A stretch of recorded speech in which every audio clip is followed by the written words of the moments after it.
My mind is so spectacular. Open up your aperture. You don't like the light that I be shining. Did you Dracula? Southern draw vernacular. Flip you like a spatula. Knew that I was built to put this word up on my scapula. I've been on this road so long, my tires bald. I don't wanna text and no, I don't wanna call. Came in this shit running, but you don't know how to crawl. We ain't never folding, I'm holding the highest card. Look, okay, grew up running post routes. Now I'm on the cash route. Better call the plumber, that boy spitting like a bass spout. All these bad women in this club, fuck is you mad about? Word to all my estheticians, boy, I'm about to lash out. Straight from St. John's to the east side, jigging since a knee high. Watch the way I put on for my state, nigga, yeehaw. Respecting no one retard. Crazy how I made it to the league from the bleach eyes. Boy, my shit hair wrong, black, rich, and bare arms. Smoking on that yogi, this shit stronger than some bare arms. Goku, I'm in rare form, you cannot prepare for him. When I swing, it's like a carnivore, this shit ain't fair for him. Brought intellect back to this rap shit. You niggas need chapstick. Shit been dry for way too long, and I'm the matchstick. You niggas Nickelodeon me,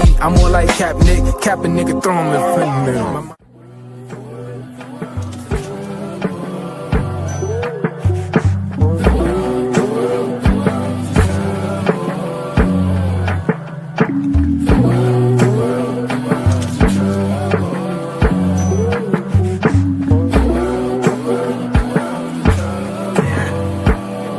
Party favors on the table, you can pick and choose. I would be lying if I said it, I don't get confused. I'm just a player in the game and I don't pick the rules. Why trouble always seem to find the ones with shit to lose. About to blow like we just lit the fuse. We double dutch into this dough, I get this shit in twos. Push the button, get it started, put that shit in cruise. A little dust up on his heart, I barely get to use. A fool flatters himself, a wise man flatters the fool. Man, I just came to get it started like mechanics with tools. Cause in my hood, if you don't pack a tool, you planning to lose. These young boys deserve Oscars, they be acting a fool. A couple loose screws, but they hammer accurate. Ooh, I know some niggas stuck on drugs and manufacture it too. School of hard knocks, we all got our bachelor's food. No cap and gowns, but we all had to master. Party favors on the table, you can pick and choose. I would be lying if I said it, I don't get confused. I'm just a player in the game and I don't pick the rules. Why trouble always seem to find the ones with shit to lose.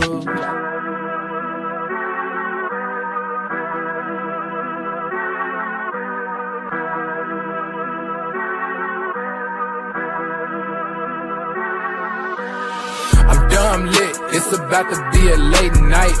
Fresh wax, shawty, show me what it tastes like. Niggas know me in my city like I'm Wayne Wright. Got them looking up to me and we the same height. Ooh, I got it bad, deep in my bag. Foot on the gas, they cannot last. Swimming with the sharks, bitch, that's a great white. Never stopped and we don't even need no brake lights. Say she don't smoke, but she always smoke with me, yeah. Backwards in the air, back up in the ovaries, yeah. All my ops, they stay running like they over easy. Even my masseuse can't just get too close to me, yeah. Shout out to Next, soon as the ink dry, we count out the checks, yeah. I never flex, I bought up a business, you bought up a section. I'm at the top of my class, yeah. Y'all never learned from your lesson. Skywalker gave me the force, yeah. Turn this into an obsession, yeah. I couldn't wait on the team, cooking shit up with just me run play, yeah. Things never are what they seem, but we know the facts, yeah. Charging that shit to the game, but now I pull up with a battery pack, yeah. The bigger they are, the harder they fall, and we can just leave it at fact. I'm dumb lit, it's about to be a late night. Fresh wax, shawty, show me what it tastes like. Niggas know me in my city like I'm Wayne Wright.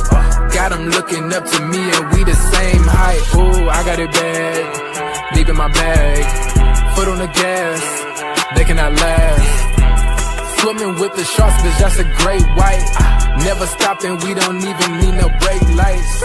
Big bro, why they call you big bro? Every time we hit the bank, we deposit zip codes. Well connected with the streets like we out in Skid Row.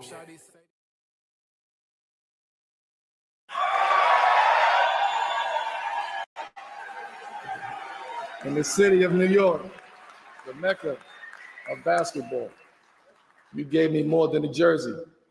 You gave me an identity. From the lights of Madison Square Garden to the heartbeat of every borough, I felt that energy. I carried it. I became it. New York is not for the faint of heart. It's pressure, it's expectation, but it's also pride, power, and poetry in motion. You show me what it means to carry a city on your back with grace, with grit, and with love. To the fans, Your passion never wavered. Even when things got tough, your fire lit up every corner of the garden. Every chant, every roar, every boo, every moment, we felt it. I felt it. And to the Knicks organization, thank you for believing in me, for trusting me to represent the city that never sleeps, that never folds, that never stops. I may have played around the league, but my soul will always echo 33rd and 7th. Once a Knick, always a Knick. To the New York Knicks,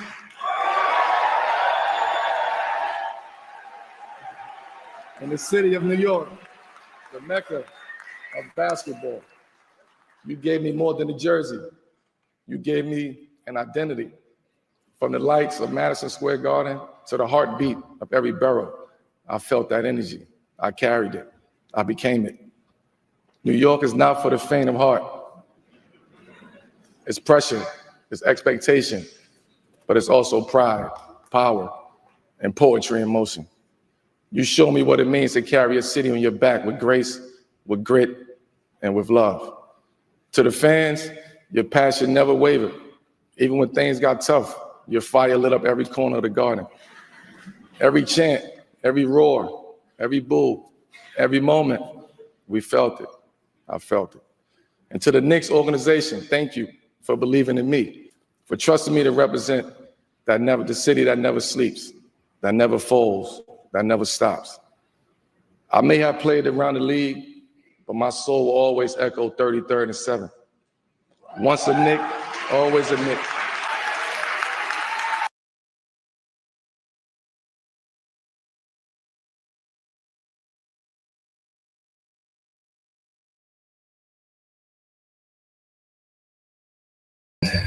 What's good, everybody? Welcome to the Pull-Up Show. I'm your host, Mr. BJ Matthews, a.k.a. B. Just before we get started, follow us on the YouTube page, the Pull-Up Basketball Podcast. Like, share, subscribe. All of our YouTube videos, hit that like button. Y'all come in here, hit the share, subscribe. Hit that Venmo at BJ/MATHEWS/1 is our Venmo. If you guys do not have Venmo, it's perfectly fine. You guys can also go through our super chat as well. Very simple. All you got to do is make sure, like I said, hit that $ symbol in the chat box. You guys can donate at that way at your own discretion. All right, so you guys can donate through Venmo or to the super chat. If you guys do not have either or, you guys can just simply like the video, share it, subscribe to the page. If you guys have not subscribed, all new subscribers, please subscribe to the Pull Up Basketball Podcast. Dedicate yourself as however you guys choose to do. But we're going to have a great show for y'all today. Happy Monday. Yesterday, I definitely apologize not being here. Covering the game, Sparks. We got about 2 more games left after this one. We got a game Thursday, and then we should be done, depending on if they make the playoffs or not. But for the rest of this month, it's going to be pretty much tied up, and then we'll be done with these long videos because we know the NBA season starts up, and the Clippers will be having training camp starting the last week of September with Media Day. So after that, you guys will not be seeing me as much with these long videos, but until then, we're going to enjoy ourselves. Let's go into the comment section real quick, shall we? Let's see. My man Jay was good. He said if Melo was about team defense, and the possibilities could have been endless. All right, appreciate you. My boy Cottage, go follow my man Cottage. You know what I'm saying? Go follow my boy Cottage. He says, what's up, BJ? How you doing? Good evening to Mrs. Aries. She says, I loved his speech. Of course, I loved it too. That's why I played it.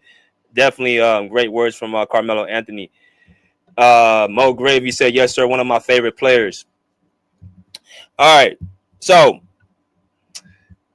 let's go ahead and speak about this, y'all. Like I said, we're going to wait till the people get in here. We're going to have a good talk, a good time. I started a little bit later today, as I usually do, but we're going to get it rocking. We're going to probably have a long live again tonight. But I hope that y'all been enjoying them. And y'all continuously contribute. Make sure y'all hit the like button, get the algorithms out there. Hit that like button. That's automatic. So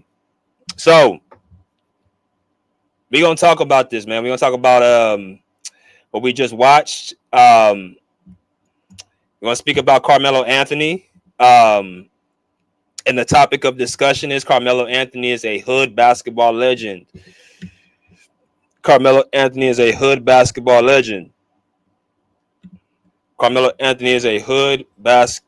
legend. All right. But before we even get to that subject, what I want to first do is give Carmelo Anthony a shout out for making the 2025 Basketball Hall of Fame. We're gonna start right here first before we even get into that.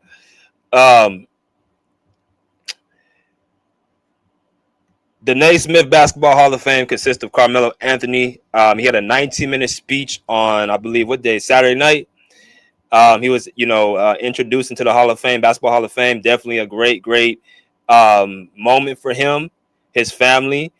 I listened to, the speech he made about, his father, his mother, his son Kaya made a speech about him, and then he goes and talks about the teams he played for, the Denver Nuggets and the New York Knicks, and just the impact he is. Carmelo Anthony over time, like I said, one of the great basketball scorers that we've ever seen, top 10 in scoring. Was a great player in the 2010s. I would say top 10 to 15 player in the 2010s. I'll put Carmelo in the top 10 to 15 players in that decade.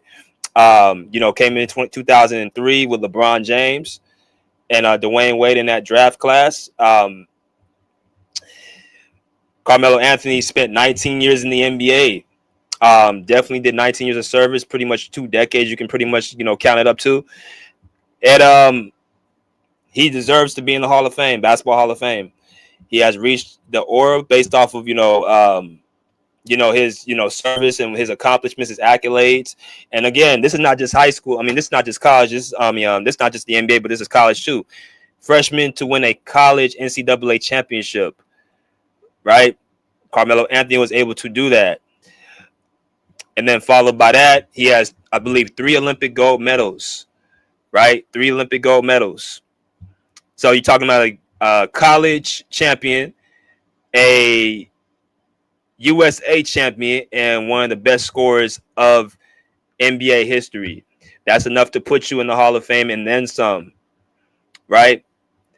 Based off of everything in totality, Carmelo Anthony was able to receive his jacket and have his Hall of Fame speech where he's able to acknowledge, not just see people, acknowledge him, but also acknowledge the ones and others that helped him get where he's at.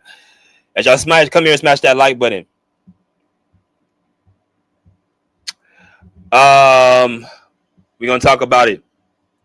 So that's all I want to first do. I want to give shout out to Carmelo Anthony for his speech. So with that being said,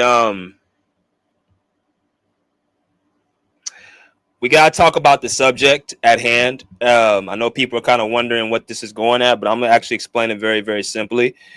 And I want y'all to, really sit back and, listen. Carmelo Anthony is one of the players that I actually really took after coming into the NBA. You guys, like I just mentioned, you had Carmelo Anthony, LeBron James, Dwayne Wade all coming in the same draft class, right? 2003. That's looked as one of the best draft class of all time, right? Carmelo Anthony's in that company. So because he's in that company, you got to think, okay, coming out of college and high school, these guys were definitely, legit. LeBron James coming out of high school. Carmelo Anthony coming a year out of Syracuse, winning a national championship, and then Dwayne Wade at Marquette, right? All one after another. This was a very, very talented draft class. You're talking about 1984 with Jordan and Hakeem and I think John Stockton. You talk about 1996 with Kobe Bryant, Allen Iverson, Stephon Marbury, Ray Allen, Steve Nash, players of that ilk. And then you talk about 2003, Carmelo Anthony, LeBron James, and Dwayne Wade, right? So Carmelo was actually the guy that I took after the most. I enjoyed watching him play more because his ability to score on all 3 levels, his skill set as far as his jump shot, be able to have, quick handles. And I thought he played with a certain level of joy, right? Coming out of his first year, I made a video about this. His first year, I said Carmelo Anthony was better than LeBron James. His first season, I thought he should have been Rookie of the Year. He did not get it, and I made a video about that, right? So I was a big fan of Carmelo Anthony, right? Let's actually look at what his accolades and accomplishments are as well. I want to bring this up too, so y'all can kind of see what we're looking at. Let's look at Basketball Reference. Our trusty. Let's see. Yeah. All right. Here we go. Let's bring up this real quick. The Basketball Reference, what Carmelo Anthony has done in the NBA in a nutshell. I like doing my trusty friend Basketball Reference. You want to look at it here. Carmelo Anthony, Kai M. Anthony, 10-time All-Star, 6-time All-NBA team player, one-time scoring champ, one-time All-Rookie team, and top 75, All-NBA top 75 team, one of the great scorers, top 10 of all time, right? You know what I'm saying? This is what he has done in his career as far as year by year, 19 years in the league. Like I said, 10-time All-Star, right? One of the greatest scorers that we've ever seen. So when you think about Carmelo Anthony, what do you think about?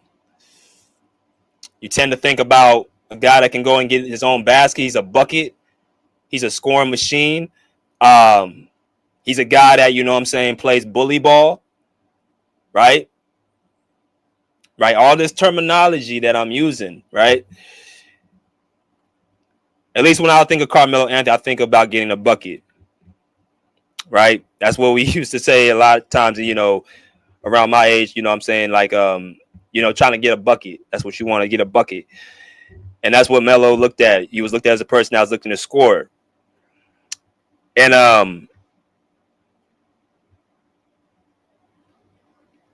Melo has a certain fan base in the crowd that I really kind of took heed to on Saturday. We had a live about, of course, PG. If you guys did not see that live, make sure y'all go check out that live as well. We had a great live on Saturday, and we spoke about, you know, Paul George, and it's basically, do y'all feel like the 2020 bubble, if it never happened, Paul George would be looked at differently? That's why I truly believe if the 2020 bubble didn't happen, I think Paul George would be looked at differently. Meaning what? Meaning he'd probably get more of the credit that he deserves as the player that he is. A two-way elite player with his accolades that he has, a top 10 player in the 2010s, top 7 to 10 player in the 2010s, I'm sorry. He would get more recognition if I don't think the 2020 bubble happened.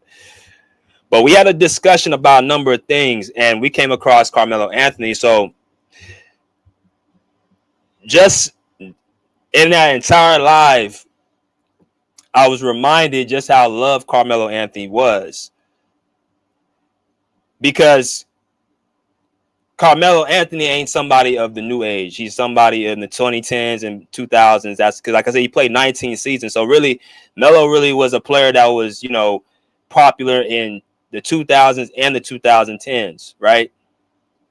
So there's a lot of fans that he has drawn in because of what he has done on the basketball court. I'll come here and smash the like button.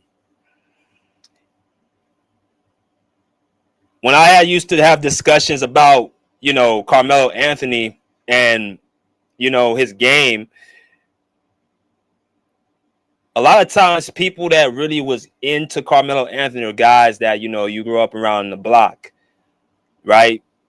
Guys that you know, in the neighborhood, players, you know, people like that. You had them discussions on the, you know, front stoop or the at school or whatever, on the court when you go to the, you know, local rec center or something like that when you were as a kid. Most of the people that really love Carmelo come from those type of circles. And I'm going to explain that, why that's so important. Because when you have a player that you have a connection with, like Carmelo Anthony has to the hood and he has to, you know what I'm saying, communities, you tend to grade him a little more with soft hands, soft balls, pause. So as I'm listening to all the homies on the channel, on the panel the other day, on Saturday, coming in, coming out, popping in, popping out. And I re-listened on Sunday to the live. And it's like, I'm thinking, okay, well, damn, like, you guys sure giving this man a lot of praise for really not, for underachieving, which to me, underachievement is not just not winning a championship, because a lot of people don't win a championship. I don't feel like if you don't win a championship, your career was a failure.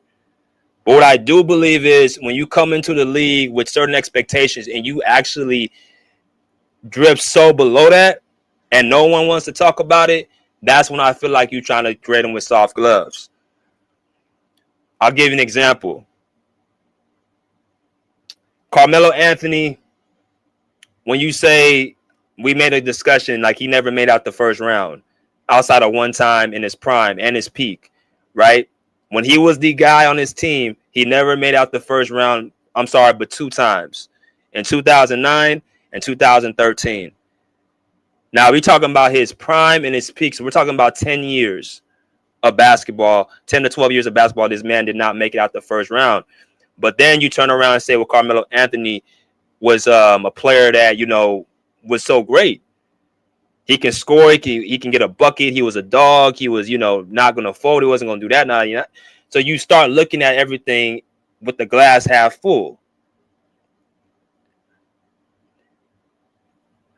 No one really looks at what Carmelo Anthony's career is and resume is because they just look at it and say, well, his game, I like him, and I like him off the court. He's a real nigga, so I'm just going to pretty much sweep everything else under the rug. It doesn't matter how many times he lost in the first round. It doesn't matter that he was losing to every single matchup known to man.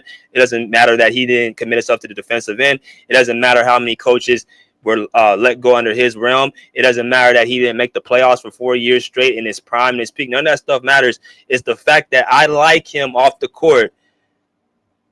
I'm going to say that I'm going to grade him with the curve and nothing else you can tell me. And I understand that because you got your favorites and biases and stuff like that.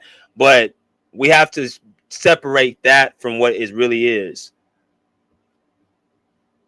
I don't have an issue with people being biased to certain players, but you have to say, okay, I'm biased. I like this guy. That's my dude. I grew up watching him. He's from the hood. He's a hood dude. He's that's what you want to. Okay, but I can't allow a case to be made that it just falls on deaf ears. That's not logic. Let me give some actual credit to Carmelo Anthony real quick. 1 second.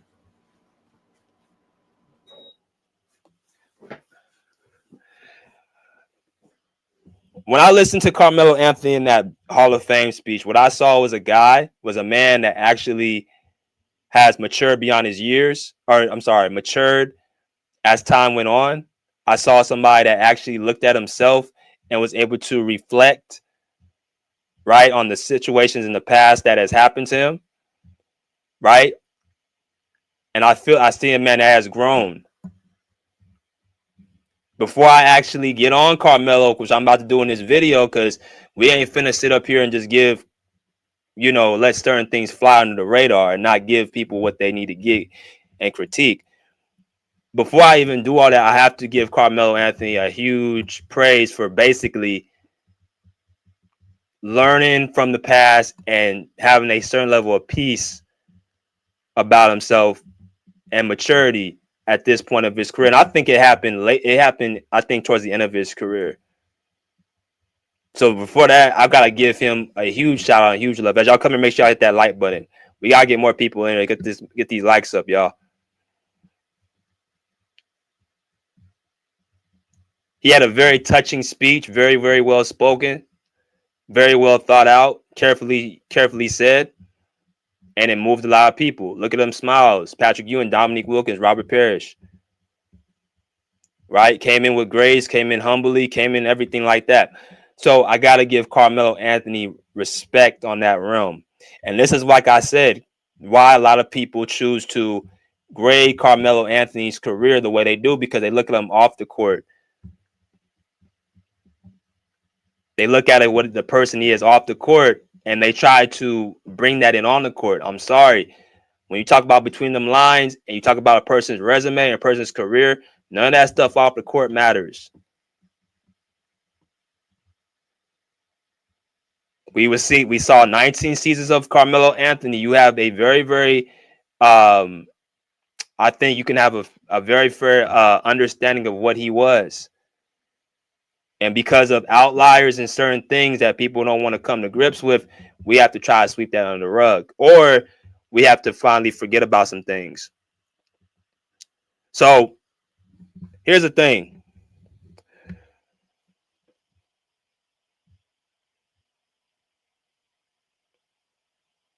When you look at Carmelo Anthony's career, my question on Saturday was really simple. Like, what is it about him that he actually did in NBA circles that actually puts him in certain discussions? What makes him a dog? What makes him a all-time he should be top 10 in the 2010s, or he should be like, better than a player that actually did more than him and is actually seen on the screen. You can look this stuff up. You can actually watch the two. Right. And like I said again, certain communities and certain circles, Carmelo Anthony is very important to. And it's just not him. It's Allen Iverson, it's Derrick Rose, it's Russell Westbrook. Right. There's certain dudes in the NBA history that we look at and say, okay, they are players that doesn't have the accolades or the resume or the awards or the championships and things like that, but they get put with guys who have clearly a better resume. And I'm saying basically like this. Y'all know how I do this. When I talk about players and ranking them, I always go by championships first, accolades and accomplishments second, your skill set, your level of competition, and then stats in that order. So it is a collaborative amount of things I look at as far as criteria when I rank players. And when I look at Carmelo Anthony in them 5 categories, he really checks the box for probably, like, I would say, when you talk about ranking him on the top escalon of players and people try to put him in certain rooms, he only checks about, really, to me, in my personal opinion, 2, at most 3 boxes: skill set, level of competition, and stats. The accolades and accomplishments fall short from what he was projected to be, and the championships fall short.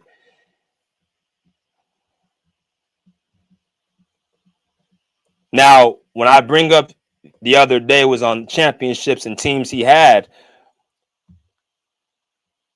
we look at, Carmelo Anthony and say, well, he didn't have this, he didn't have that, he didn't have the team. He was going up against, certain players for his whole entire career, like, 12 out of 19 times he went up against, one player that was just unbeatable. Or the coach pretty much wasn't a coach that can actually take him. He had to keep switching coaches. Or, his teammates weren't, up to par. The teams he used to face were better than his team. So I'm just listening to all this. I'm like, oh, I watched Carmelo Anthony since he came into the league, and half this shit I'm hearing is not even factual. Right? Half this shit I'm hearing just basically we're trying to save face for, a person that, we tend to like. And, like, don't get it twisted. I like Carmelo Anthony as well. I like him a lot, actually. Made a video about he should have been the, rookie of the year in 2003. But what we cannot do is simply just have him be over players that have done more.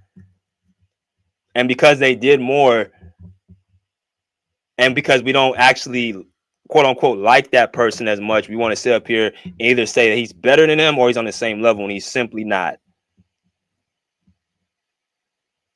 So this is why I have to do this video, because the stuff I heard Saturday was pretty hard. It was hard to hear a lot of the stuff. A lot of the guys I love on the panel, y'all know that. And of course, everybody has their opinions and things of that nature. But there are certain things that are just simply hard edge facts that you can actually see on the screen. That's why every time I do these lives, I put stuff on the screen, because, like I said, everybody has an opinion, but we need to hear more about what actually happened and what facts are. Because if we just keep talking about we have an opinion, we're never going to get to the root of the issue or the root of the problem or the root of the solution, right? So let's tackle this, why Carmelo Anthony struggles so much to even have, quote unquote, playoff success and had, teams that just weren't good enough. Let's actually attack this real quick. let's look at something real quick. Look at Carmelo Anthony's teams that he done had. So let's start, of course, with the Denver Nuggets. So if we look at Carmelo Anthony's career and we talk about what he was with the Denver Nuggets, let's look at each season by season. Let's do this. I'm going to go ahead and take that off and actually we're going to do this. Denver Nuggets, season by season. All right. So if we look at everything in a nutshell, Carmelo Anthony was in Denver Nuggets from 2003 to 2010, right? We're going to go through this pretty swiftly. We're not going to spend too much time about this because it's not going to take long to really kind of, But Carmelo Anthony was the Denver Nuggets from 2003 to 2010. That's essentially, 8 seasons, 7 years, right? So let's put this on the screen real quick as y'all come to hit the like button. So he got drafted in 2003, right? So 2003 to 2010, Carmelo Anthony spent with the Denver Nuggets, right? Let's give Carmelo Anthony respect here. Before he came to the Nuggets, y'all can see they ain't made the playoffs in what is this? 8 seasons. They didn't make the playoffs since 1995, right? Since they lost in the first round. They did not make it to one playoff series, right? They get Carmelo Anthony, and they automatically make it to the playoffs. Carmelo Anthony has a great regular season, right? He should have been the rookie of the year, and that's why I had Carmelo Anthony over LeBron James their first season, right? And then not only that, 43-39, 49-33, 44-38, 45-37, 50 and 32, 54 and 28, 53 and 29. Those are the records they had with Denver, with Carmelo Anthony there, right? So you're talking about, what is this? 1, 2, 3, 4, 5, 6, 7 seasons. Carmelo Anthony was with the Nuggets, and they made it to the playoffs every single year. That is called consistency. Okay. Now, Denver Carmelo, to me, of course, was the most dynamic. When I say the most dynamic, most athletic, most raw talent, more so he would come, game in and game out with, crazy scoring threats and stuff like that.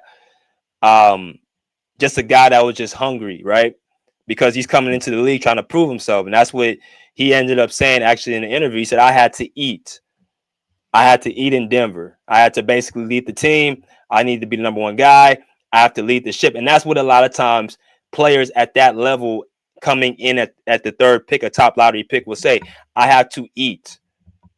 So Carmelo Anthony was actually not just getting his own, but he also was contributing to winning in the regular season. Okay? So regular season, they were making the playoffs every single year. That's commendable for Carmelo Anthony. So when people hear about this, they say, okay, well, Carmelo Anthony, look at him. He's actually contributed to winning. They're having great regular seasons, or good to great regular seasons, winning like somewhere between 45 and 50 games year by year. What's the problem? So there's such thing when you get into the league and you're a star player or a lottery pick and you had a projection like Carmelo Anthony. Remember, Carmelo came into the league looking to rival LeBron James. He's coming off a national championship. He's the third pick in the draft. He was, to me, in my personal opinion, was the rookie of the year. So his expectations were to come into the league and rival LeBron for about I would say, after the second season, Carmelo Anthony and LeBron James became more and more apart. What I mean by that, I mean the numbers became more and more apart.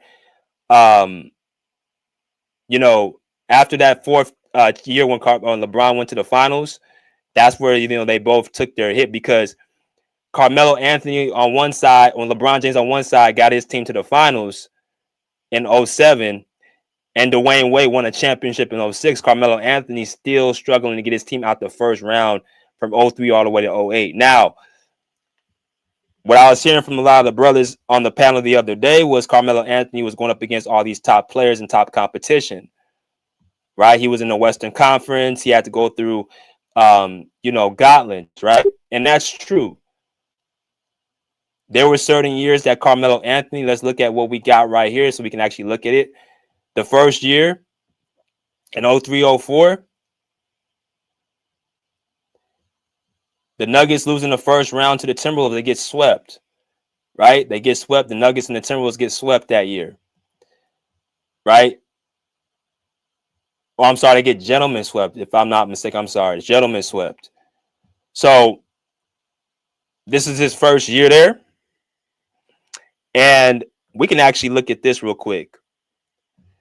We can actually see what Carmelo Anthony did in that series real quick.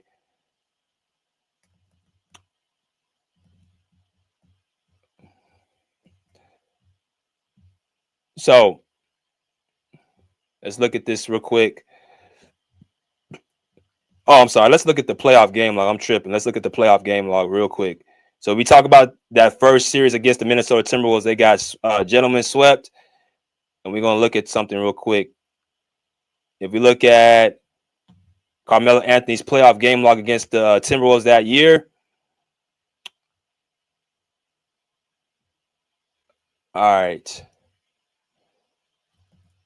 So the first 4 games against Minnesota, actually they got gentlemen swept. They went because remember that was the time where you have to win 3 games instead of 4. So you got Carmelo Anthony, 19 points, 15, 24, right? And he had 2 points the closeout game. Now, this is something, again, people sweep under the rug. They don't want to talk about because either A, they don't know, or B, they do, but they want to sweep under the rug. For everybody on the panel and people saying Carmelo Anthony always never going to have a folding game or he's going to always show up. Well, he goes 1 for 16 in game 4, which is essentially 6%. He played 32 minutes. He's at home. Right? He's at home. And he ends the game with 2 points. Now, certain people may say, well, he's a rookie. What do you expect? Well, he's not just a rookie. He's the best player on the team. And if you're telling me that he always shows up and he's never going to have a bad shooting game or a bad game, 2 points in a closeout game playing 32 minutes at Carmelo Anthony's level, that's not a true statement that he's always going to just show up.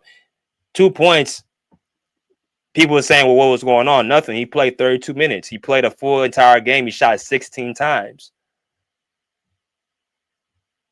So, again, when people say, he's always going to do this, he's always going to do that, he's a dog, he's going to show up, we look past all the stuff that he hasn't did. And when you look through the files of what he hasn't done, then that's when people be like, oh, I didn't know that. Yeah, because you basically wanted to look at all the good stuff.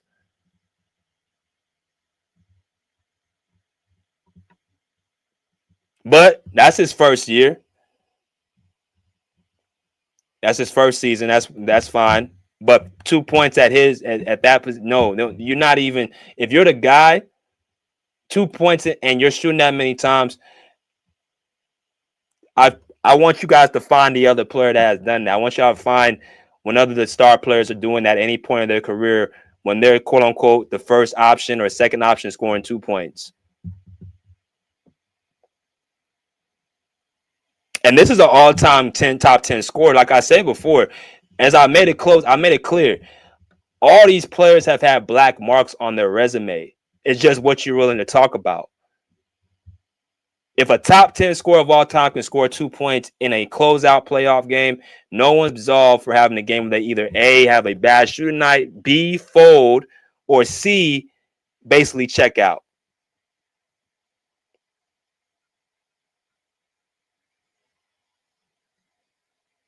But that's one opportunity right there that's went down. Okay, you're going to come back the next season. What's going to happen? Second year in the playoffs, Carmelo Anthony with the Denver Nuggets. Let's look and see what we got going on. They get gentlemen swept by the Minnesota Timberwolves, Kevin Garnett. That's fine. You know, Garnett was in his prime at the time. Let's continuously go. Let's go to 0405. Let's see what happened. They went 49-33. They lost in the first round again. Who did they lose to this time? Right? They lose to the San Antonio Spurs. San Antonio Spurs in 05 win the championship. Okay? They win the championship. The Spurs, this is the first time they have, 4 out of 7 games. You got to win 4 out of 7. And the Spurs win 4 out of 7 games. And Carmelo Anthony has a game where he drops 25 points, which he leads both teams in scoring. But they go down in 5 games. Spurs win a championship that year. Again, we're talking about Carmelo Anthony. Basically, he's going up against all the tough competition in the West. That's why he couldn't be able to get over the hump and all that stuff. So the first two years, yeah, you can say that with the Timberwolves and the Spurs, him coming in his second year, of course, being not able to, win at this point. That's perfectly fair. LeBron James ain't won nothing. He's getting put out. He didn't even make it to the playoffs in the Eastern Conference. That's why the beginning of their careers, I had Carmelo Anthony as a better player. I really did. If you talk about Carmelo Anthony in this series, let's go to the playoff game log real quick. Let's talk about what he did in the game log as y'all come here and hit that like button. So if we talk about the game log, Carmelo Anthony game by game, playoff game log, real quick. The second year, right? 14 points in game 1, 10 points in game 2. That's another bad performance. 5 for 14. He didn't even really shoot the ball how he would usually shoot, but he went, 10 points, 19 points, 28 and 25. Right? Another, I would say below average to below average series. First 3 games were, not, his best scoring games. And a lot of this is going based off of his ability. We have to judge Carmelo Anthony as what he is as a scorer. So I'm looking first at how much he produced as far as scoring and his percentages shooting from the field. 42, 35, 41, 42, 47. Right? The first series against the Timberwolves, he shot 35, 45, 45. And in the last game, 6%.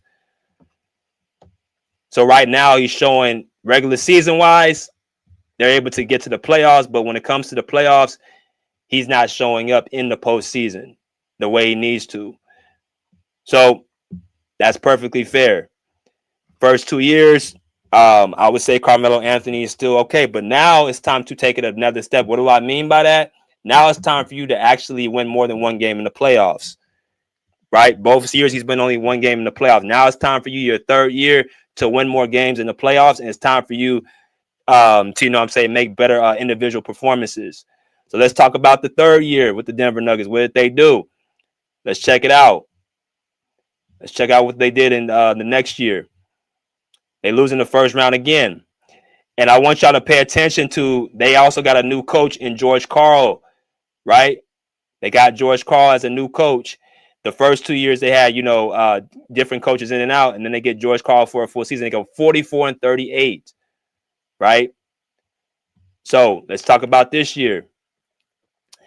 So in 2006, they lose to the LA Clippers, right? They lost Clippers this year. And as y'all can see on the very top, who won the championship this year, 06, it was Dwayne Wade.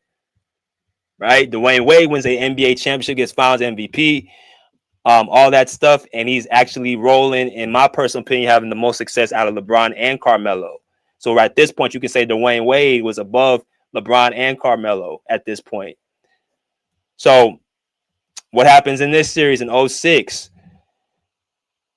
The Nuggets are the 3rd seed this year, and the Clippers are the 6th seed. So the Nuggets actually have a better season team record than what the Clippers did. This is not Lob City Clippers. This is Cuttino Mobley, Corey Maggette, Elton Brand Clippers, Chris Kaman. So this is a team in reality that doesn't even have any real star power. You had good players, borderline all-star player caliber players like Cuttino Mobley and Corey Maggette. But Carmelo Anthony, you can make the case is better than both of those guys in his 3rd season. You're playing up against a team that's quote unquote not as good as you as far as the records go. And you're arguably the best player on the court. Now, again, the argument was Carmelo Anthony has too much in the West going on. He could not compete. That is what the argument. I will give him that out them first 2 years. But this year, his third season, it's time for you to evolve. And you get gentlemen swept yet again, 4-1.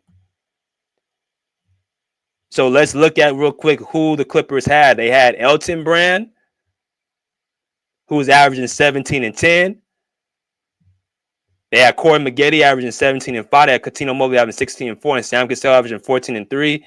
They had Chris Kaman averaging 9 and 7. So Sam Cassell was 36, Coutinho Mobley was 30, Corey Maggette was 26, Elton Brown was 26. So Coutinho Mobley and Corey Maggette and Elton Brown were their two best players, right? Both averaging 17 points apiece. If you go to the Denver Nuggets, you look at their roster. They had Carmelo Anthony, who averaged the most in the series, 21 points. Andre Miller averaging 16. Greg Buckner with 12.6. You got Marcus Camby with 11 and 11. You had Earl Boykins with 11. So you got a better team. You're leading the team. You're leading both teams in scoring, and you're arguably the best player on the court. And y'all get gentlemen swept.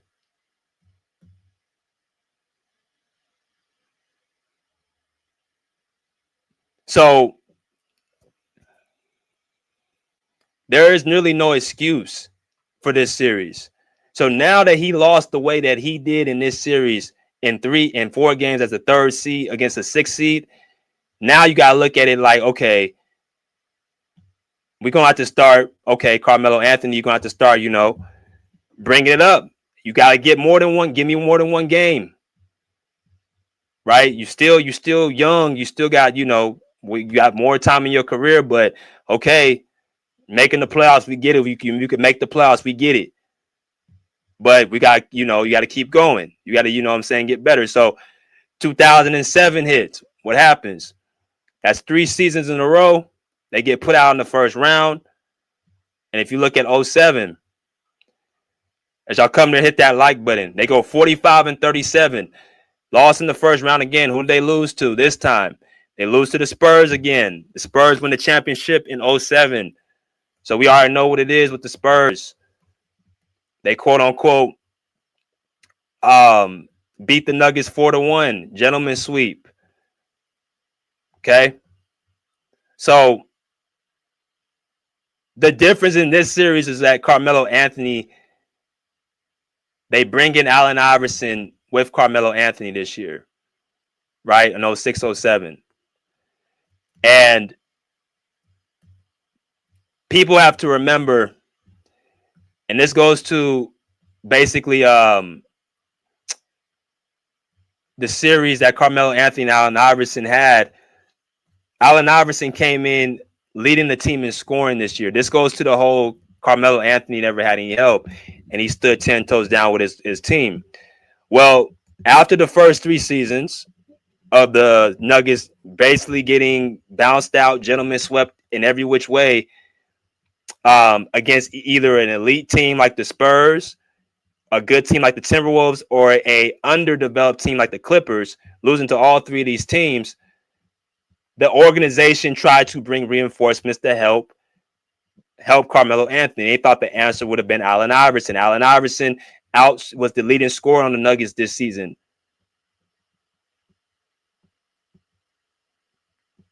Right? He led the team in scoring that year.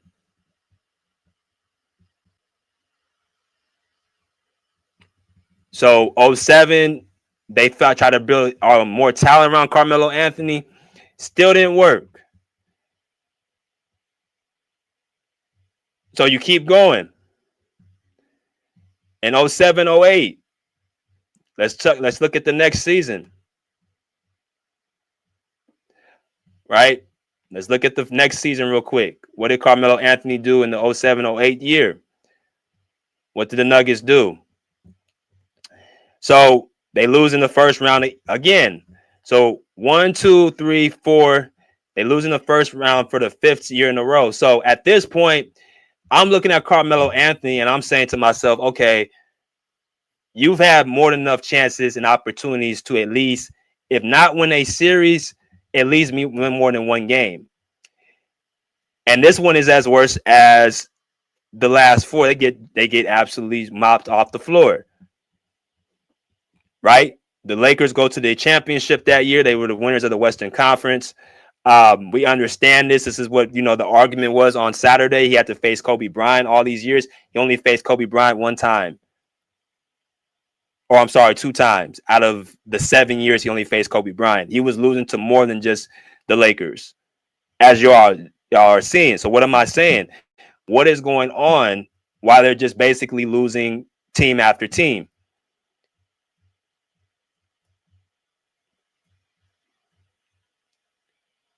When you look at Carmelo Anthony in this series, Allen Iverson, as y'all can see, was the leading scorer. It was not Carmelo. They had Allen Iverson, they had Carmelo Anthony, they had J.R. Smith, they had Linus Kleza, they had Kenyon Martin, they had Nene. They had players on this team that Carmelo Anthony had help. They say that Carmelo Anthony didn't have any help, or he was not having as much help as these other players, or the team they weren't favored. The reason why the team that y'all are looking at are not favored with Carmelo on them is because the other side has a player better than them. Kobe Bryant, Tim Duncan, Kevin Garnett. There's another player on the other side better than him. That's how that favorite stuff works. But in my personal opinion, favorites don't even matter to me. You got to go out there and play. Those bets, odds, favorites, they go by simply just other metrics to even determine that. You still can go out there and play. That's nothing. Them favorite stuff doesn't even matter. Because if it did, there's no reason to even go out there and play. But what I'm seeing year after year in the postseason is him getting swept and gentlemen swept. Individually, his individual performances over the last couple of years, average to below average. He averaged 22 and 9, right? Got on the glass. But yet he still, had to, learn how to, close certain games in the postseason. There's this notion that Carmelo Anthony is such a great closer. Yeah, in the regular season he is. But when it comes to the postseason, he was not on that level yet. Now you have to ask yourself, Allen Iverson and Carmelo Anthony on the same team. Allen Iverson is not out of his prime. He's still right toward the tail in his prime. He's 32 years old. He's still outscoring Carmelo Anthony in scoring, so he still is at the tail end of his prime.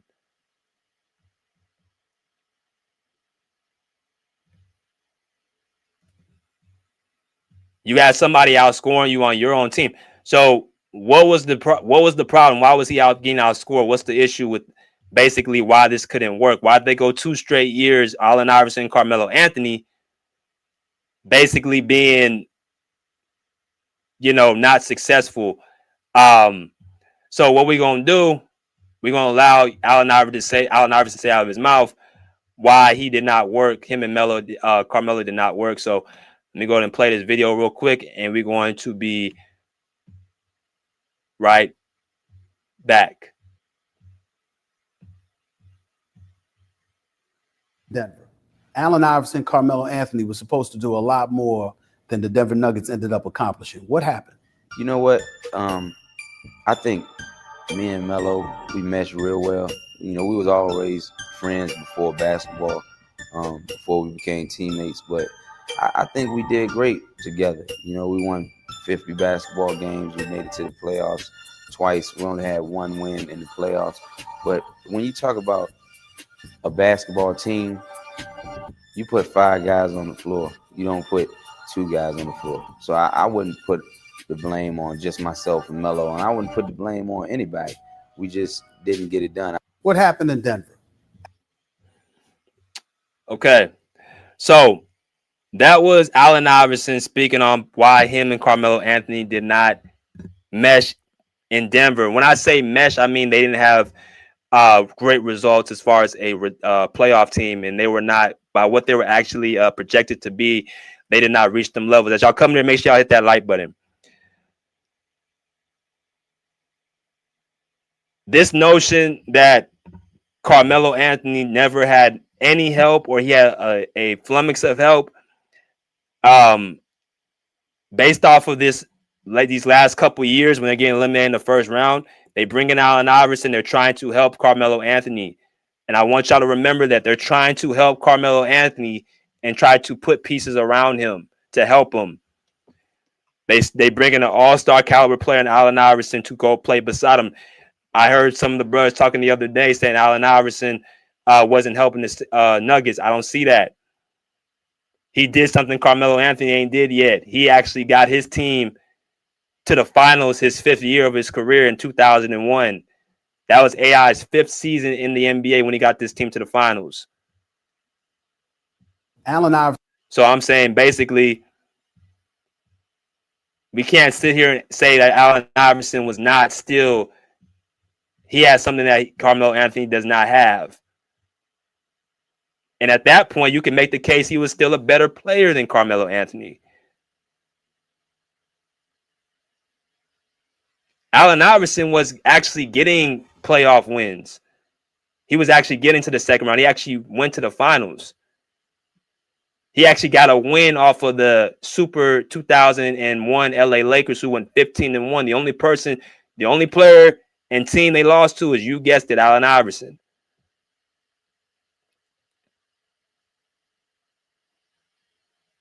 So Denver made an attempt to bring another star next to Carmelo Anthony, so much that he actually outscored Carmelo Anthony in the regular season and in the playoffs in 2008, 07-08.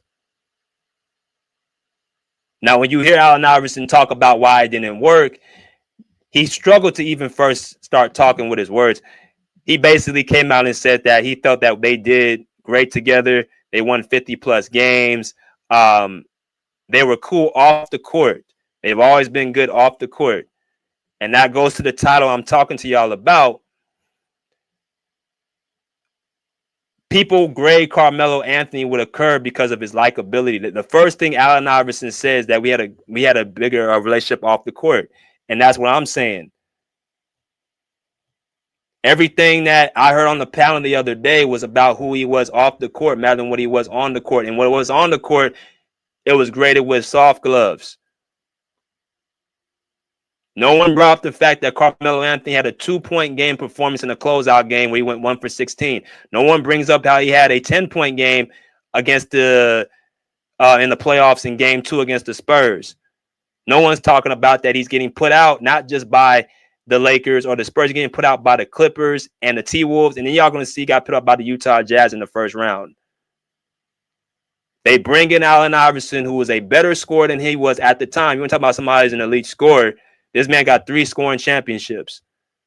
This man has went to a finals his 5th year. This man has, taken down giants in the playoffs.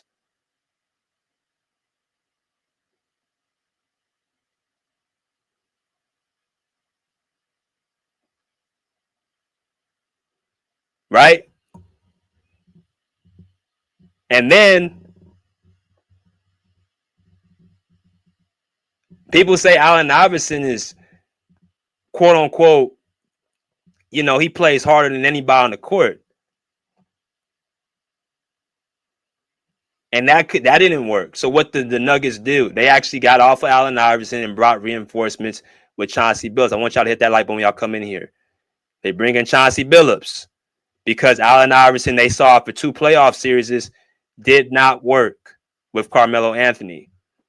So they make a jump and they make a trade the next year, right, to bring in reinforcements again to help Carmelo Anthony out. Okay, you can't get out the first round. We got to make another move. Let's continue to try to work. Let's continue to try to, build off of this. So they get their 6th year. Carmelo's was his 6th year in the NBA. Still ain't made out the first round. They go 54-28. This is Carmelo's best season record since he was with Denver. He goes 54-28. And they lose in the conference finals this year. This is their first and only conference finals appearance, right? And in this year, Let's look at what they did all 3 rounds. They lose to the Los Angeles Lakers in the conference finals. Let me look at the other series real quick. 1 second. Let me look at the other series. I want to make sure I put all this out here.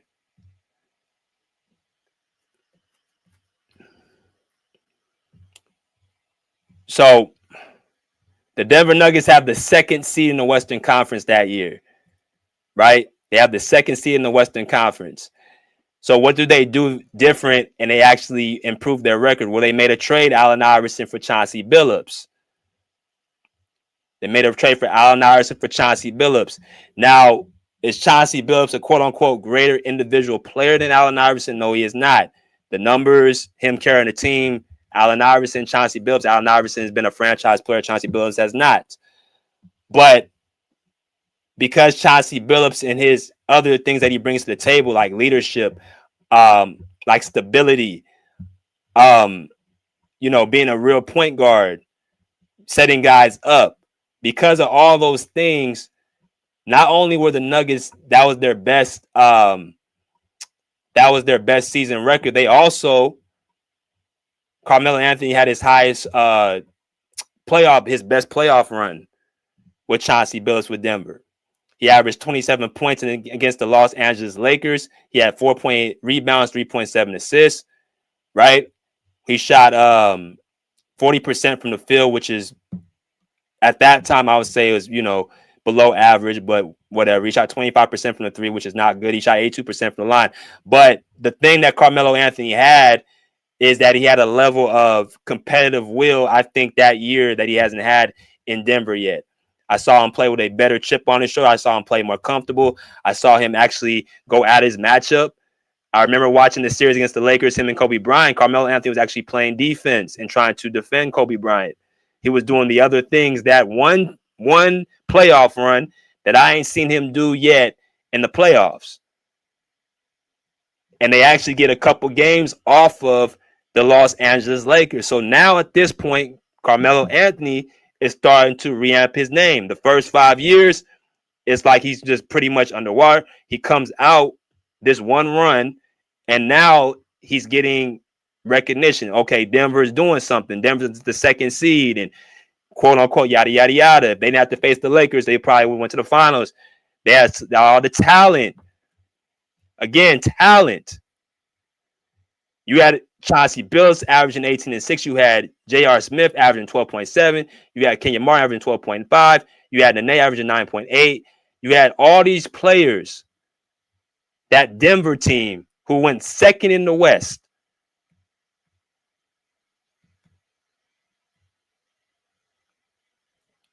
Right? So basically what I'm showing y'all is they were already giving Carmelo Anthony help within his 4th year in the season, in his career. He had Andre Miller as a true point guard. People forget about Andre Miller. He was a true point guard. That's possibly why also he's traced some success going to the playoffs as well. What I've noticed about Carmelo Anthony, he needs guys to feed him the ball to be the best version of himself. Andre Miller, Chauncey Billups, and Jason Kidd. Those 3 players is where Carmelo Anthony's had the most team success and individual success. And that's part of building what you need to build around a player. So when you see that, you start saying, okay, this is what Carmelo needs. But they were doing that well at earlier in his career. Carmelo Anthony, now that I think about it, there wasn't too many years where he didn't have either an all-star beside him or a true floor general. He had at least one or the other in pretty much every stop in his prime and his peak with the Nuggets and the Knicks. And there were years that he was losing to teams, quote unquote, were not even as good as him as far as a regular season and talent perspective. That Denver Nuggets team was a ultra talented, deep, tough team. The problem was the Denver Nuggets didn't have a high IQ.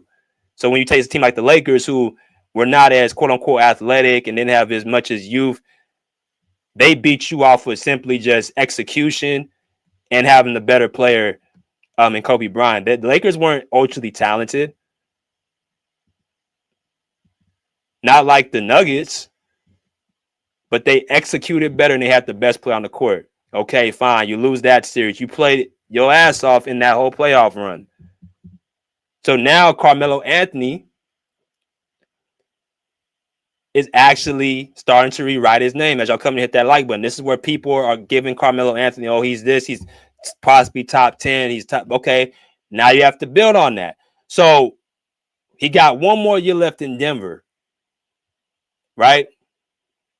He got one more year left in Denver. So let's see what he did in 2010. So you got to the conference finals.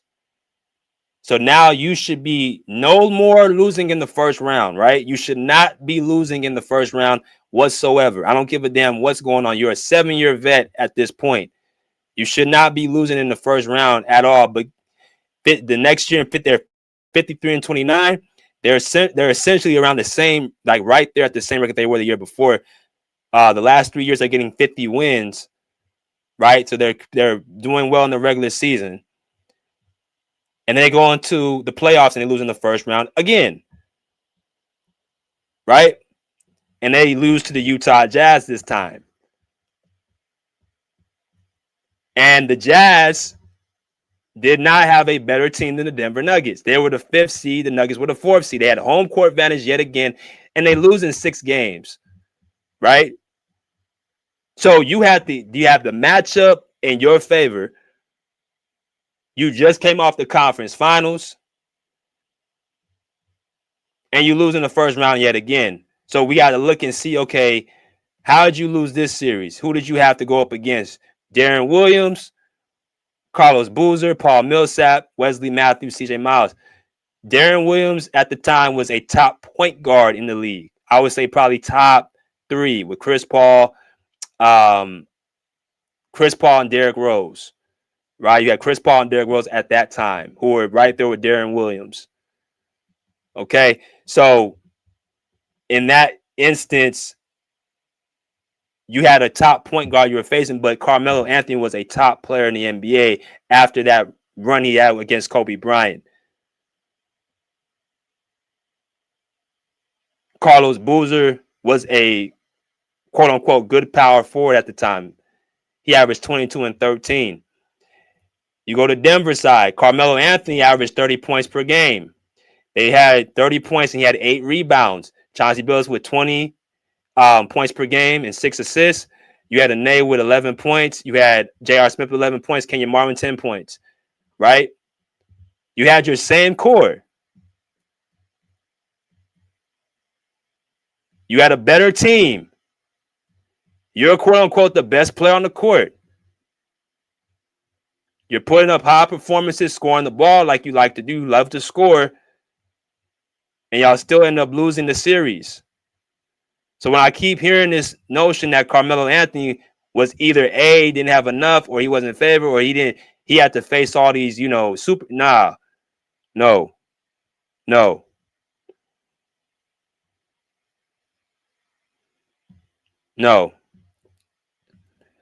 So 7 years in the playoffs,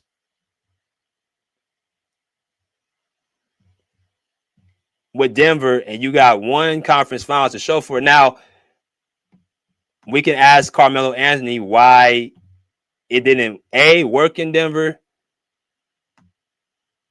and because it didn't work, why did he choose to leave Denver? Because that's essentially what happened, right? Y'all do understand he left Denver. So we're going to actually let y'all hear why Carmelo Anthony ended up leaving Denver. All right, here we go.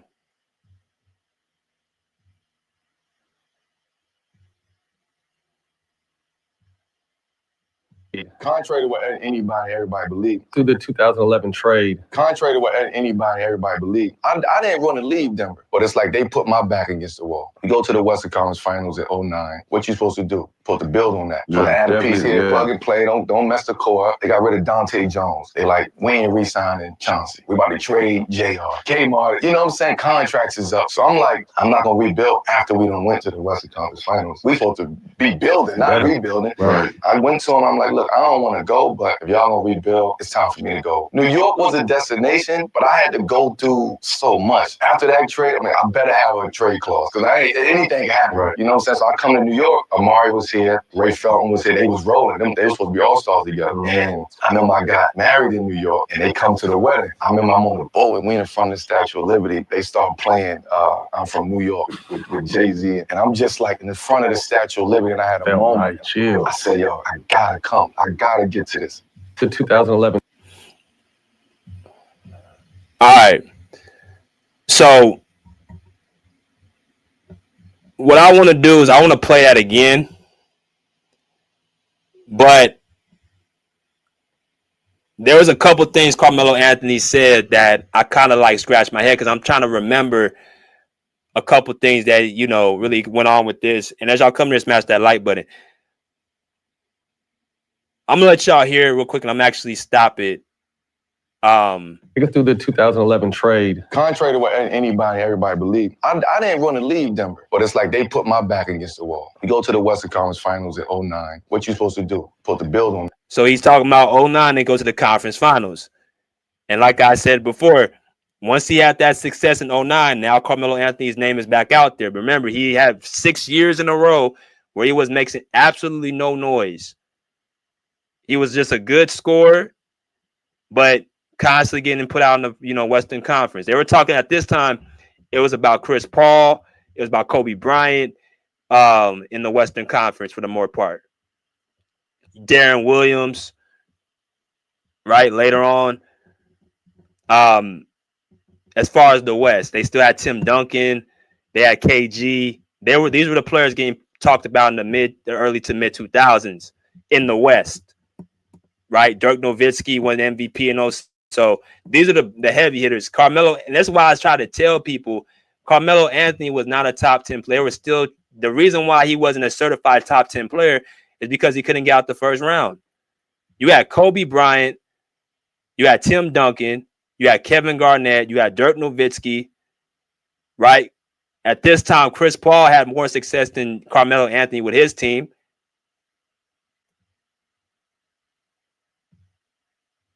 And then in the East, you had LeBron James, you had Paul Pierce, right? At that time. You know, you had a number of players. You had Dwayne Wade, who already came off a championship. You had players like 8, 9 players I just named who already had playoff success and were better than Carmelo Anthony. It wasn't until 2009 where he starts to at least be in the discussion.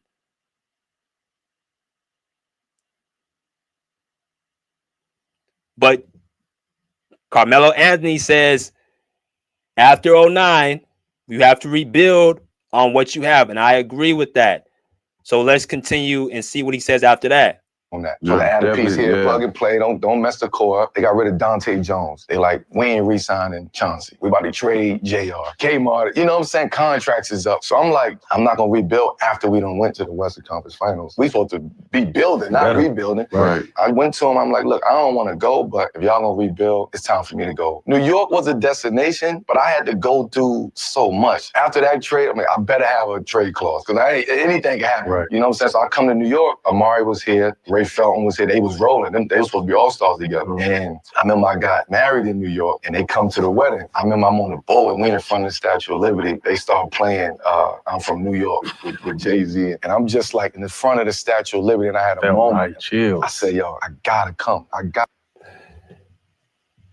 Okay, so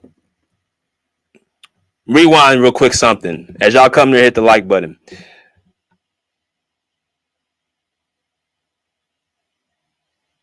So I'm trying to get something in order. Melo said they went to the conference finals in 09.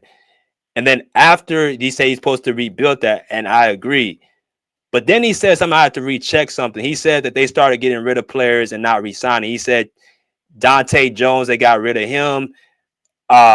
They didn't re-sign Chauncey. They got rid of JR and they got rid of Kenyon Martin.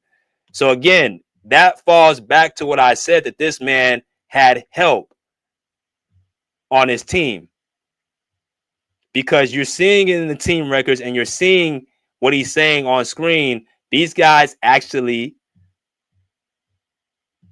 were helping him have successful regular seasons. But for 3 straight years, his last 3 years, they were a 50-win team. They were a top 4 seed their last year. So 08-09, they get to the conference finals. And he said they started trading everybody after that. Well, let's look and see who got moved the next year in 09-2010. So again, they lose to the Jazz and the Nuggets. They lose to Denver. They lose to the Utah Jazz in the first round. So when you look at who they had, y'all see they had Carmelo Anthony. They had Chauncey Billups. Chauncey Billups was still there after they won. Nene was still there. J.R. Smith was still there. Kenyon Martin was still there. So Chris Anderson was still there as well. So you had your core. You had all your guys. You had Chauncey. You had Nene. They had J.R. Smith. They had Kenyon. And they had Chris Anderson. They had all the same dudes. The only person they swapped out was Dante Jones, which they brought in Aaron Aflalo, who actually was a better offensive player and a gritty defensive player. And he was, I think, younger.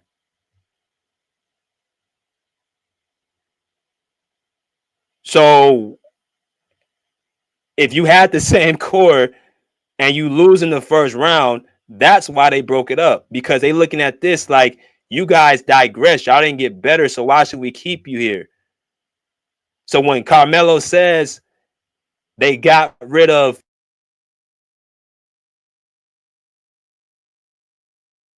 quote unquote J.R. Smith and Kmart, yeah, they got rid of them after y'all had an embarrassing first round loss, which has your name on it. So what they planned to do, they pushed you out of Denver because they realized after 7 years that you had reached your ceiling.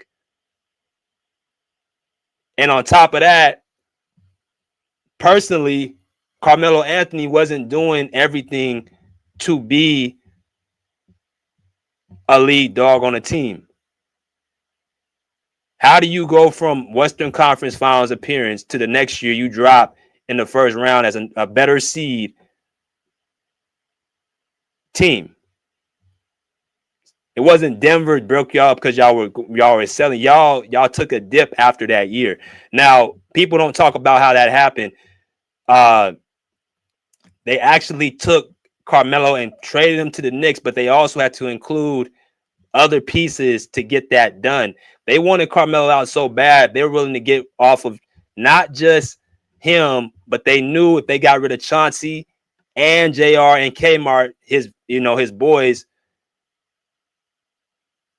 that would push Carmelo out the door, and that's exactly what happened. I don't want to be here no more. If y'all gonna rebuild, I don't want to be. Yeah, they don't want you there no more.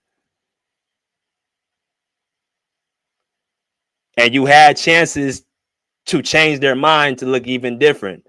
Again, I sat on that pound the whole time, and I listened back, and I had to remember this nigga lost more than just the Lakers. He lost more than he lost to other teams he wasn't supposed to lose to. Same shit T-Mac did, talking about he was going to be if he had Shaq, he'd be the number one option. If he had another star player, but yet you had Yao Ming, who was better than Shaq in the mid 2000s, and you were losing to teams that you should have been beating.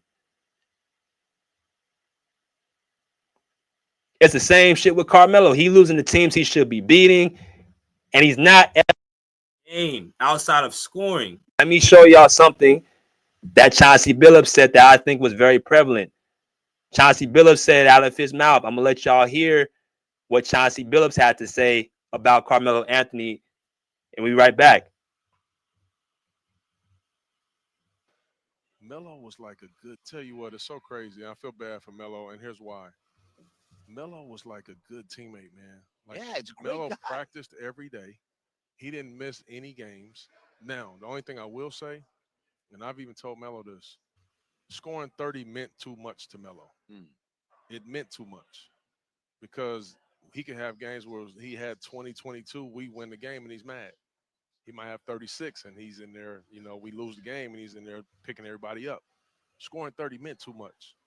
But I think now you look fast forward the tape, and the reason why he's not in the league because he's still worthy Yeah. is he hasn't mentally taken that step back to say, okay, I'll come in and play against backups. I'll try to help the team out. I know I might not be able to close, but I just want to help. Well, he's not there. So that's Chauncey Billups, Carmelo Anthony's former teammate with the Denver Nuggets. Now, again, this is the same guy when they made a trade instantly. Maybe had the best record on their team. Instantly, when they got Chauncey Billups, who was already a champion, who was already a proven winner in Detroit, who was already the captain in Detroit, automatically, and also Finals MVP, automatically said to himself, this guy, he feels bad for because he's a great teammate. But then he circles around and says he would come into games and score 36 points. And if they lose, then he's happy. Or he's not happy, but he's being encouraging. But if he scores, say, 24 points and they win, he's mad. So how is he a good teammate?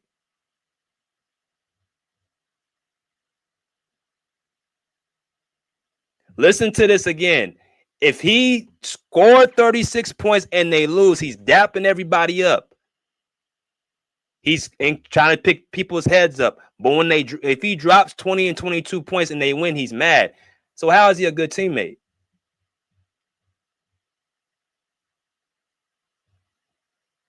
We say that about certain players and we dog the shit out them. We say that James Harden is similar to him.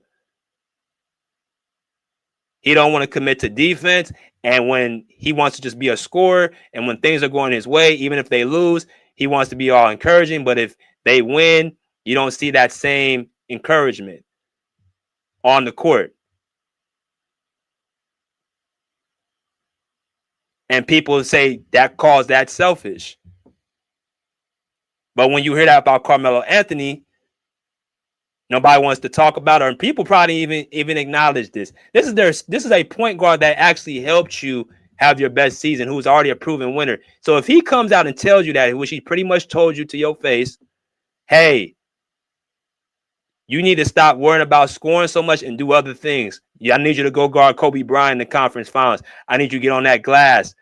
I need you to try to make the attempt to make your teammates better, which Carmelo Anthony, another thing he didn't do. Most of his teammates he plays with, they don't have great seasons with him. They have to take their seasons back. But my thing is the crazy thing that Chauncey said. He said when he scores 30 plus points and they lose, he's encouraging his teammates.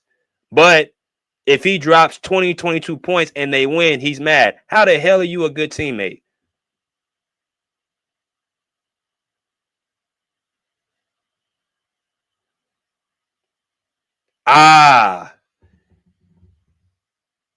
Off the court.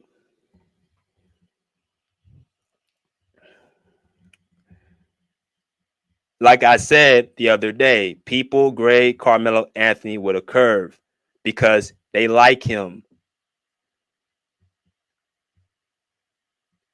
But you get a real dude like Chauncey Billups on that mic, who was in that locker room, who was able to see everything, the good, bad, and the ugly. He gonna give Carmelo Anthony his flowers, which he said to Denver they should have already retired his jersey. And he also said Carmelo was the most talented player he played with. But he also said, nigga, that you don't make your teammates better. You don't impact. I see why y'all ain't won nothing because quote unquote y'all don't have a leader, and B, you don't make your teammates better.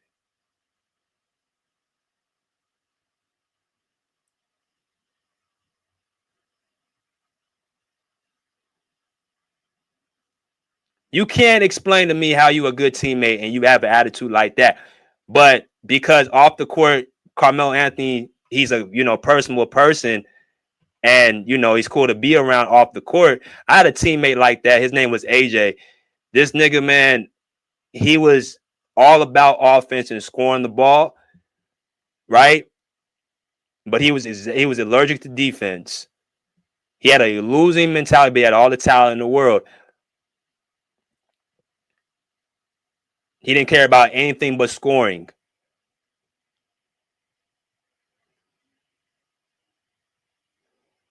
But back to the point, the reason why they broke the team up is because you guys underachieved the next year after y'all went to the conference finals. And then y'all he gets off of, they want you out so bad. They got Chauncey, JR, and Kenyon Martin because those are the three guys that Carmelo was cool with the most. And they knew if they pushed them out, you would be pushed out as well. And that's how you felt as y'all come to hit the like button. So that's a team right there in Denver where he had all the talent, he had all the help, he had a guy trying to teach him how to be a winning player, and it wasn't coming to grips. You didn't lose to the Lakers in 2010. You lost to the damn Jazz. Let's continue. So you go to New York. They quote unquote, force you out of New York. This is something else I want to also carry. Well, New York didn't have nobody. They didn't have this. Well, you just heard what Carmelo said out of nothing. And what we remember, the Knicks had a very good team in 2010 to 2011. They were looking to build. They had talent. They had brought in,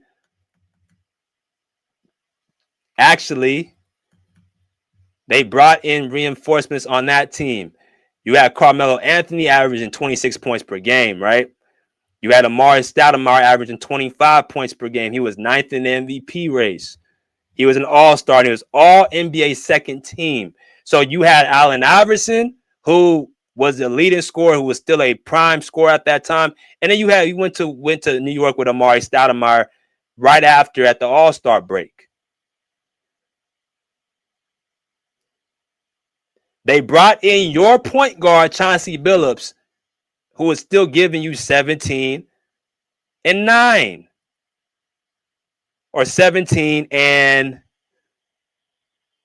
5. Raymond Felton, 17 and 9.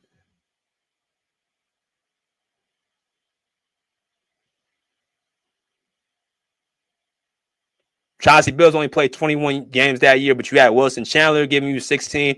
You had Danilo Gallinari giving you 15. You had a talented New York Knicks team the first year. You went from one team where you underachieved to another team who was pretty much starting to stack up the deck. They were trying to build something. So what we're going to do is let y'all hear what Carmelo Anthony and Amari Stoudemire had to say coming with each other on the same team.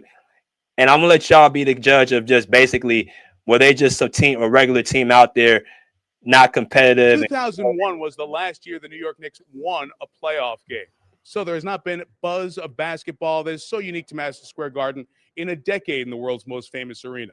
And when the New York Knicks spent the last couple of years clearing salary cap space, a lot of folks thought LeBron James or Dwayne Wade would provide that buzz.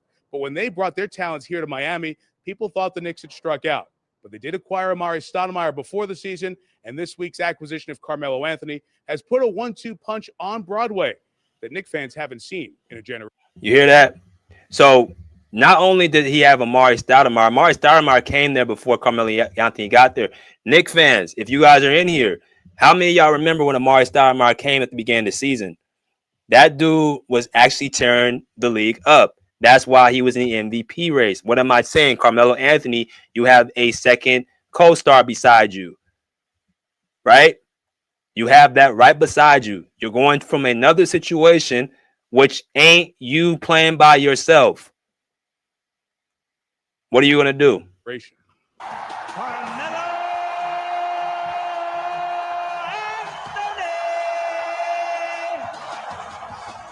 What was Wednesday night like in the Garden? Unbelievable. Just the excitement, the energy. The fans were, incredible. Just for me to run out on that court, through that tunnel and the reception that I got and received, I will never forget that moment. It was crazy. Crowd was out of control. It seemed like we was in the playoffs already. Now you've got to kind of play off each other a little bit to see who's the hot hand or what's the matchup or the moment. How tough is that going to be? That's what makes the game great, because now for the opposing defense, they have a hard time guarding both of us. You got two offensive threats. It's harder for that team to really magnify that defense toward us. I'm not trying to come in here and step on his toes, get in his way. I want him to be Amari Stoudemire, and I still want to be able to play my game and do what I do alongside that. As far as me and this guy right here being on the same page and people asking, is it going to work? I don't see why not. Now stay right there. Now, this is a new duo right here. Do y'all see what they're saying? I remember this point. The New York Knicks bringing Amari Stoudemire, who is still in his prime. This ain't no old Amari Stoudemire. This was let me see how old he was. I think he was 29, 30 years old. You in your prime. And Carmelo was 27, 28 when he came to the Knicks. So you're right at the sweet spot of your career. Amari Stoudemire in the MVP race, Carmelo Anthony being a prime scorer. They're saying this should work. Why not? You're in the Eastern Conference. Now, again, I'm highlighting again what all the homies was saying, that this dude has such a hard time and he could not do anything because he's being held back. I'm exposing all that. We just went to Denver. You had one playoff successful run, and then right after that, you follow that up with a first-round exit against a lower seed Utah Jazz. You were not just losing to the Lakers and the Spurs. You were losing to the Clippers. You were losing to the T-Wolves. You're losing to everybody in that Western Conference. So you get sent to the Eastern Conference, which is a more easier conference. Okay, cool, fine. They have Amari Stoudemire right there waiting for you. They have Chauncey Billups. They send him over there with you at their point guard. They have a Raymond Felton who was giving you 19 and 9, who was having a great all-star caliber season. They have Wilson Chandler. They have Danilo Gallinari. All guys that were great contributors to the Knicks before you showed up.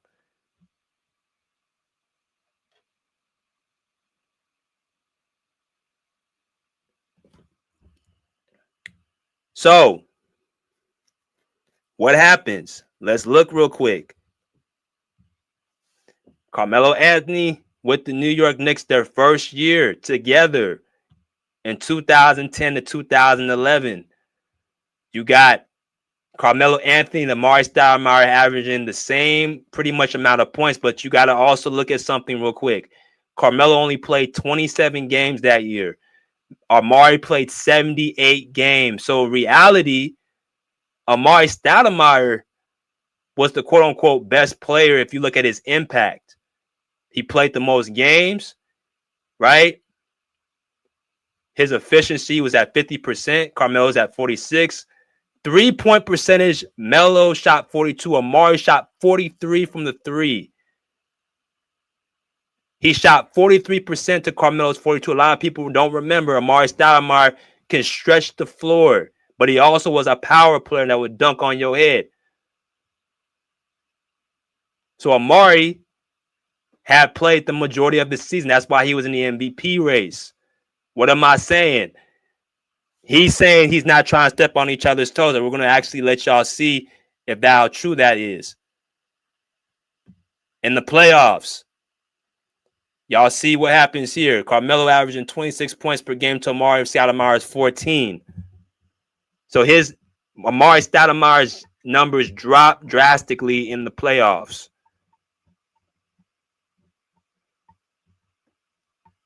And this is why I tell people, if you're making your teammates better, is players getting better playing with you, or are they getting worse? Are they better before you come, or are they better than when you worse? And I'm not just talking about numbers. I'm talking about how they feel involved in their impact. But okay, fine. They get into that season and they lose in the first round. Right? 2010, 2011. They lose to the Boston Celtics. That's fine. The Boston Celtics had KG, They had Paul Pierce and they had Rajon Rondo as one of the top point guards. Okay, you lose to the Boston Celtics. Let's go on to the next year, 2011, 2012. Who do they lose to? They lose to the Miami Heat. They go 36-30 that season. They played 76. I think they played 66 games that year. It was a shortened year. They were expected to go 41-25 that year. They went 36-30. They underperformed that season, but they still made the playoffs. Let's look and see just if Carmelo ain't trying to step on Amari Stoudemire's toes. Well, we got Carmelo Anthony averaging 22 points per game, and you got Amari averaging 17. So Amari went from 26 in the regular season the year before, or 25.3, to the playoffs he went to 14, and then the next season goes to 17 points per game. So Carmelo averaging 22 points per game, Amari averaging 17. They have Jeremy Lin averaging 14. They bring in J.R. Smith, right? Carmelo Anthony was talking about J.R. Smith was so important. Okay, you got J.R. Smith. You got Amon Shumpert. You got Tyson Chandler, who was the defensive player of the year that year. So you got an offensive anchor in yourself, and you got a defensive anchor in the post. And you have defensive players on Amon and J.R. Smith around you. Right?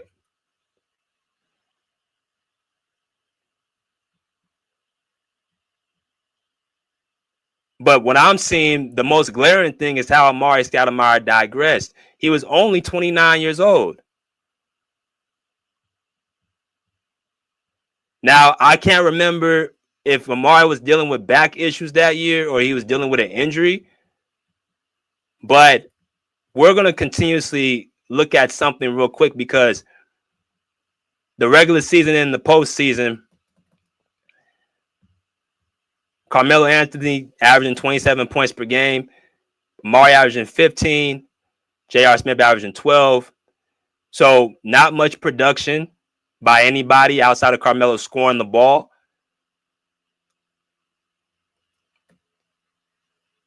But they lose to the Miami Heat in the first round. They lose 1-4 to get gentlemen swept. Now, this is why I made a point the other day about this Carmelo Anthony situation. Like I said before, people grade him with a curve, man. And I've already went through a number of different series and playoffs, whether his team either underperformed that he was leading or he did. I highlighted a 2-point game in the closeout game that he had that nobody talked about. Nobody talks about. But had that been somebody else, yes, y'all know who, y'all would have been flaming his ass.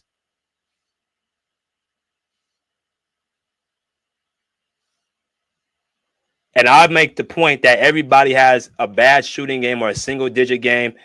You'll see that throughout NBA history. That's just how it is. Either if you play long enough, you're going to have a moment in the playoffs where you just don't look like you belong, no matter how great you are. But it just depends who you choose to speak about. Carmelo Anthony has been underperforming in the first 9 years of his career, and this is why he wasn't a certified top 10 player. He had one season in 2009 where he was at least at the borderline at the end, but he wasn't a certified top 10 player in the league. He was just a great offensive talent. Still. Now, I want y'all to hear something real quick.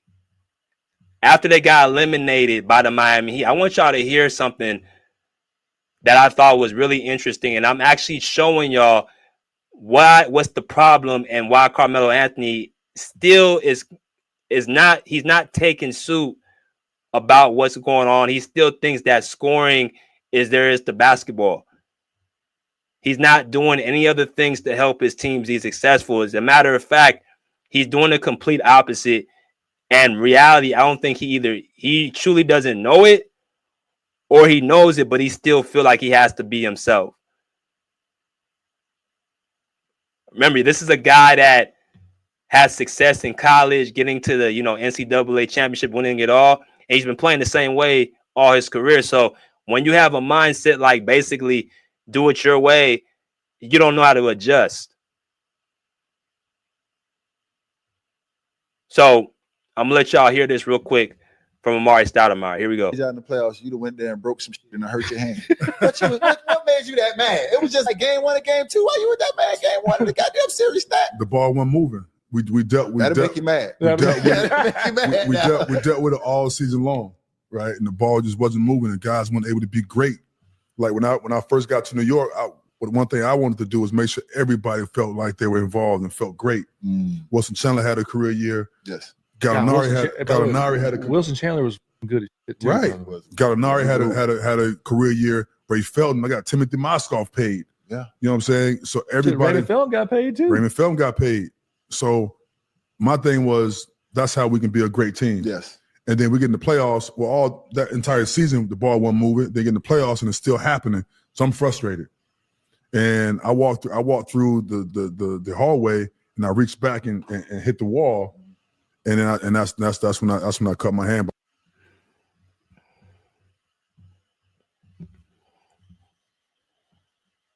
Ball wasn't moving. We've been dealing with it all season. Guys weren't able to be great.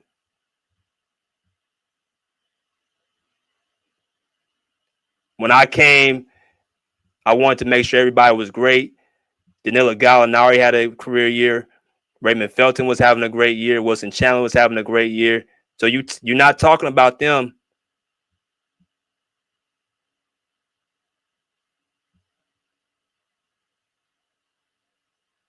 Who do y'all know? The ball's sticking to one guy. It's not moving.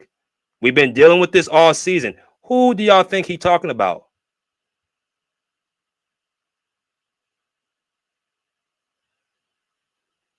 This nigga got so mad he broke his hand in the Miami Heat series.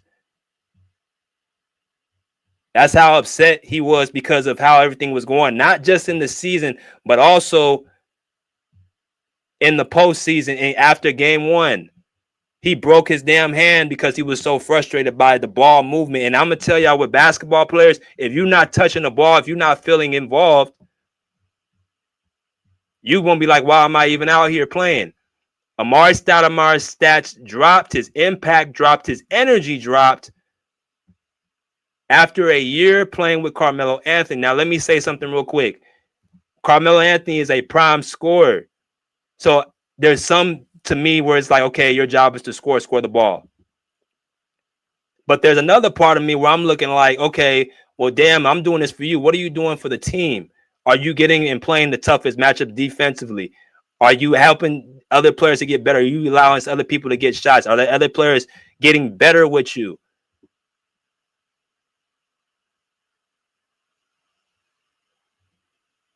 They're not.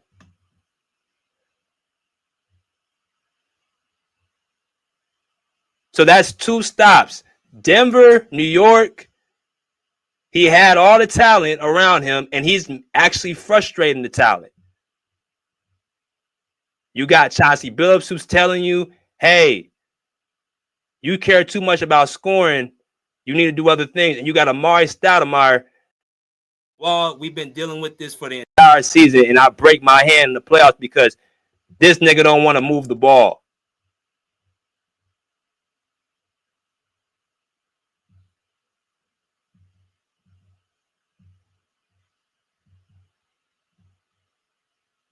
Amari Stoudemire was averaging, when he got there to New York, and he played the majority of the season, right? Because Carmelo got traded there at the trade deadline. Amari Stoudemire was giving you 25 points per game, and they were actually winning. He was All-NBA second team. Amari Stoudemire already came from a team where he was with the Phoenix Suns, where they got playoff success in the Western Conference with Steve Nash. I don't think Amari Stoudemire is a selfish player. I think he's a team guy.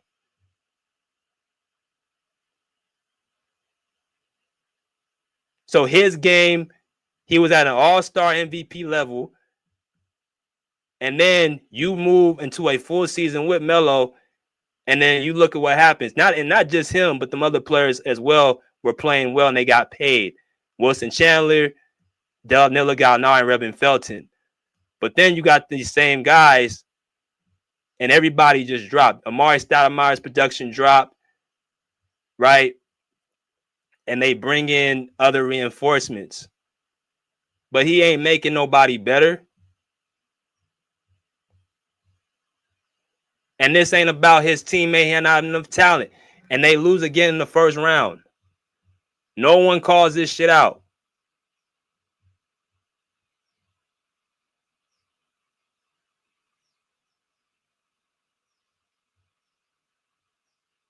Okay.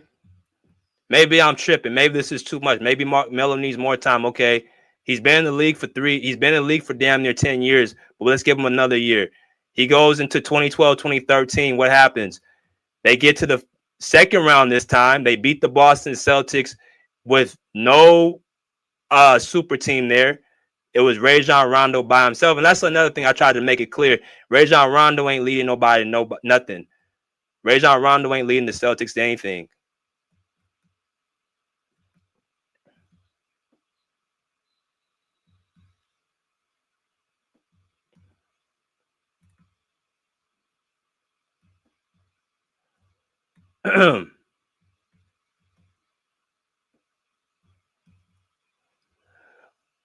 Actually, I lied. This was the only year that they actually had a good team to beat Boston. They beat the Boston Celtics 4-2 seed. They had a great season team. The New York Knicks were the second seed in the Eastern Conference that year. They pick up Jason Kidd. You have Jason Kidd. You have Tyson Chandler on this team. Who else do you got? See something real quick. Because I just mentioned to y'all the best teams that Melo has is when you have a floor general. Who else was on this team?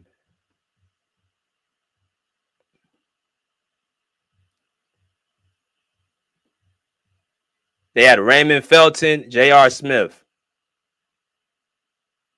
Amon Shumpert, Tyson Chandler. So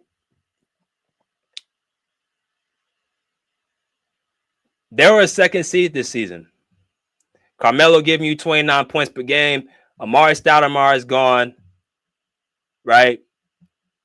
And they, keep much of the other parts of the court. So this would be the season where you have to actually make a jump. So you're the second seed going into the Eastern Conference Finals, and you lose to the Indiana Pacers, right? You lose to the Indiana Pacers and Paul George, which we made a discussion the other day, and I spoke about this, and I'm gonna let y'all in here pretty soon. They had Paul George, and I already went through that whole debate. If you look at the teams Indiana had, Paul George, they have never had any team. He's never had a teammate on the level of Allen Iverson, on the level of Amari Stoudemire on their team. He's never had any all-stars on his team. David West was not an all-star with Indiana. He was an all-star with the New Orleans Hornets 3 years before that. They had Roy Hibbert, who was their second best player.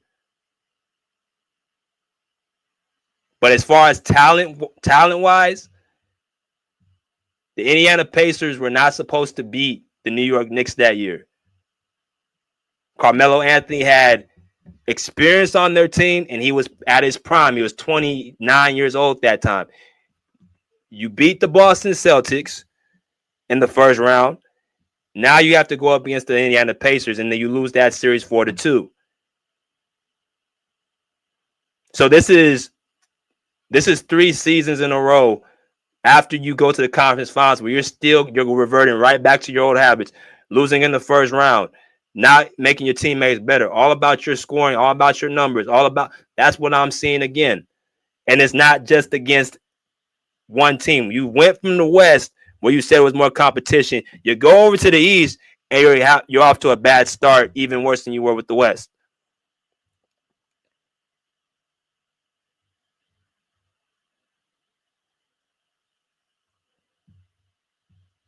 right? So 2013, they don't have any. They lose in the second round, and then after 2013 happened, so y'all can see this series right here.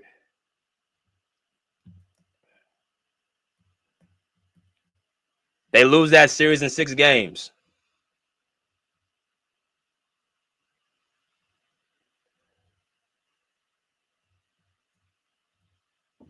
In that series against the Pacers, you had Paul George giving you 19 and 7 and 5.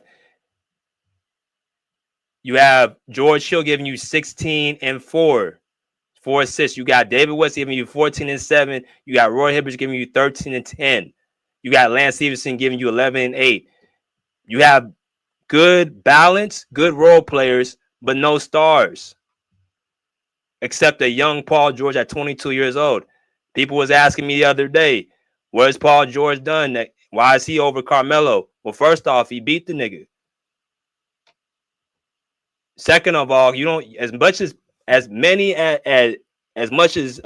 people talk about PGs have closeout games. He ain't never had no 2-point closeout game. He can will his team to the conference finals when his best player goes out.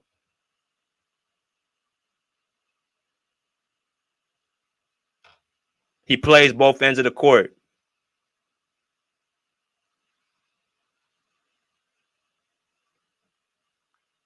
When I put the comparisons between the two the other day, Paul George completely washed Carmelo out the room. But because Paul George ain't as quote unquote hood as Carmelo Anthony is, we got to disrespect what he did, which is more than what Carmelo did by a landslide. But we want to up Carmelo because we like him. We can't do that. We got to be around the board. When you put those two together and you actually evaluate the two, what they are doing and what he's still doing, you're not pushing Paul George out the league. He got a contract, next contract. Teams were still lined up to get him. They were pushing Carmelo out the league right after he left the Knicks. They pushed him out of Denver, and then they followed up and pushed him out in New York, which y'all about to see right now. So,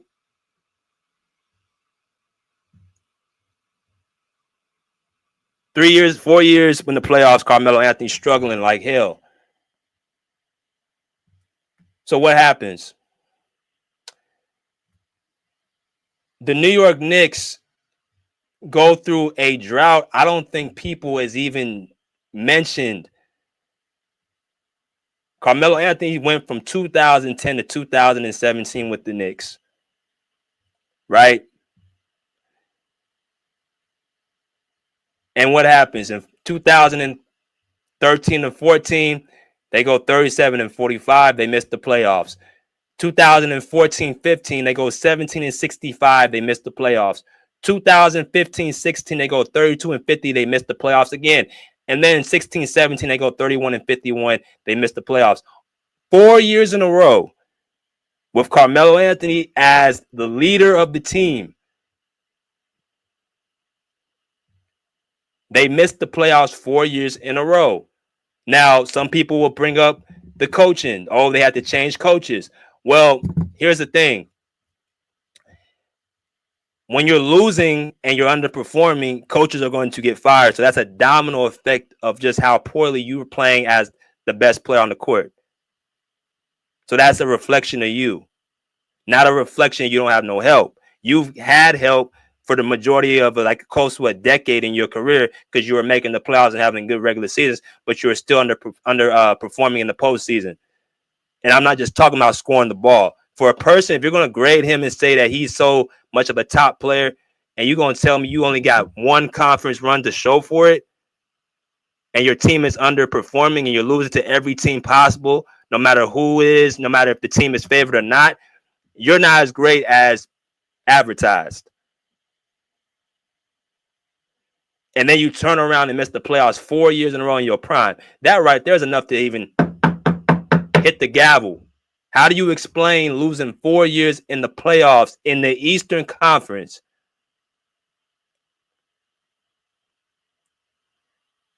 You talk about any other player of the 2010s, Paul George, Chris Paul, James Harden, Damian Lillard, any of these other players, bro, they're not losing and not making the playoffs 4 years in a row in their prime. They're not doing that.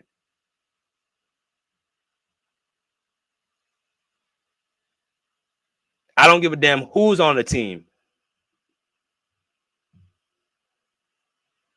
And like I said, that's why I said Carmelo Anthony don't belong in certain conversations and rooms. We're lucky that we like him because, to be real with you, he's not a first or a second option. He's a third option on a championship team. What I'm telling you is basically we've seen him in Denver as the first option. We've seen him in New York as the first/second option with Amari Stoudemire. Now, because he failed so miserably in New York, not even making the playoffs, now he's going to revert to the third option. This is where the blackball / humbleness is going to be tied in with Carmelo Anthony. So he leaves. At this point, they push him out of New York. Right? They push him out of New York. And he goes to OKC. Now, this is a man that's been in the league at this point 14 years, from 03 to 17. And for him to have an exit like he did in New York does not get highlighted enough. That right there should have been a wake-up call. Oh, I'm sorry, that was 11 years. That should have been right there a wake-up call. Damn. I just had an embarrassing showing towards the end of my career. What the hell is going on in New York? So there was another interview. I'm sorry I'm pulling up so many interviews. I'm just trying to make sure y'all kind of see what's going on. There's another interview I want to bring up again to let y'all see. This is where I think Carmelo Anthony should have finally got the point, like, hey, maybe it's something I need to do better to actually, you know what I'm saying, actually become a better version of myself. Maybe it's something about me that I actually need to do better to actually, make my teammates better, because unfortunately something that either I'm doing is not clicking or it's not, becoming, understood. So it says right here, Carmelo Anthony says time with Oklahoma City was not a good fit. Right? His time in Oklahoma City was not a good fit. And let me look at something real quick, y'all. 1 second.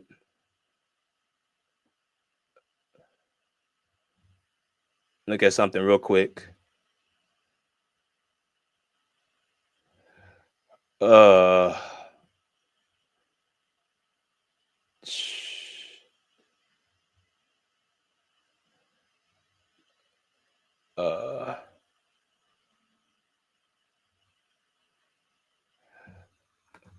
Okay.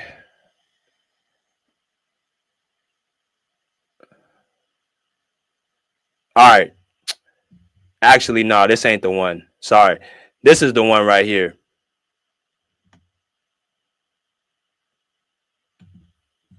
Yeah, here we go. This is a Carmelo Anthony explaining the OKC Russ and PG situation. Let y'all hear this. Listen, I'm gonna just try to give you this in the quick summary. When I left New York, right, I didn't leave New York. I got pushed out of New York. Let's be technical. Phil pushed me out of New York. You know what I mean? Mm-hmm. I struggled to leave New York. So you got pushed out of Denver and you got pushed out of New York. I want y'all to understand what he just said.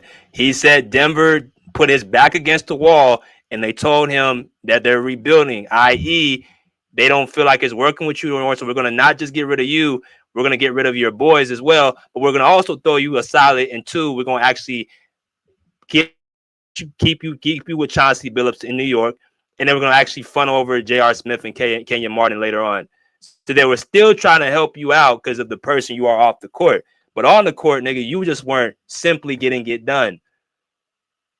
And again, it wasn't because of who you were facing. It was because of you and your playing style and your inability to commit to defense, and because of your selfishness offensively is why you couldn't get it done. So they pushed you out of Denver and they pushed you out of New York because of them 4 years in a row that you were not just only underperforming in the playoffs, but you had records in the Eastern Conference in the regular season where you weren't even making the playoffs.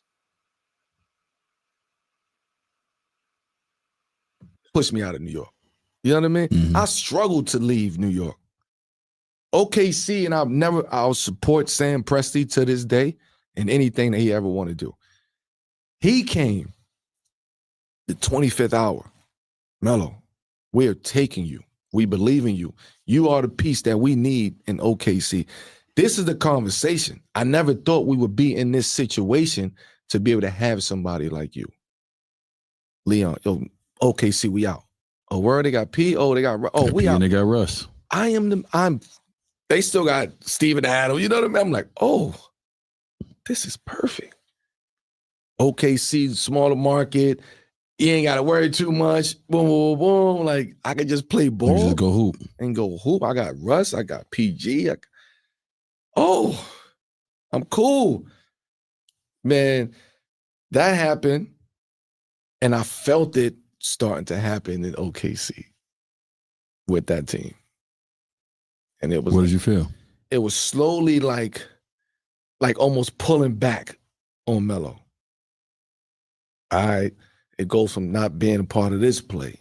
And it's like, oh, you go from this 29, 30 minutes, you start going to 28, 26. It's like, oh, they had the game going. And it's like, okay, I get that part of it. If they got it rolling, let them roll. But then you ain't incorporating to the offense. You ain't part of the system. And then it's like, I'm asking what's going on. So is it No, you'll figure it out. You can figure it out. It's not talent. It's not talent based. So listen, I want y'all to listen what D Wade's about to say, because once he listens to what y'all hear what D Wade's saying, he's trying to help his quote unquote close friend.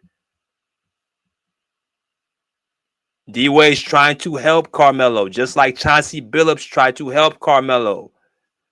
Just like how Amari Stoudemire in a more vulgar way tried to get the point across. Hey, talent, great. But there's another source that you ain't fit. Again, this is Carmelo now in his 11th season.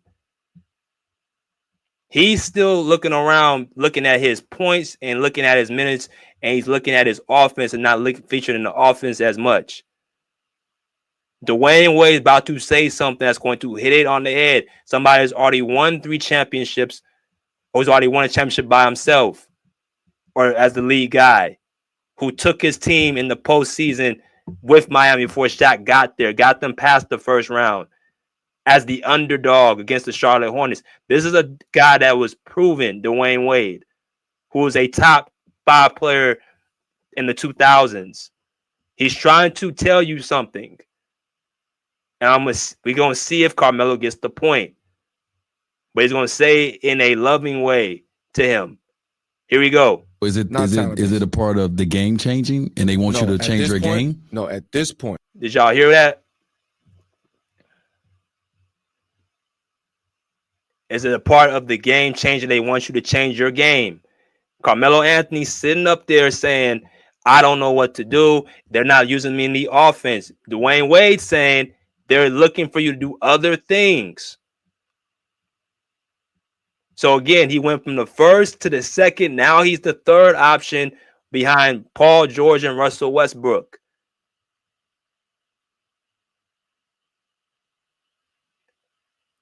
Why is this such a hard pill for Carmelo Anthony to swallow? Because the first 10 years of his career, he was known as basically an offensive threat. He didn't know how to adjust his game, and not quite frankly, he didn't actually do other things on the court to adjust his game.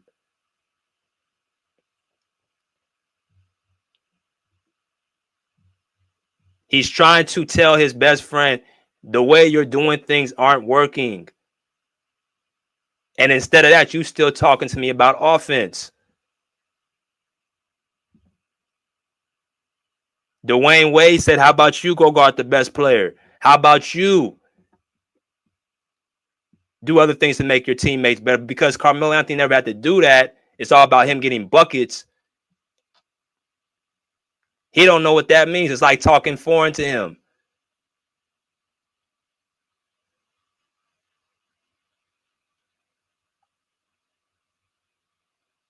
Carmelo Anthony he's such a good dude off the court, but you look at him, you just be like, this nigga don't get it. And because he's such a good dude off the court, people grade him with soft gloves while trying to penalize guys who rightfully passed him, and they want to sit up and condemn him.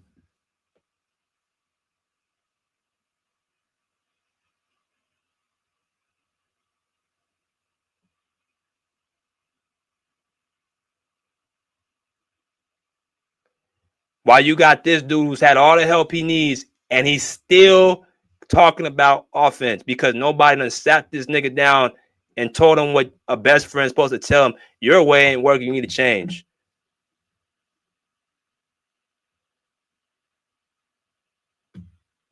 Carmelo Anthony was a one-dimensional size scorer. He was selfish. He had a selfish attitude in Denver. He had a selfish mentality in New York. How you gonna sit up there and say you good if you score 30 and lose, but if y'all win and score 20, 22 points, you mad?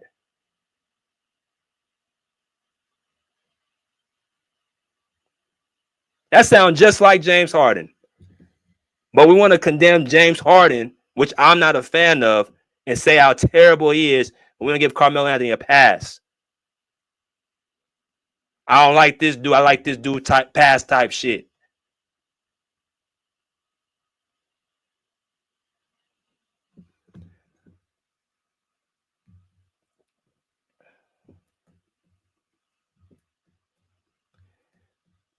Something else I want to show y'all.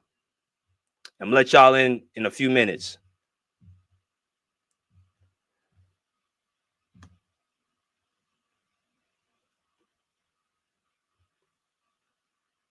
Carmelo Anthony, like I said, I'm going to continue to say, is a hood basketball legend. And when certain groups, he gets graded with a curve because people like him.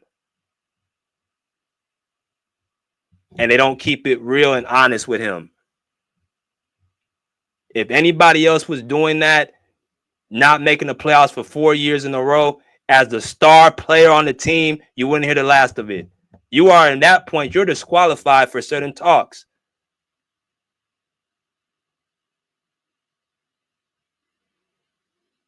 You can't explain 4 exits and not making the playoffs in a weaker conference when you said the West was too hard for you.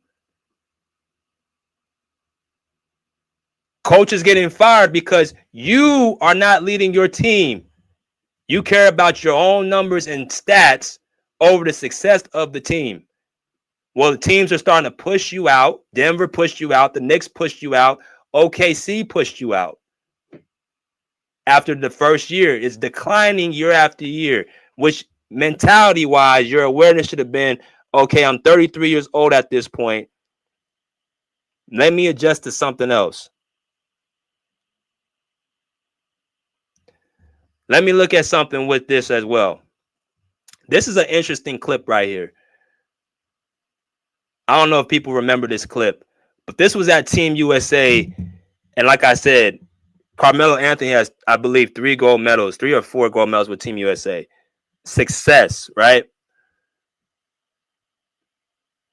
I want y'all to hear what this story entails. And I don't think people caught this. I know they've heard it, but they didn't catch at the very end. I want y'all to hear this, about a 2-minute clip. Be right back. You know, we're training and all of that. And we want to go out. So we all go out, everybody but Cole. We went out to like Club Tris or something like that.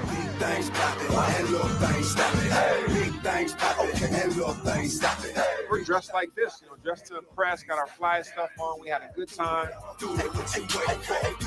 That was so much fun. We come back to the hotel about 5:30 or 6 in the morning, and guess who's in the lobby on his way to the gym? Kobe is downstairs in the lobby with his bag and his sneakers and his gloves, like weightlifting gloves. And we're like, yo, where you like joking? Like, where the fuck you going? Like, where you going, bro? I'm going downstairs. I'm going to the gym. And in my mind, I'm like, what the fuck? This motherfucker Kobe was already like drenched in sweat. And we was like, oh yeah, he different. Like, man, it's 4 o'clock, man. I'm 5 o'clock, man. I'm going to sleep. I'm not seeing at practice. As we're going in the elevator up to our rooms, we're like, did you hear that? Like, we're all talking to each other like, this guy's really dedicated. Every day I'm hustling. So next thing you know, it goes from just Kobe going at 5:30 in the morning to LeBron and D Wade. And by the end of the week, the whole team was getting up every morning and we're on Kobe's schedule. Like, it was a domino effect. Once you start seeing like, the greats in there doing their thing and leading that pack, and it's like, oh, I'm here, I'm with you. Like, let's go. And he created that. Like, he wanted that. He wanted to see who was gonna commit. I'm gonna be honest with you. I wasn't going at no fucking 4:30. That's too early. Exactly.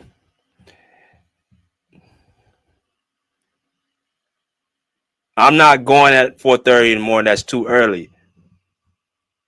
I'm sorry. I'm not going at no fucking 4:30 a.m. That's too early. What you mean it's too early, bro? And once you hear that sound clip, 4:30 a.m. is too early for a guy who all he's supposed to do is play basketball and make millions of dollars and live a lavish lifestyle. He ain't got to go out and do a 9 to 5. He can just out there playing ball and getting millions of dollars and doing what he wants to do. Once you hear something like that, that's why your level of greatness does not reach the players that have passed you, who either were in your draft class or players after you.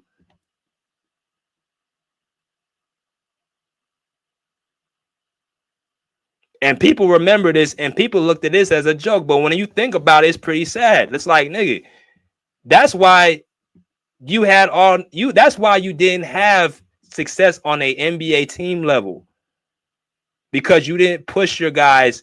At one point, Carmelo Anthony in college, that season in Syracuse, they had a common goal, but you have to build off of that.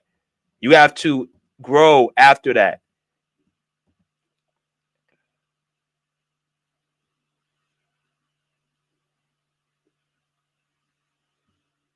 "4:30 in the morning is too early. I'm not giving." What the hell are you talking about? That's too early.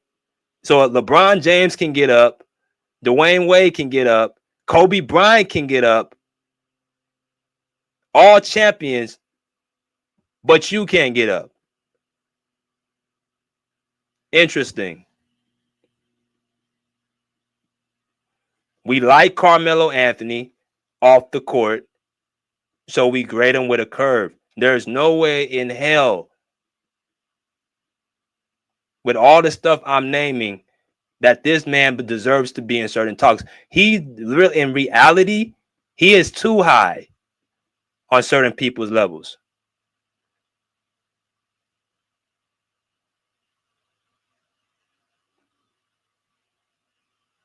He didn't commit himself. He didn't commit himself to defense, and he didn't commit himself to taking care of himself as far as conditioning and staying in shape. Let me explain something to you guys real quick. People ask me, how can you tell if a person's in shape? All you got to do is look at them and tell them to lift their shirt up. No homo. There's a certain thing called a 2-pack, 4-pack, 6-pack, and just how your body is defined, where you can tell if a player is taking care of himself and he's in shape. When you lift that shirt up, you cannot fake that gut. Carmelo Anthony has always had a little pudge on his stomach. He's always been a little bit husky. Now, I understand body types, but at some point, you can see if a person is taking care of himself. When you look at guys like LeBron James, Physical specimen. Spending all this time in the league.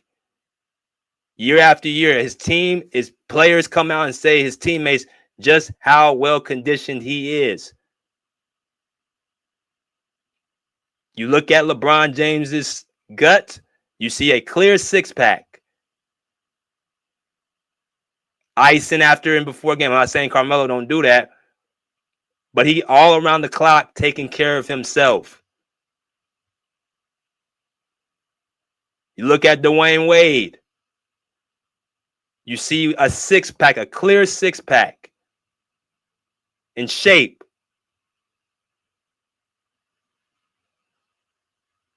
Physical specimen, both ends of the ball. Can run up the court all day, call him Flash, in shape. You look at Kawhi Leonard, six-pack.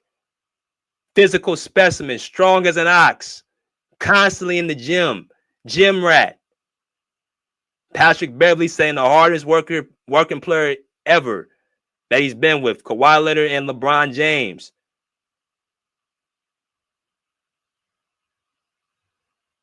You look at Paul George, six-pack, in shape.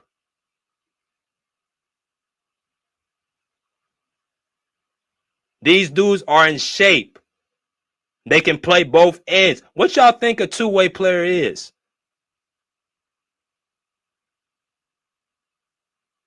That's the most physically taxing thing on the court, is to play both ends of the ball. So, hint, if you can do that at an elite level, you're probably in shape.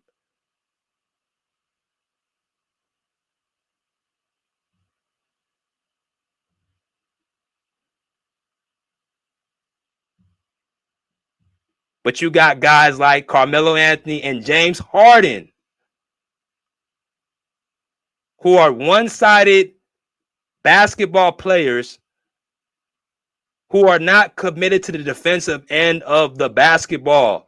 They do not exert that much energy, not because they don't want to, but they cannot do it for a number of reasons, because they're not able to do that throughout the entire stamina of a game, and the mindset to do it. You cannot fake that gut. This is why players like James Harden don't want to play defense on the other side. You guys got your answer. But the problem is we give James Harden a hard time, but Carmelo Anthony don't get that same smoke. This guy missed the playoffs 4 years in a row. Doesn't commit to defense. Had a teammate say who was his best teammate with the best season he had, taking his team to the playoff, to the Western Conference Finals, and Chauncey Billups, who was already a proven champion. He cares when he's winning, when he has 32 points and they lose, he's dapping everybody up. But if they win and he has 22 points, he's mad. But he's a good teammate.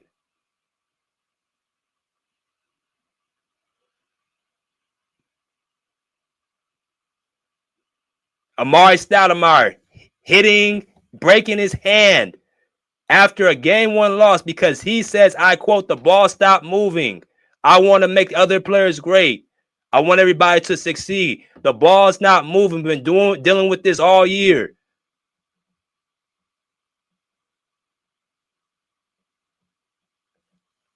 I'm not getting at fucking 4:30 a.m. in the morning. That's too early. All these points are why Carmelo Anthony don't belong in certain rooms. Great guy.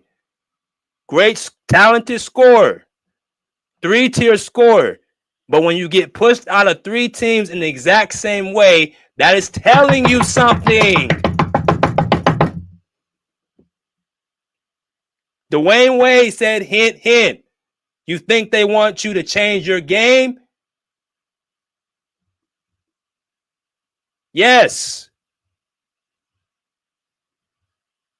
Get in shape, commit to defense, do other things other than score the ball, and getting yours, and maybe you might have more playoff success, and you might have, close what I say, a longer career. Because to be quite honest with you, the last 5-6 years of Carmelo's career, he was pretty much being pushed out. And this blackball shit, no, he didn't get blackballed. He didn't adjust.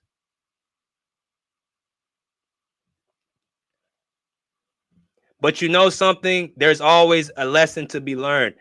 At some point, when he was with Houston, I think it really hit home what happened with him and Daryl Morey, because he got on Stephen A. Smith's and actually talked to him on ESPN and spoke about it. It got so bad that he got on national television on ESPN and said, I don't know what's going on. He detailed what happened between him and Daryl Morey, the details of the situation.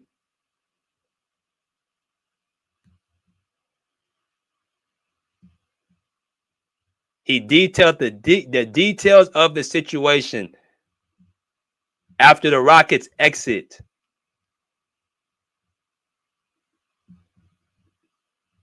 That's not it. Sorry, I got 2 more vids and I'll be done.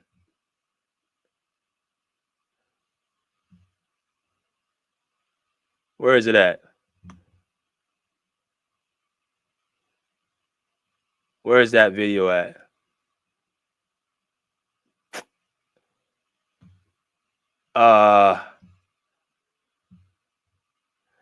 Here it is. So this is Carmelo Anthony's talking to Stephen A. Smith, and he speaks about his exit with Houston.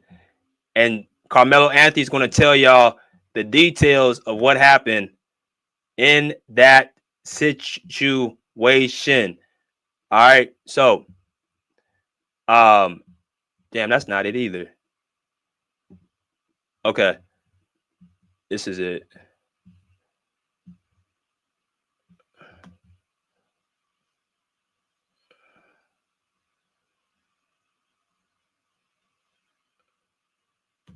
Okay.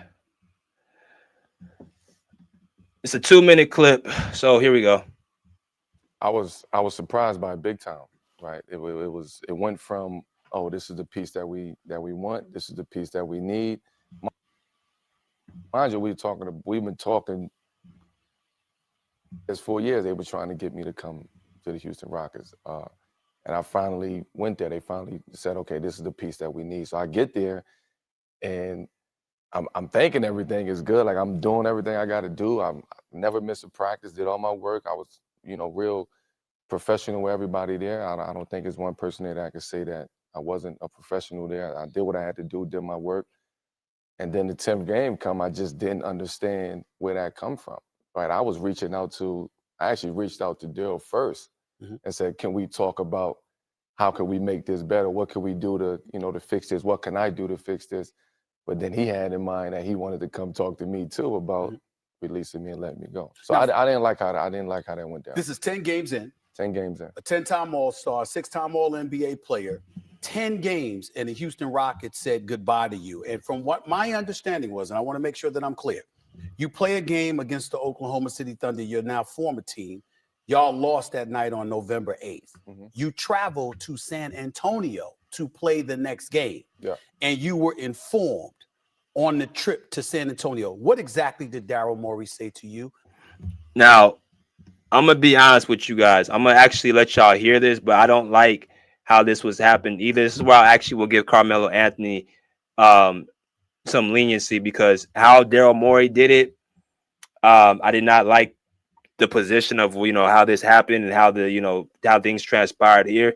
But I'm gonna let y'all hear what Carmelo had to say when he met with you. I was actually in San Antonio in my room getting ready for the game, and me and Daryl were supposed to speak that night because I had reached out to him previously about just a heads up me, like what's going on. Let me know what I can do. Like, I'm here to help the team. Like, let me know what I got to do. But he had, he came in and he was just like, look, basically your service is no longer needed. And I'm like, hold on, what the hell are you talking about? He's like, nah, things just not working out. And you got to figure out something to do. I'm like, how the hell I'm going to figure something out to do? I got a game tomorrow. Nah, you're not going to suit up tomorrow.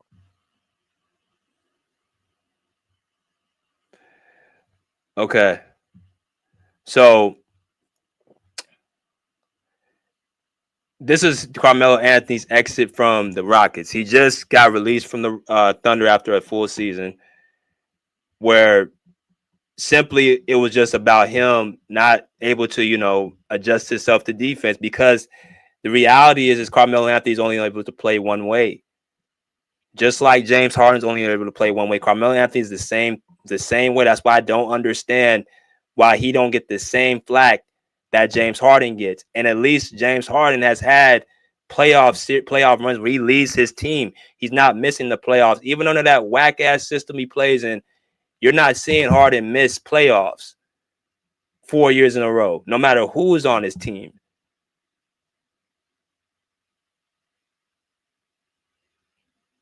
So we gotta give Carmelo the same smoke.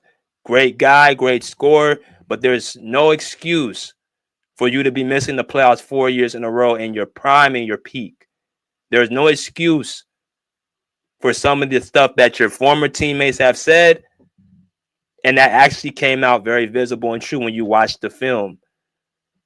So you go from there to OKC, you get pushed out of OKC. Now you're at the point where you're looking to get pushed out the league. This got so serious, he went on ESPN First Take and don't know what's going on. I feel bad for Carmelo because he is a great guy, but somebody should have sat this man down and told him the truth. And that's why I got so annoyed the other day, people giving him credit he don't deserve, instead of saying it like, hey, your way ain't working. So now this is where he hits the wall because nobody told him the truth for him to reciprocate it, or he didn't listen. So now here we are in Houston. Daryl Morey pulls this man aside in the hotel room when he's getting ready for a game the next day and tells him, your services are no longer needed here.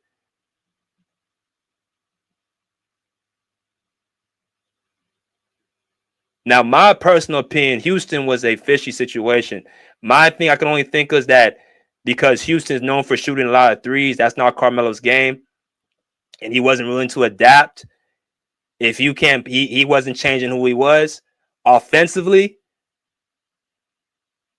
Daryl Morey, being the asshole that he is, basically just gave him his walking papers within 9-10 games.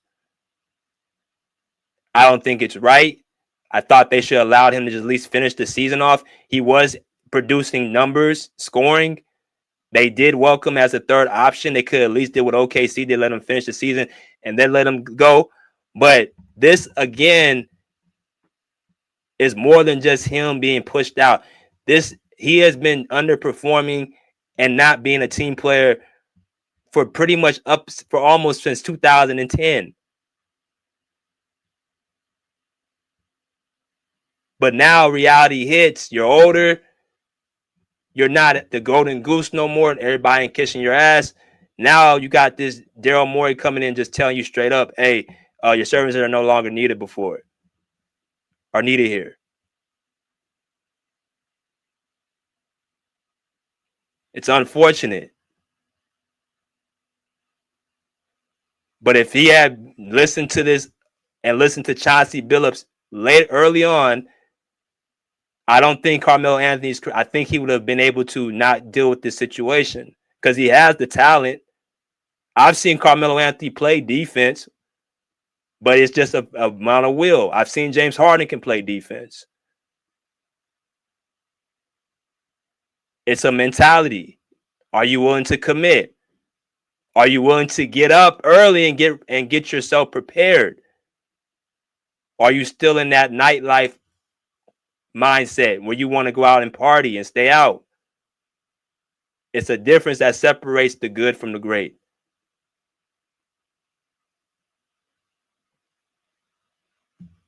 So what happens after Houston? He goes to the Portland Trailblazers, and He gets signed by Portland, not by the owner, but because Damian Lillard come and actually stuck his neck out and actually vouched for Carmelo Anthony to come.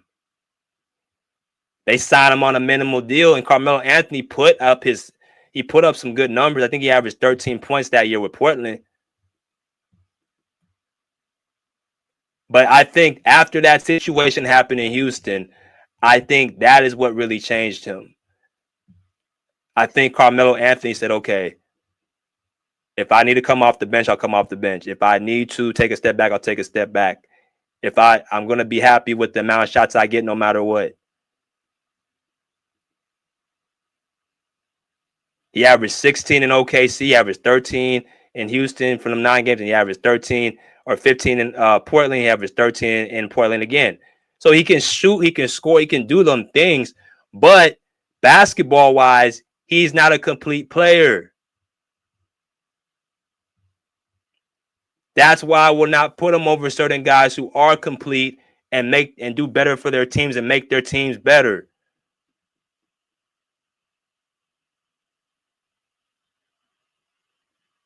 And you can tell if a person making their teams better. How can you tell? If they're having performances with that player, better and all-time seasons with that player, that shows you he's making his teammates better.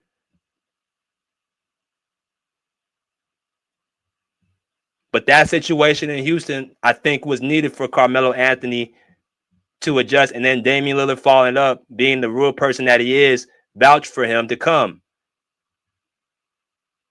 But Carmelo was looking to retire after that Houston situation. And then he goes to the Los Angeles Lakers, averaging 13 points per game. So it's not a talent thing with Melo.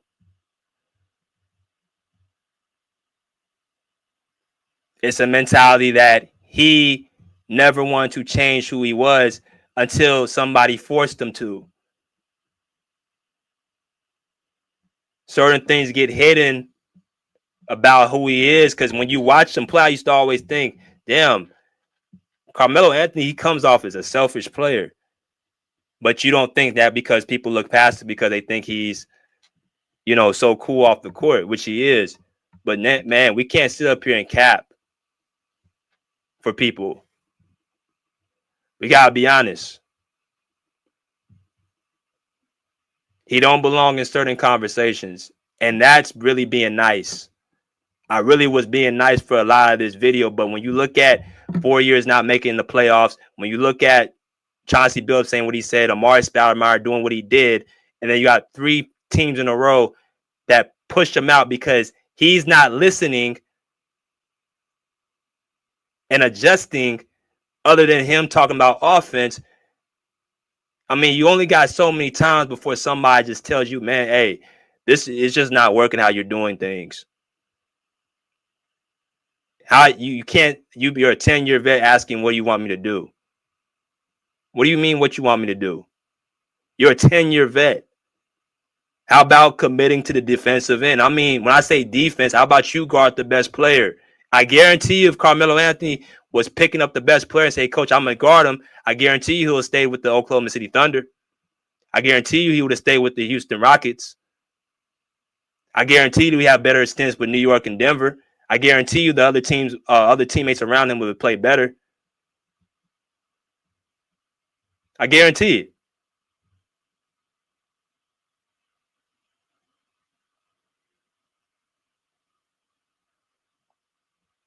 And this ain't just Melo that gets graded like this. This is Derrick Rose gets graded like this. Allen Iverson gets graded with a curve. But AI is a little more respectable because AI off moments and carried his teams and never missing the playoffs and all that. Done more with less. He has done that. So there's a respect factor there. Carmelo, unfortunately, really ain't. He's had more than enough help, even some more than some of his counterparts who've done more, and he's still coming up short and failing to readjust his game. That's on him. What I'm gonna do is I'm gonna go ahead and give y'all the link.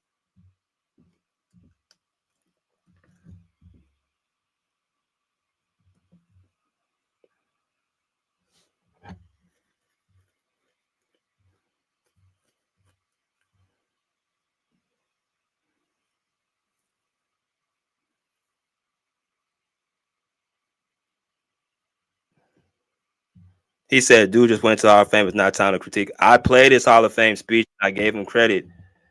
Y'all never wanted to. Y'all never wanted to critique him. That's why we're having this video. Y'all should have been honest with the nigga.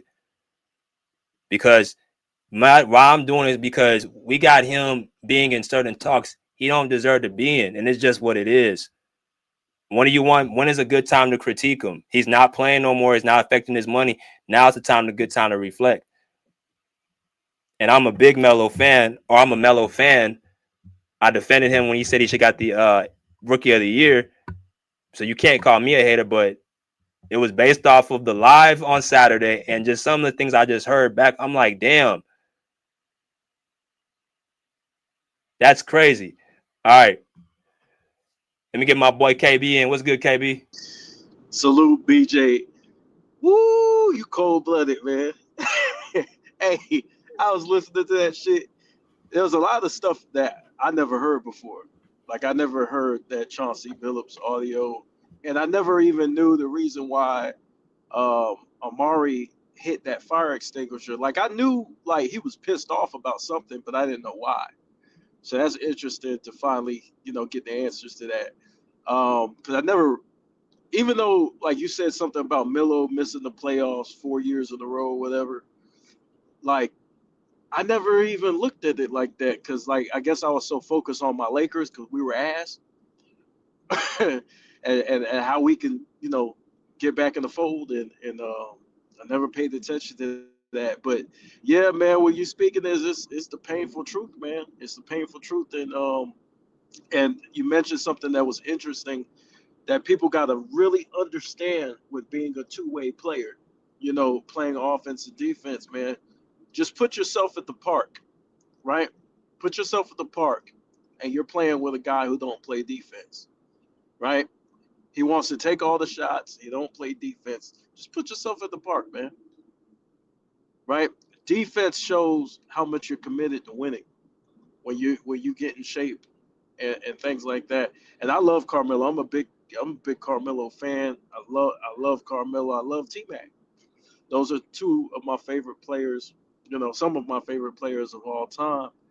And but I mean, we got to be real about it too. They didn't really commit themselves, fully, um, like some of the guys in their era.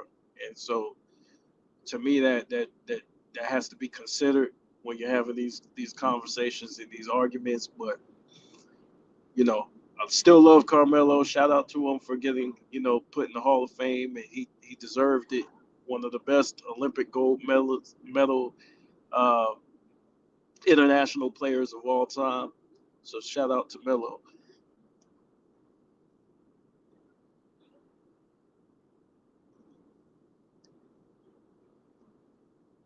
Yeah, he in there. Yeah, he in there, man. But man, that footage, hey, some of Kobe's footage, man, it gives me chills, like, because it just shows the dedication and the work ethic, man, that he put in, and how, when he walked in the room, everybody followed as far as getting in shape and stuff like that. So yeah, that shit was crazy. Yeah, man. I don't say like I don't take joy in doing it, but it's just like, bro, like I really feel like I was listening to him like, yo, it's like, bro, y'all are completely not you, but Yeah, you know, they're like looking at it like, damn, like you're getting on P, on Paul George for underperforming, quote unquote, which let's just be completely honest. The truth is he didn't have Kawhi Leonard for 4 years in the playoffs. And people don't even mention that. They say he didn't get it done. Okay, fine. But he still had 3 conference finals appearances. He's still a complete player. He still takes pride in his work ethic. He does everything to actually be the best complete basketball player. He's done more than Melo. And we're still trying to make a debate. I don't see the debate. All I see is yeah, Melo. He gets graded with a curve because, and it's just what it is. People like him off the court, and I like his game off. I like yeah, him off the court too. But it's like dog, like, I mean, it's like we have to just be completely honest. And if we're all Kobe guys, like, we can't give that a pass. There's a lot of that in basketball discourse, and I know this because I listen to people talk, and you got a lot of gatekeeping in basketball conversations, like with players who people like and things like that. There's a lot of gatekeeping where, no matter what a player does, you can't put them in front, even though they've done more or even though they worked for it. You know what I mean? So Yeah. I think with the Melo and Paul George thing is like Paul George played both sides of the ball. Like I love Melo to death, man, but he did, man. It's hard, bro. You know, BJ, you played ball, right? You know how Mhm. hard it is to play on both ends for an entire year, bro. Like it's hard, bro. Like it's tough, man. It But is. it's winning basketball. You're Right. more prone to getting hurt. Like a lot of players, and I don't think people understand this shit. A lot of players could put up scoring numbers not playing defense. A lot of players can do that shit. But how many players could do it and play elite defense?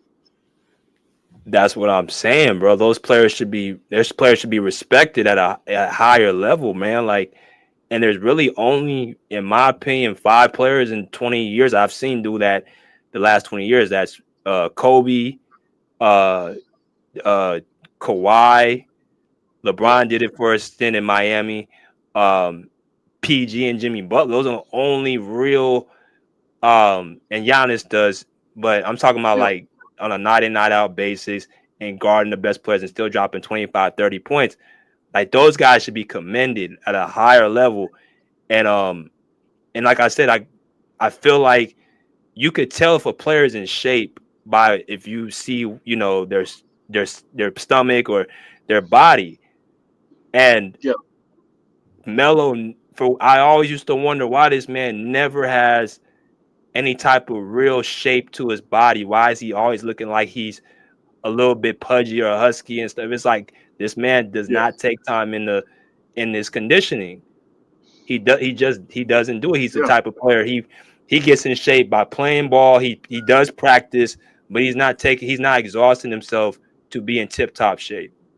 And it really shows you how good he is that he's able to still like Yes. do what he does while having a body like that. Yeah. Like, man, imagine if he would have got more in shape, man, more dedicated. Because I think if he would have came to the Lakers, bro, I think Kobe would have helped him with that. Because if you notice something about our teams in those years where Kobe was in his prime and he was still healthy, everybody who touched foot on that court played defense. Right. That was Right. a must. Right. I Right. think You're gonna Carmelo play would have D. did the same shit. No, he would have because he did it in the Olympics. Yeah. I think like I said, I saw Melo play defense in the Olympics. I'm like, oh, this dude got quick hands. He's strong in the post, Yeah. great reflexes. Um, there's no reason why this dude should be, targeted on defense. Like he shouldn't be. That shouldn't happen if he's really putting his time, you know, weight room and all that stuff. But that was Amari. Amari was there with Phil Jackson too, right? Mari was there for the first 2 years, So, 2010 to 2012. because I know they were trying to run the triangle at one point, and they had to abandon that shit. I remember Phil was just shitting on Carmelo, like in the media and things like that. I was like, God, oh, talking about how they called him the black hole and all that stuff.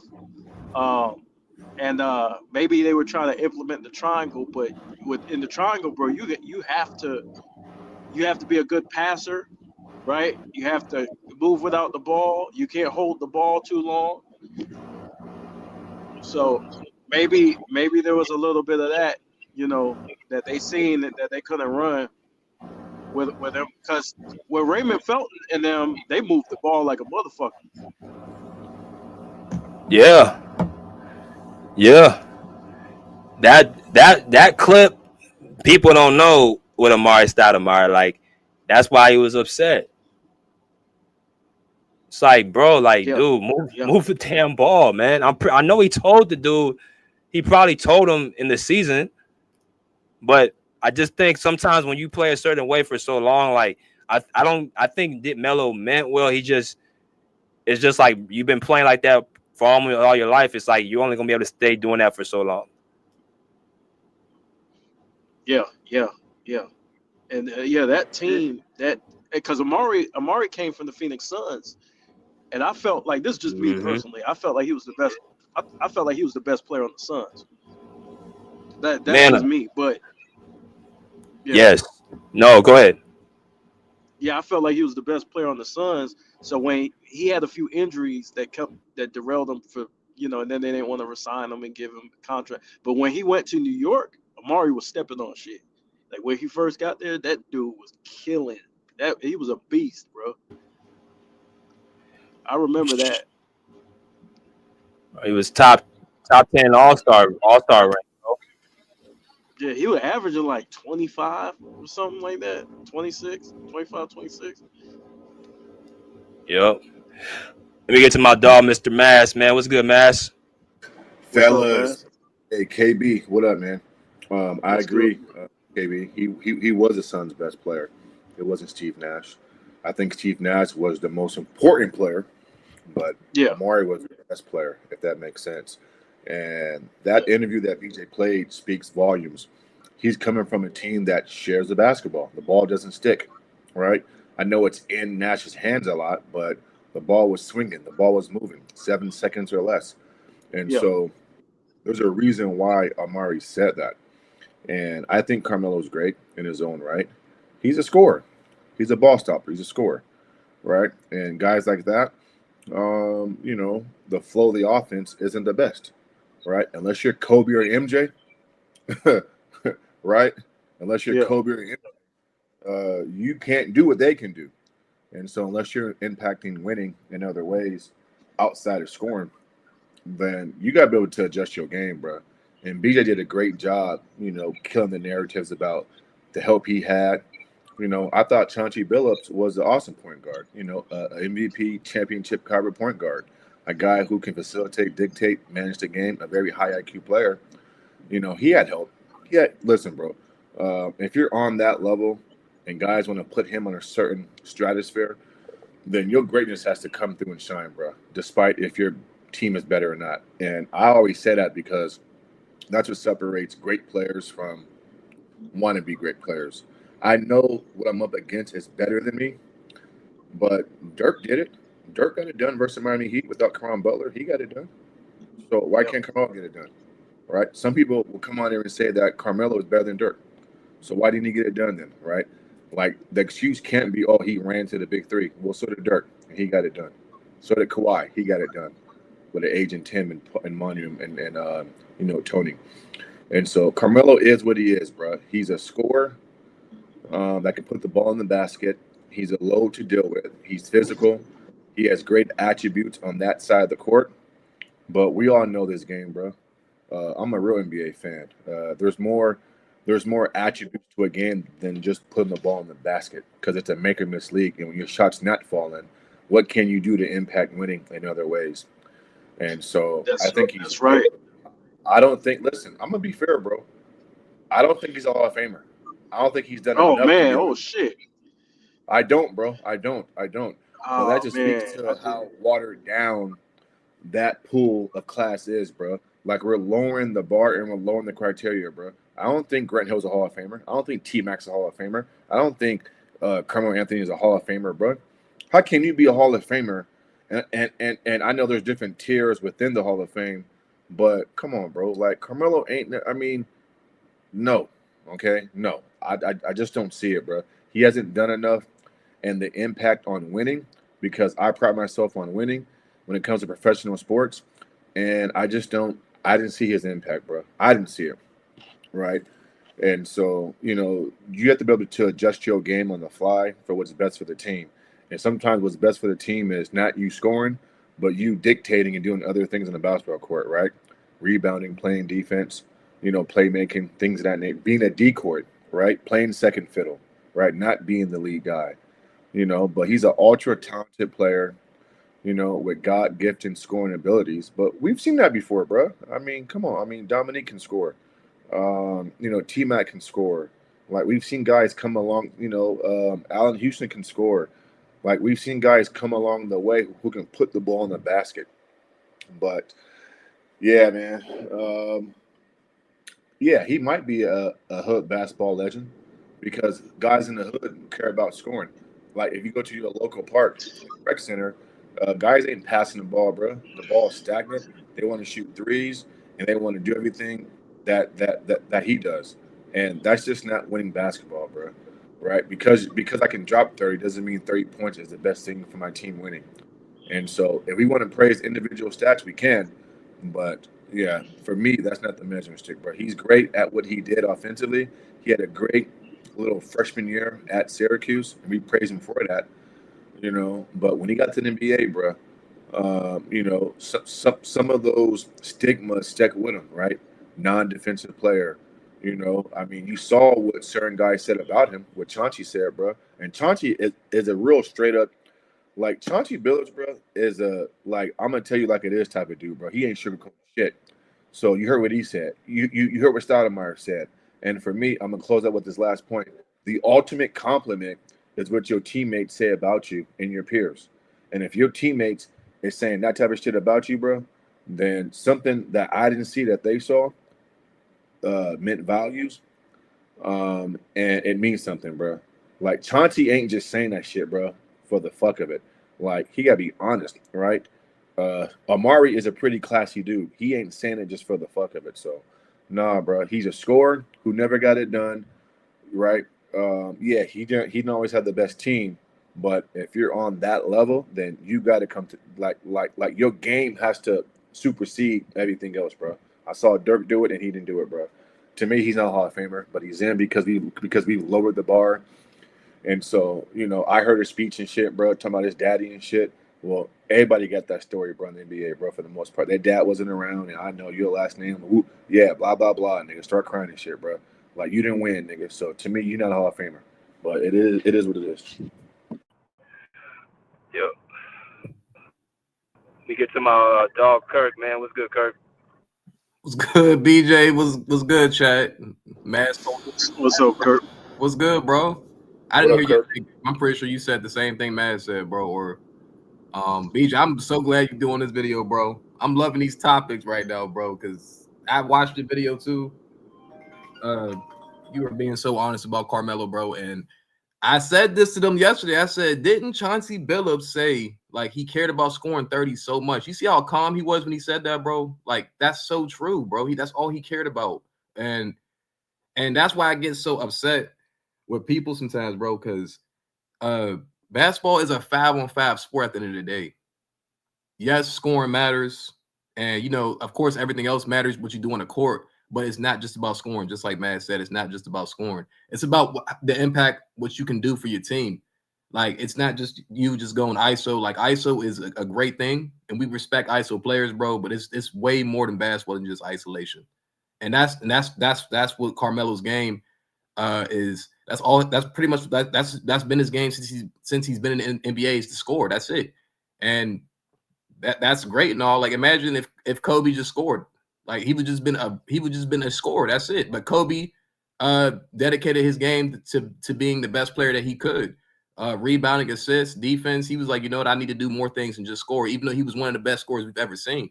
Like Carmelo, like it's crazy, bro. Because like he's a good rebounder, but he just never like became a versatile player. And that's what the game is all about. It's about winning at the end of the day, just like Matt said. Like, what have you done? Even if you didn't win, like, when was the last time Carmelo was in a crazy game in the Game 7 series? Like, I'm trying to even think about. I'm not even trying to be funny. Like was he ever in the dog it out series other than the Lakers when it went 6 games? Was he ever in a 7-game series before? Like, I'm just that.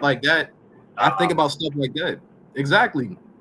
I think about stuff like that. Like, at least I can look at John Stockton and be like, you know what, man, he didn't win, but he was a winner, bro. Like, John Stockton was literally a winner. Even before MJ stole the ball from Karl Malone, John Stockton hit a clutch shot, and he went to back-to-back finals. But he just, I ain't gonna lie, I can literally say sit here and say John Stockton lost to a better team because he did. But the way he played, bro, like John Stockton played like a winner. Like you can tell when players play like a winner. Even Kyrie to a certain extent, bro. Like even Kyrie wanted to extend his game other than scoring. Like he actually wanted to do that. Like you have to be able to want to say, I want to do this. Like it's not even about saying I want to be a better Well, it is, but it's not. But at the end of the day, you're doing what's best so your team can win. That's all it's about. Like you just said, Amari Stoudemire talking about. I even know he said that, bro. The ball wasn't moving because that's the thing about Carmelo. Everything stops, bro, and he's doing that pump, that jab step triple threat. He's amazing at it, but that slows down the whole offense, man. And it just takes away from your teammates. And the fact that you're so mad that he broke his shit, like that says a lot, bro. Like that means like he's not listening to the teammates. So you know what I'm saying? Like I can. As much as I want to sit here and say Kobe was a selfish player, bro, at least he did what he needed to do to win. He did. I can't even say he didn't because that's what he did, bro. Like I can sit here and say Kobe was the most selfish player ever, but at least he was like, you know what, bro? I need these dudes. To Kobe's not the most selfish player. No, but I'm saying, but my personal opinion, he is a selfish player, but he's not that. He can't be that selfish, obviously, because he took a step back and was like, you know what, I need to do this. I need to do this to win. That's what it's about. At the end of the day, that's what we want to. At least that's what I want to see, bro. I want to see a player become the best version of themselves. And when I see Carmelo, I don't see a player that became the best version of himself. I see a player that, like you said, and like Mr. Maz said, he's just a hood legend, bro. Like a person that can score a bunch of points, elite scorer, and just to leave the game and just said, "Oh yeah, I dropped 30." Like that's cool, bro. But like, what else are we doing here? Like, why are you here? I can see if you didn't want to join LeBron, but you didn't want to do that so you could just score 30 all day and say that you beat LeBron one time in a like you beat LeBron, the big three, one game out of 4 games because he dropped 41 points. I forget which game. Like in the closing out game, Miami was up 3-0. I think it's in 2012. Or 2013, and he dropped 41 to win a game. That's great. That's actually a good game for Carmelo. You know what I'm saying? That's a big time. That's a big time play. But he lost the series 4-1. So the only thing he's going to walk away from that series is saying like at least I beat the big three one time in the, you know what I'm saying, one time in the series, but you didn't win the series. So it's like that's Carmelo's mindset was never like bigger than like y'all said, like bigger than like himself. It was all about like, like it wasn't about the bigger picture, which is sad though, man. Like, because we want to see like just brothers just be smarter, man. And I'm not saying he's stupid or nothing like that, but you have to be able to be like, you know what, bro, I gotta do this. That's why we have to respect players for doing it. I don't even care about you not winning. It's about like, did you try? Did you sacrifice some of your game? That's what it's about, bro. It's not always about you. It's really not. Like, I'm not gonna I got Shea right here, bro, but I'm not gonna hold you, bro. He wasn't winning with that shit without J-Dub. He wasn't winning that shit without Lou Dort. Shea was not winning that championship. He was not playmaking like he was this whole season or this whole year.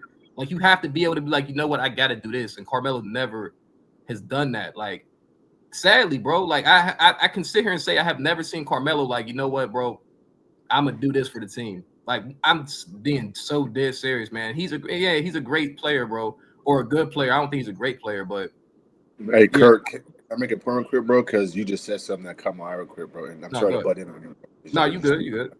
Facts right now, bro. When J-Dub had it going in the finals and he dropped 40-some points, what did Shea do?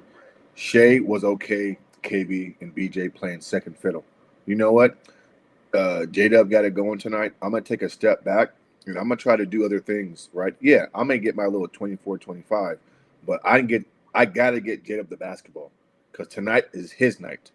And, exactly. And I've never seen Carmelo just like be able to play second fiddle and still be effective in that role, because some games, KB, call for different assignments, right? Like there's games where take a back seat and let Powell be the first fiddle or whoever or whatever the case may be. And a lot of guys who are like Carmelo, who are just ISO dominant scorers, bro, they have a hard time relinquishing that role during the game, and they think because I dropped 35 points that it's good for the team, but you lost. Maybe your 23 and 10 and 7 would have been more impactful than your 35, 5 and 2. And so, yeah, that's a great point, Kirk. I mean, I'm glad Yeah, you brought it up.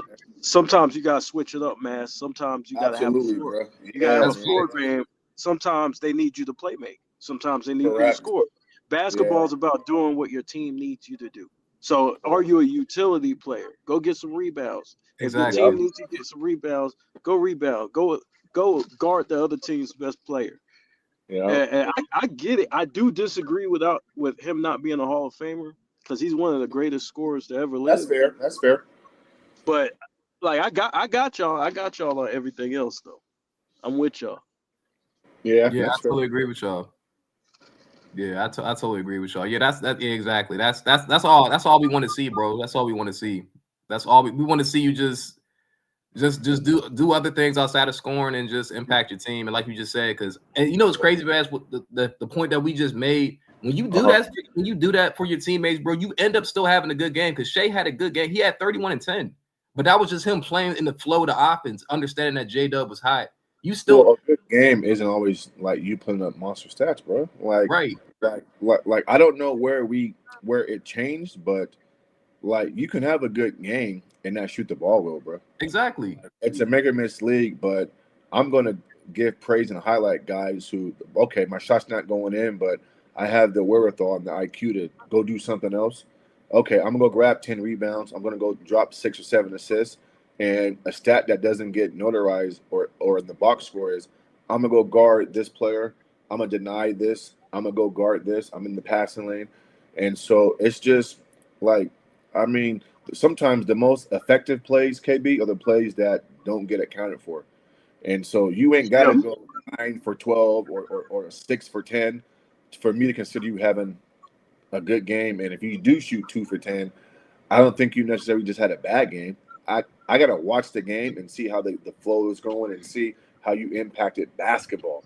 Like, and I think I can have a bad shooting game, but shit, if I held Correct. you under your average, shit, I did Facts, my bro. job. Yeah. Fuck that, we won. Exactly. No, for real. Yeah, we won. So, yeah, man. But that shit cracked me up, bro. Bro, there's niggas on this chat. I don't know who. I think I know 2 dudes, man, that was saying this is like a couple months ago, bro. And they were saying Carmelo's a better player than he should have been a better player than LeBron. I said, oh my God, bro. I said, look, man. I said, we all know LeBron is not the greatest. We understand. If you want to say he's not top 5, that's fine. I said, but the reason why LeBron's so great is because he does other things other than score. I said, and he actually impacts his team, and he has lost, but he has won. So it's not, he understands the game. So I was like so many excuses for Carmelo, even other players, bro. I just look like if you're impacting your team in other ways, just impacting the team alone, bro. That's what it's about. Like you just said, Maz, have you seen Carmelo like really impact his team like for real, bro? Like I have never seen that nigga in a 7-game series, bro. I'm trying to think. He's never been in a 7-game series. At least I'm trying to think. He's had moments where he played good defense. He rebounded. Of course, he had moments. Everyone's gonna have moments, right? I mean, you've been in the league for right. I don't want to be too hard on him because he No, had we ain't being great moments. Right. And But, going 7 games ain't the measuring stick, bro. Like no, I'm just saying, like I have never like his whole career. Like I'm trying to think, it depends on who you're comparing them to. Like if you're just comparing him and saying this is Melo, this is what he brings to the table, then you can see value in him. But if you're comparing him to somebody else that's greater than him or on another level, he's not going. You know what I'm saying? Then we're gonna have to. That's fair. Bring out fair. these facts. But him by himself, though, I mean, it is what it is, man. He's a dynamic scorer with no other weapons. He's just bringing one gun to an Arsenal fight or whatever. When we talk about scoring the basketball, right. his name is mentioned with some of the best. Yeah.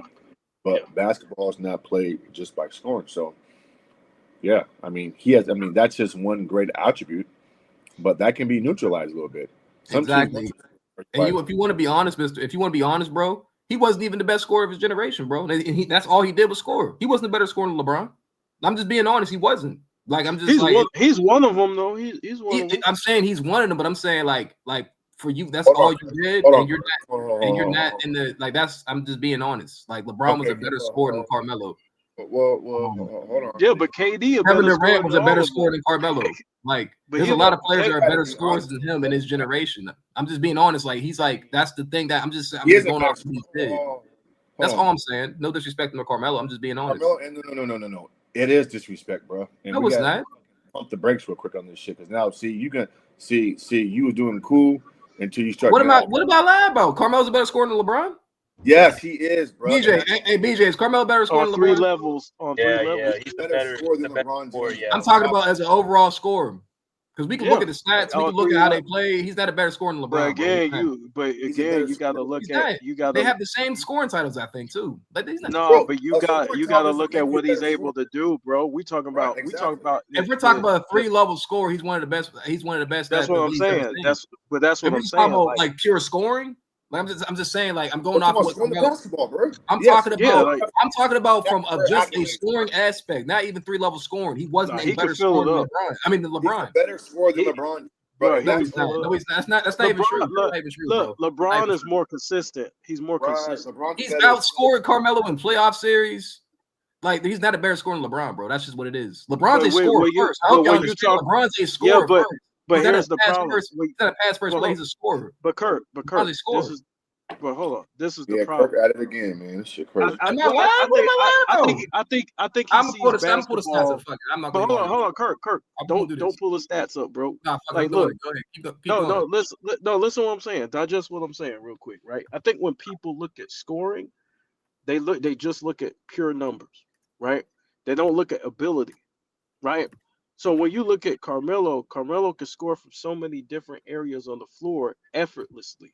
Like, we're talking about from the footwork, we're talking about from the mid range to the 3-point, from the post to the face up game. Like, he can hit you with so many different things, and he scores more effortlessly, right? With LeBron's more consistent. He's gonna score. You know he's gonna score in the paint. That's pretty much his area to score. Carmelo's a more versatile scorer.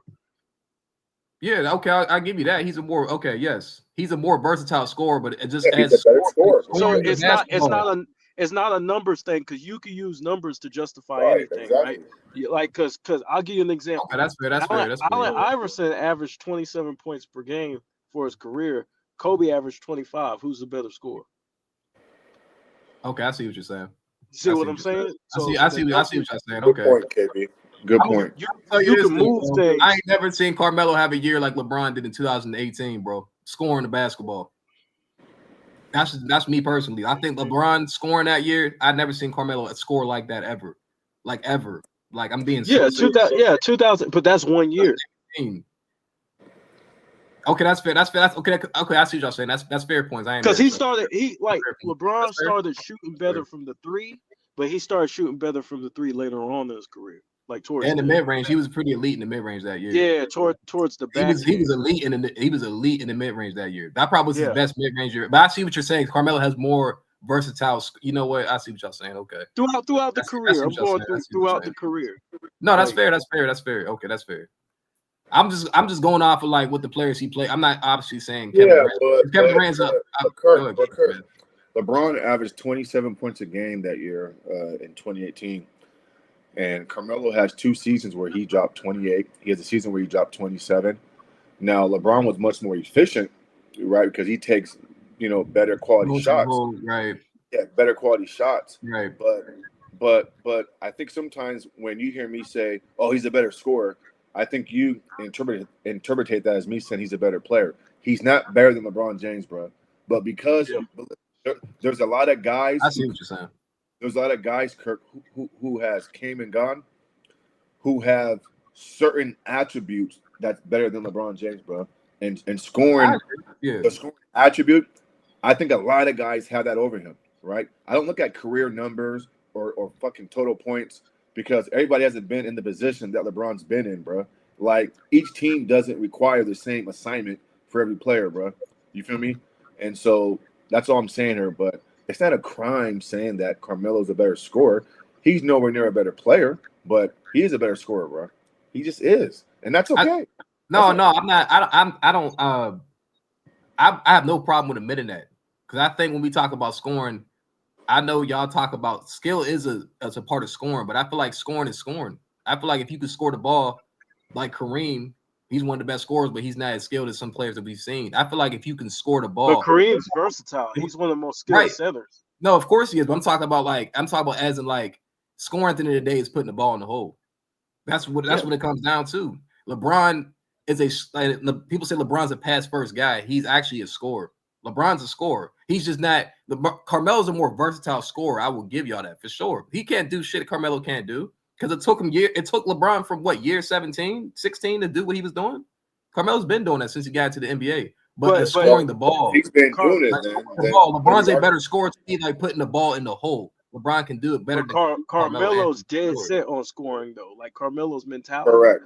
Yeah, he's got a Of course scoring he is. mentality. But that's what I'm trying to tell y'all. Like he was doing that, he Yeah. still wasn't a better scorer than most players. That's how. No. I'm trying But to say. what I'm saying is like you got like people like Michael Jordan, people like Kobe, people like Carmelo, people like Iverson. They're coming in with the mind state of giving you fucking 50. You see what I'm saying? Oh, I see. Like that's what he's programmed to like, yo, I'm gonna annihilate this nigga like guarding me. That's like his mind. LeBron is more like he's gonna be consistent, he's gonna get his points throughout the floor of the game. He's gonna go in the lane, he might throw a couple of passes to the corner and things like that, or play make and do other things. But those guys are coming in with a different mindset. Well, not just that too, KB. I mean, if you clear one side of the court and you give LeBron James the ISO and say, just go to work, here you go, big fella, go to work. And then you give Carmelo the ball and say, go to work, like there's a big difference, bro. In the production, the quality, all that shit. Like Carmelo is just better at it. And so that's why I say he's a better scorer. That's his game. That's his game. Right. I think that's arguable, y'all, because I think like LeBron, like him and LeBron scoring are like very like neck to neck though. Like it's not like Carmelo blows him out the park at all. But y'all talking about versatility. I'm talking about putting the ball in the hole. That's what I'm talking about. Let me give you an example. LeBron is still efficient. Kurt, let me give you an example of what I'm talking about. That's scoring though. That's scoring the ball. But Kurt, let me give you an example of what I'm talking about. Now, Michael Beasley been running around doing the one-on-one games, right? Right. You see how crazy he is one-on-one? And he's not Carmelo, but he's great like this. He's unbelievable. No, he's insane. He's definitely insane for sure. Right? Now, take Carmelo. Now he was able to beat LeBron, right? In one-on-one ball, right? Now take a guy like Carmelo. You see what I'm saying? Who's a better ISO player than Beasley is. See what I'm saying? You see what I'm saying now? Like the one-on-one, that's Melo. That's what he does. That's the core of who he is. Like he's one-on-one. LeBron is more like he's going to hunt mismatches. He's going to try and hunt Melo's going to try and isolate you, get you one-on-one. LeBron might call for a pick, a high pick and roll, then go to work. I see what you're saying. Okay. Right. He's more methodical. Standpoint, bro. Even from LeBron's like an more individual skill standpoint, he's not on Carmelo's Anthony level. He's not. No, he's not. But LeBron's still a scorer though. Yeah, like that's what I'm saying. LeBron is a legit scorer, bro. He averaged 20. He averages 27. He's a scorer. Like, even before he went to the Lakers, bro, he was doing that. Like I'm just saying, like LeBron's a scorer. A lot of people say he's not. He's actually a scorer. LeBron's one of the best scorers you've ever seen, actually. No, he's not, bro. No, he's actually a legit scorer. He's a top 10 all-time scorer. Yes, he is. No, he's not. Ain't no dude who can figure out his own defense considered one of the best scorers ever, bro, that I've ever seen. No, he's not. LeBron's a legit time, but bro, I'm not even talking the all-time record, bro. I don't even care about that. LeBron's a scorer, bro. Like I don't understand. He's great. He's a top 10 all-time scorer. Like name 10 other scorers better than LeBron. Like all time. He's a top 10 all-time scorer, man. That's not even funny. I'm not saying top 5 or top 3. He's a legit scorer. I don't understand. Like he's a great scorer, bro. But when we talk about scores, for example, or pure scores, we're talking about guys who do it like they had the mindset to go out there and just destroy, dog. Like scoring is. I'll agree with that, Kobe Phelps. You talking about pure scoring? Then that's not. Yeah, LeBron. that's what they do. And that's not LeBron. No, I'm not saying that. Like LeBron is consistent. He's going to give you 27, 8, and 8. That or 27, 7, and 7, whatever his career. He's going to do that for years. Like he's just consistent. He's gonna find a way to score throughout the game. That's facts. That's facts. No, that's facts. Cause we need to like who has more 50-point games, LeBron or Melo? That's a good question. I Can don't even somebody know. look that up? Let me look it up right quick. Hold on. Yeah, bro. Because I'm not gonna even lie, bro. If you even like, I'm not even gonna count LeBron's years in the Lakers, bro. But if you look at his scoring from what he started from until what he ended with, like his first year is 20, his second year 27, his third year 31, and then his fourth year 27, his fifth year 30. LeBron's a scorer, bro. I don't know what the hell's wrong with people. Like this is literally he's literally scoring a ball. No, I'm not saying he's not a Nobody scorer. say he's not a scorer, bro. I'm not saying he's not a scorer. He's not the best scorer I've ever seen, and he's. I never said he was, bro. He's not in the conversation, bro. He's in that conversation though. Yeah, he's not a pass first guy. That's all I'm trying to tell you. LeBron's not a pass first guy. He might look like it, but he's not. He's definitely a scorer for sure. Like but that's what I'm saying. But when we think about the greatest scorers of all time, we're thinking about each level of scoring. Then that's fair. That's fair, Kobe films. That's what it comes. That do come down to that though. Like how. But again, you could look at it. You could look at it different ways. You could say because he's consistent, then you look at it that way, and I get it. Like, hey, let me get to Bookie, y'all. Let me get to Bookie. What's good, Bookie? It's good, Bookie. What is career? I think Carmelo, he lacked a lot of stuff too. He's a great player, but he lacked the defense, the discipline. What else? Yeah, the defense and the discipline, and to put in and playing the system, and playing so much ISO ball. I think if he would have if that trade would have happened, if he would have went to the Lakers where he said he was supposed to go, you know how Kobe helped him a lot playing in the triangle offense. He would have learned more being around a great leader, Phil Jackson and Kobe. That probably got the best out of Carmelo.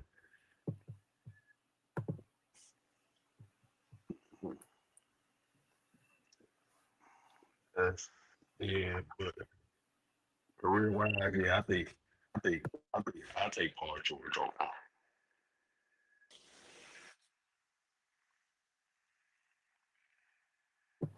That's basically it. I totally agree. Yeah. I can look at Paul George's career and say, you know what? He's impacted the game more than Carmelo, for sure. At a younger age too. Like at a younger age, he like understood it better than Carmelo.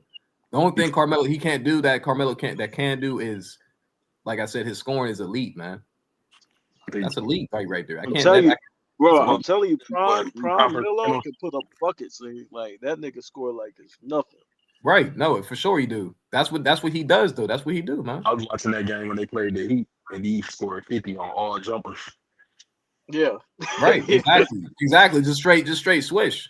Like, and elite score, bro. But like the one thing that he didn't understand either is him playing out like his, like BJ said about. I like how he pulled him being on first take. That's no disrespect to Carmelo. We all want to see Carmelo play, but at the end of the day, he couldn't play off ball like that. His 3-point shot wasn't like that. He's a scorer, by the way, too. His 3-point shot wasn't like that. His defense, like he's just a lot of shit that was going on with Carmelo that he just really his game could not translate today. The total opposite from Paul George, because Paul George, as bad as he is now, his game still translates today. Like that's just what it is. Paul George can still do things on the court that Carmelo can't. Well, I don't know if that's fair because Carmelo was older by that time. Right, but I'm saying like Paul George right now, because Paul George is older right now. Like I'm talking about like this Paul George right now, like Philadelphia. I'm saying that Paul George can still play basketball better than what Carmelo was doing in the Portland and the Lakers.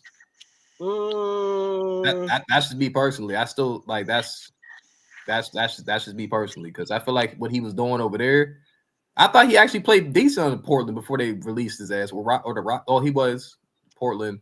The Rockets, I do agree, they probably shouldn't have released him like so quickly. But I That was was like, D'Antoni that did yeah, that. that was crazy. But I'm like, Only that D'Antoni never liked the Carmelo. that's fucked up. Even No, when that they shit was was fucked up. even when he was in New York. That's fucked up. Yeah, that was, a lot of that too. Fucked I up. heard this about the analytics department Yeah. over there in Houston's real big on shooting the three, and so that's not really Melo. Like players clash with these guys on what's valuable. Like they want to stick to what they do that they think is gonna win. And if you have a nigga who's not a 3-point shooter out at the 3-point line, it's like, dude, like you're not putting me in a situation to succeed. This this is not my, you know what I'm saying? Right. And in Houston, Carmelo, he played 10 games for my team, and he actually played pretty decent. And he says one time, like, he made like 2 mid range in a row.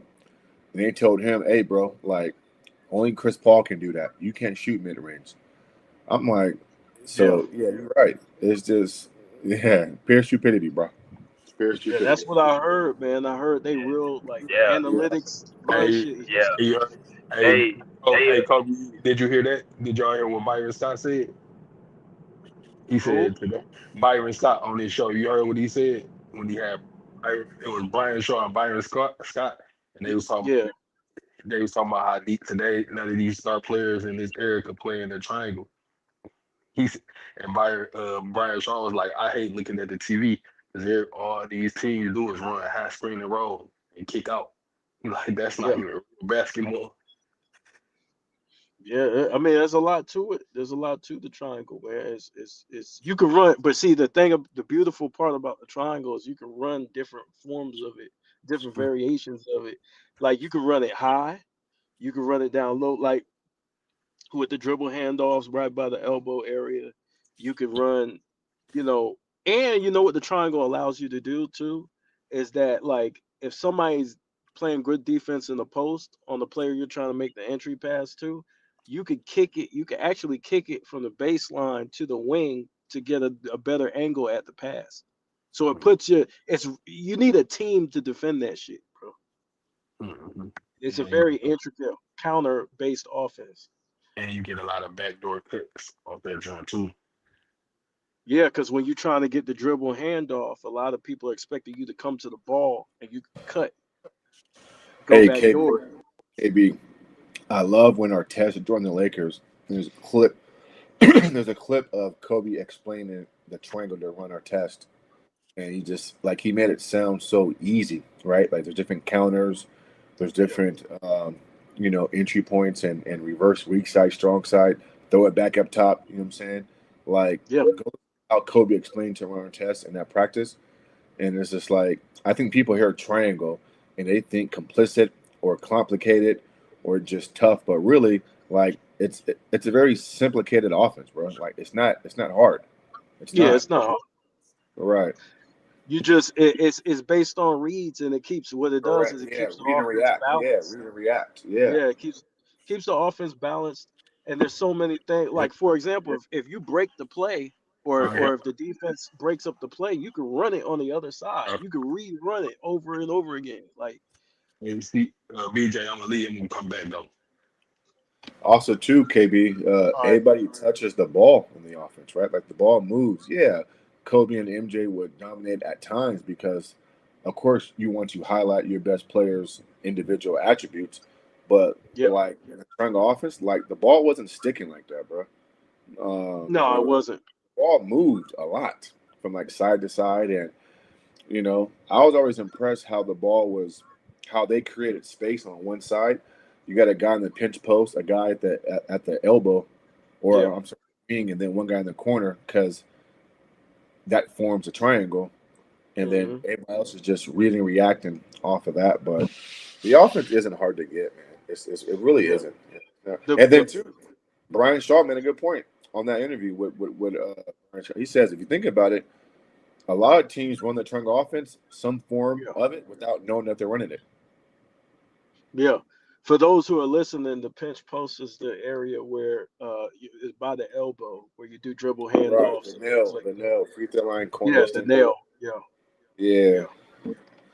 But yeah, you're right, man. It's very integral, and you can run different forms. You can run it high, you can run it low, and you can run different forms of it. And the beautiful part about it is that the role players are always active. They're always on the Oh move, yeah. Oh yeah. and you can set backdoor picks. You got them involved in some way, even if they don't touch the ball. They're still setting backdoor Correct. picks. Yeah. I will say this though, man. Carmelo at Syracuse, his rookie year, that was an amazing season. Very Yeah, rare do you see a rookie do that, let alone in the Big East in that conference, win a championship. And so, I mean, the guy is great, bro. I mean, I don't want to downplay him, you know. Um, but yeah, I mean, he's had a good career, right? Did he win? yeah, No.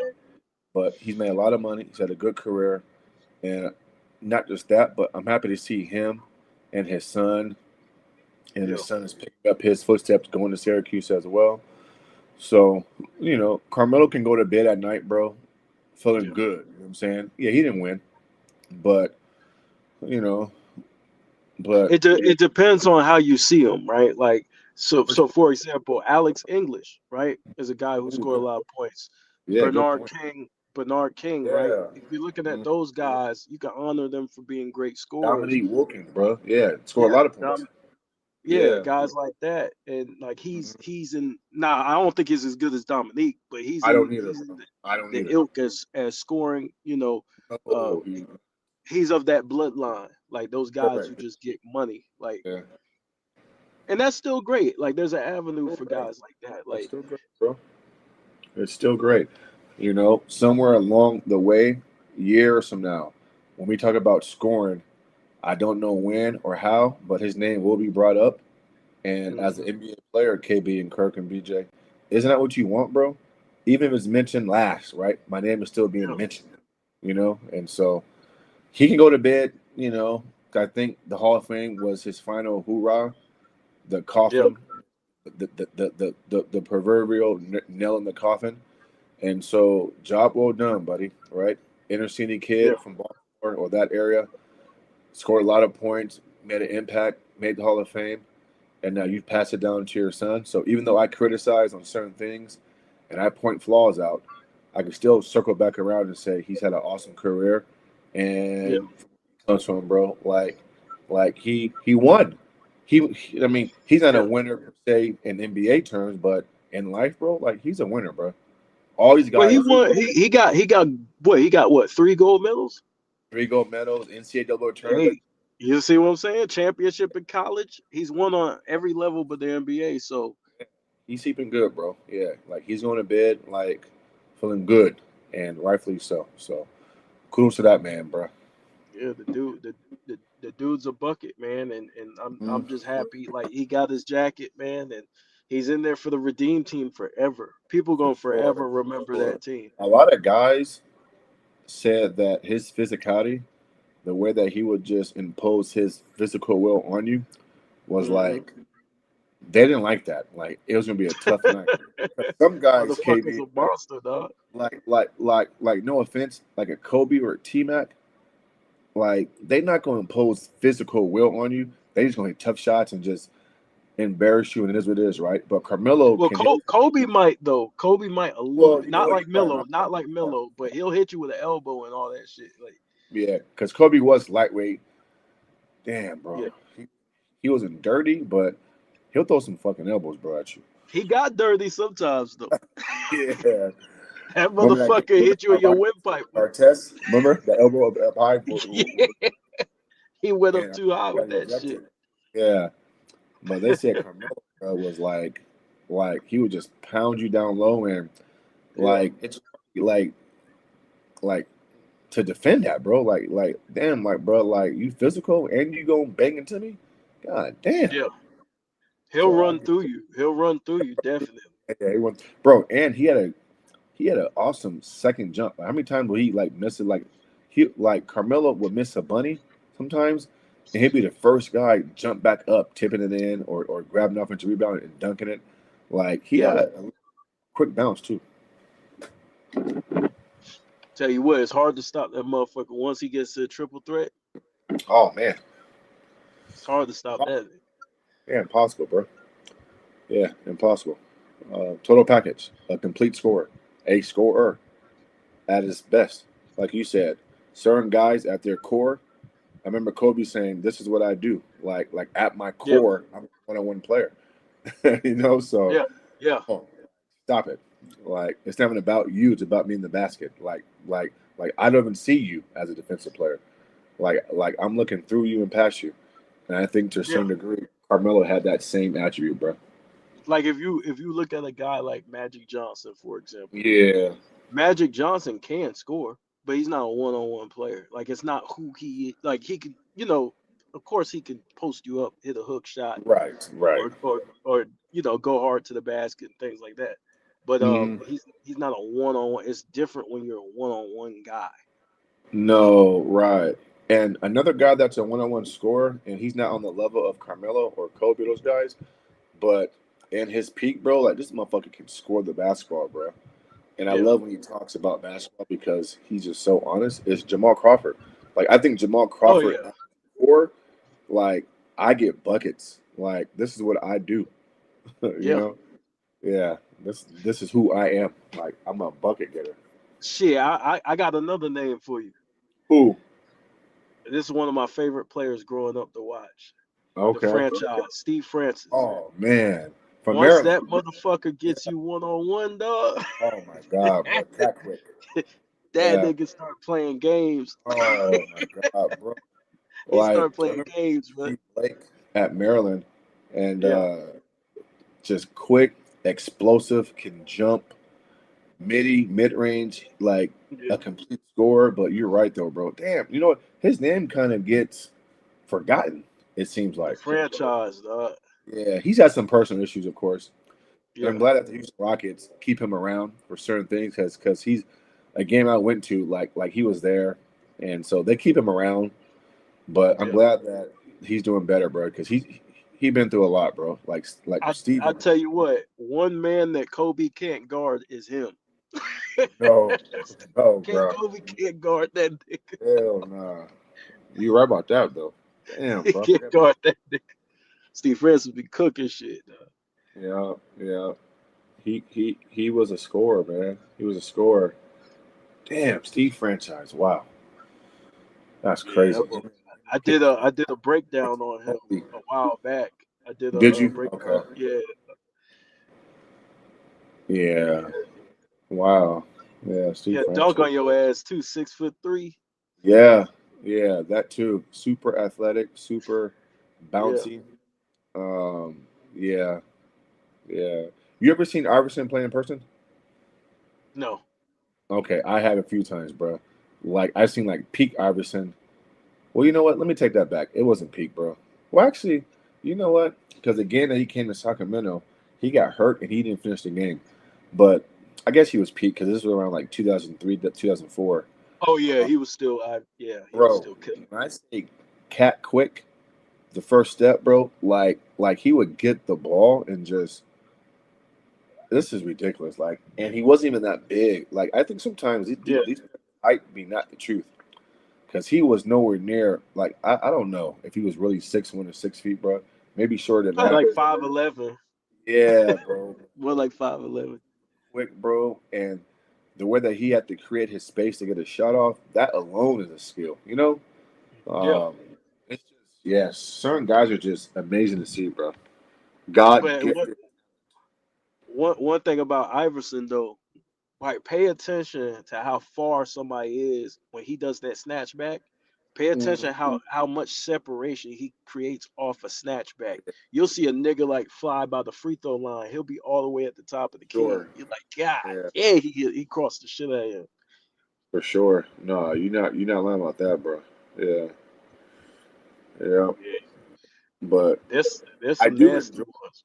I do enjoy Carmelo on these podcasts talking basketball because I like to hear guys like him just talk the game, talk X's and O's, and that's what I Yeah, miss the most about Kobe. Like Kobe always came from a technical standpoint, a tactician. How can I tactically beat you? yeah, And I enjoy the X's and O's of the game. And so it is good to hear Carmelo talk basketball on some of these platforms. And I love the story of him and KG.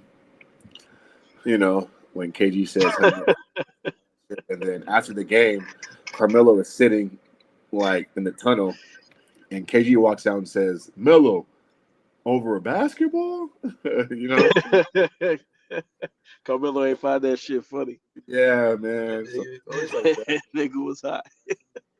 And so that's kind of cool. That's kind of cool. Yeah, man. Yeah. Yeah, And then Carmelo says, like, I guess they kind of like met up after that. I think it was the Olympics, or I'm not sure when, but then he was looking for an apology from KG, and KG came at him. And Melo says by the time they were like going home, Melo's head was messed up because he was saying, "Hey man, like I still want to fight this kid, but did he apologize? like what just happened? Like I don't feel angry no more." You know? hey, you know, KG be fucking with people though. Like He said he he says, get everybody in their feelings like while he playing the game, just saying whatever, right? yeah, bro. And then you ask him later, like, and he'll be like, "Nah, man, I was just fucking around. I was just playing." Yeah, yeah, Like, nigga, everybody don't play like that. yeah, man. So, yeah. Yeah, Yeah, KG was KG ignorant was as ignorant hell. as hell. Yeah, yeah, he was. Yeah, very intense guy. Hey, somebody got an I got echo. an echo.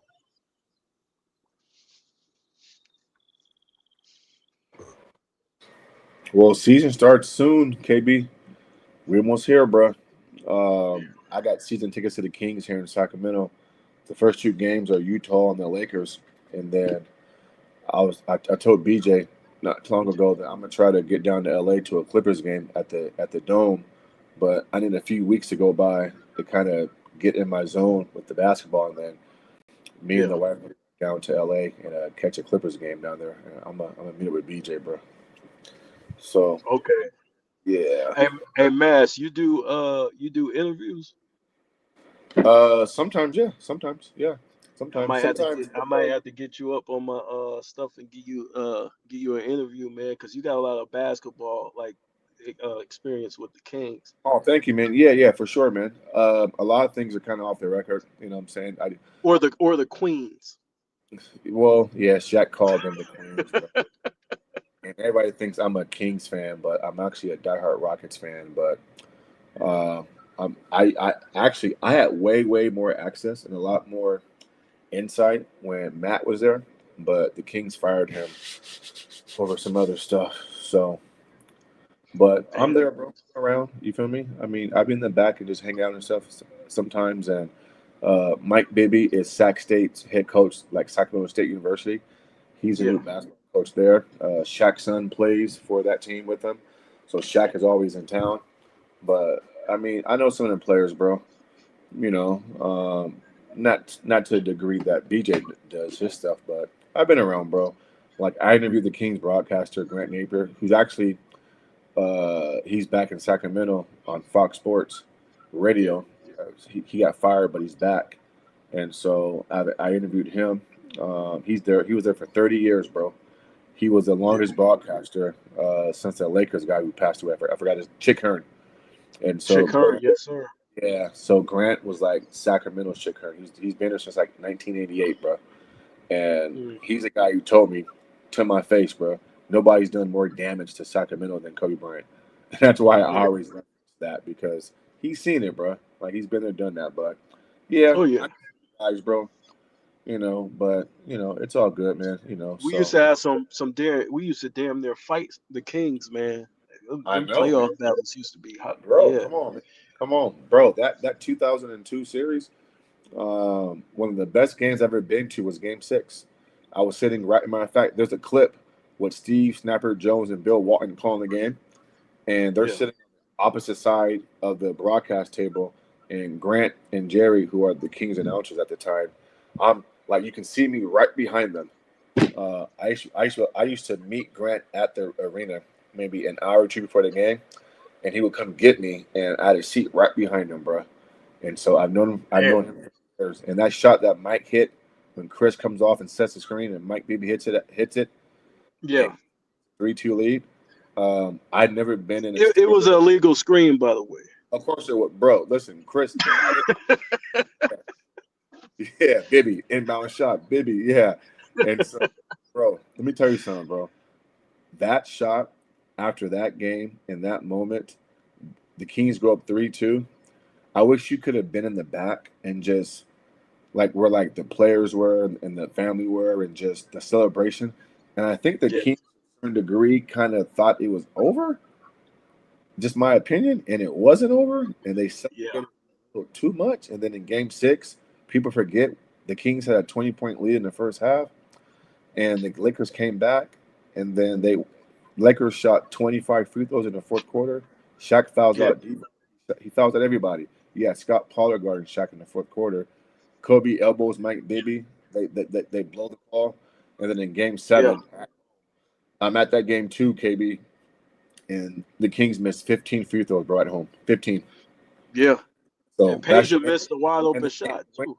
Yeah, and the game went to overtime, and Chris, Duck, Christie, and Peja missed wide open threes, and yeah, it was just, yeah, bro. Like, I just remember after that game 7, this town was so silent and so like, it was like a funeral, bro. You know? I got a question for you. I got a question for you because Go you're ahead. around this situation. Do Yeah. you remember that game where they poisoned Kobe? Yeah, of course I Do do. you have any background information on that? No, I have nothing to get that. Well, the rumor was that he had like a bad burger, or so at this time, bro. That was at the old Arco Arena by the airport, and NBA players stayed at the Hyatt Hotel on downtown Sac, which is like maybe 20 minutes from the airport and from the arena, and so yeah, and now in this new arena, Golden One, like the Sawyer Hotel is literally like 20 feet from the arena. So it's a vast difference. But no, I heard that he had a bad burger or something like that and he was sick. And yeah, but I have nothing on that, bro, because Yeah, I'm trying to find out some more information. I talked I to a don't know, couple of bro. people about it. I don't know. Yeah. But Beach, KB, they tell you, bro, like when you're on the road in the NBA, especially on moments like that, or in, like they don't advise you to get room service, bro. They don't. Like they just don't. But see, back then, in like was that 2002 or 3, like there was no DoorDash, there wasn't. See, nowadays players are out walking out late, and there's restaurants and certain things that are open late in most downtowns. You can DoorDash, like you can find something, right? And so most guys ain't getting room service. Maybe some are, but back then it wasn't like it is now. Like if you're hungry, bro, like you can order room service because it's convenient and it's right there, you know? Yeah, yeah. But They yeah, tried to poison the shit out fucked of him. up, bro. Yeah. Kobe was fucked up. Yeah, he was fucked up. Were you there at that game? Bro, listen, bro, I went to every single home game in that series. Games, Okay. Lakers won. So you seen him fucked up. You seen him like slouched over and shit. KB, during TV timeouts, bro. Stuff that they don't show on TV or like little like angles and moments, bro. Like he wasn't quite like MJ in Utah, where he was just that visible, but you knew something was wrong with him. I'll tell you that. Like from what I remember, the training staff, Gary Vitti, and those guys were around him every time out.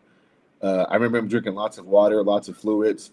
I think at certain points when he was in the game, he went back in the locker room and did something. But yeah, I saw him, bro. Yeah, He probably using the bathroom back there. you ever seen Kobe play before up close? No, I haven't. Oh, bro, I can see, and a guy like you deserves that, bro. See, I think guys like you, like you would have deserved to see him play in person to appreciate who he is, and just to see him in person and see his like his structure, because he's tall and thin, bro. Like Kobe's tall and thin. He ain't like he ain't bulky, right? I know he got cuts and he's like he looks ripped on certain years, but Kobe Bryant was legitimate 6'6", 6'5", what 6'7", thin, bony, bro. But that guy, you know what I'm saying? That guy. Yeah, motherfucker was a monster, bro. I got his whole workout routine. I used to watch his workouts because Okay. I used to play ball a little bit, so I used to watch Okay. all his Okay. shit. If I can And so, ask you, if it's not yeah, too personal, you don't have to answer this question, but are you from the East Coast or West Coast? East Coast. East Coast. Okay, okay. See, I'm born and raised in Ohio, Sandusky, about an hour from Yeah. Cleveland. So, but okay, okay. Oh, So you from get in to Cleveland. relate So to that. you from Cleveland? I'm from Sandusky, which is about an Oh, hour okay. from Cleveland, an hour and a half from Akron. So LeBron's from Akron, bro, which is not Cleveland. People get that mixed up. Yeah. Akron is like almost 45 minutes away from Cleveland. But if you're on the East Coast, KB, that means that you're up late watching Kobe play, huh? Like 10:30, Hell 11:30. yeah! I used to, man. I used Yeah. to have to stay up to fucking 12 o'clock, man. After the Oh, game's over, even one on o'clock in school. the morning and shit. Yeah, going Yeah. to school. But Yeah. hey, it was the greatest moments of my life, man. For I sure, bro. I'll Yeah, never yeah. forget that shit, bro. Yeah, yeah. So I don't know what city you're in, but hopefully, whatever city you are in, there's an NBA team there or close that you can kind of migrate to and kind of see some of But your I favorite. used to live in Charlotte. I used to live in Charlotte, and Oh, so I okay, got okay. Well, you're yeah. right So there. Okay. whenever somebody talks about Michael Jordan, I'm like, yo, I live right next to the Well, stadium, yeah. bro. Like, I mean, think about I know, yeah. I know what Michael Jordan does in Charlotte, like Charlotte, personally. So yeah. Yeah, Durham, Chapel yeah, Hill, yeah, yeah. I've been yeah. through I there used to before. live in Raleigh. Okay, yeah, the capital, yeah, for sure. Yeah, yeah. Yeah, I've driven all through there, bro. Yeah, all through that area. Okay, that's good to know. Yeah, man. So when they start telling these stories about like in Charlotte, like some of the stories I was there. So Yeah, yeah. And so, yeah, everybody always asks me about the '02 Kings and Lakers. And if you go look at my interview with Grant, the Kings long-term broadcaster, he talks about it, bro. He says, Keith, man, like, and by the way, bro, like, my name is Keith, yeah, but Moss is my YouTube name, man. But Grant talks about us being there, right? Like, he references me like, hey, Keith, man, like, you've been to tons of games, man. Like, you know what to expect here. Because at the old arena, you couldn't get to the visitors' locker room unless you walked across the court. And most arenas weren't built that way. Most arenas, I can get from the visitors' room to the home mm, team, like in the back. Does that make sense? yeah, Kate? Well, yeah. and the old Arco Arena in Natomas, downtown Sac, it wasn't like that. To get from the home team's locker room to get to the visitors' locker room, you had to come out onto the court and walk across the court and go inside that tunnel, which was crazy out of all arenas. And so me and Grant, we have a quick um, conversation and a quick back and forth about that. Because back then, even before and after games, I would be around him. Like I would almost like shadow him. You know what I'm saying? And Yeah. so yeah, but he talks about it, bro. Yeah. So if you ever get a chance, man, just if you haven't already just go check it out. And then there's a segment on there where we strictly focus on Kobe. And Grant talks about Kobe's last game in Sacramento and how Grant calls him over. And Kobe knew who he was, and Grant knew who he was, obviously. But Kobe Yeah. knew because Grant called all the games. And so he talks about, him telling Kobe Bryant, like, I appreciate you, man. Like, you know what I'm saying? And then that's when he says, no player did more damage to the Sacramento Kings than Kobe Bryant. And so if you ever get a chance, bro, or you got some Yeah. free time, bro, just check it out, man. It's very insightful. Yeah, I believe him. Because Kobe was tearing shit up Yeah, he was, in bro. Sacramento. Yeah, he was. Yeah, And if you ever get, I mean, like I've sat down with Matt Barnes and on my channel, like you'll see me on there with him as well. Bobby yeah. Jackson, who's actually back in Sacramento. He was the lead assistant in Sixers. He was the Kings G League team coach, and now he's Doug Christie's lead assistant here in Sac again.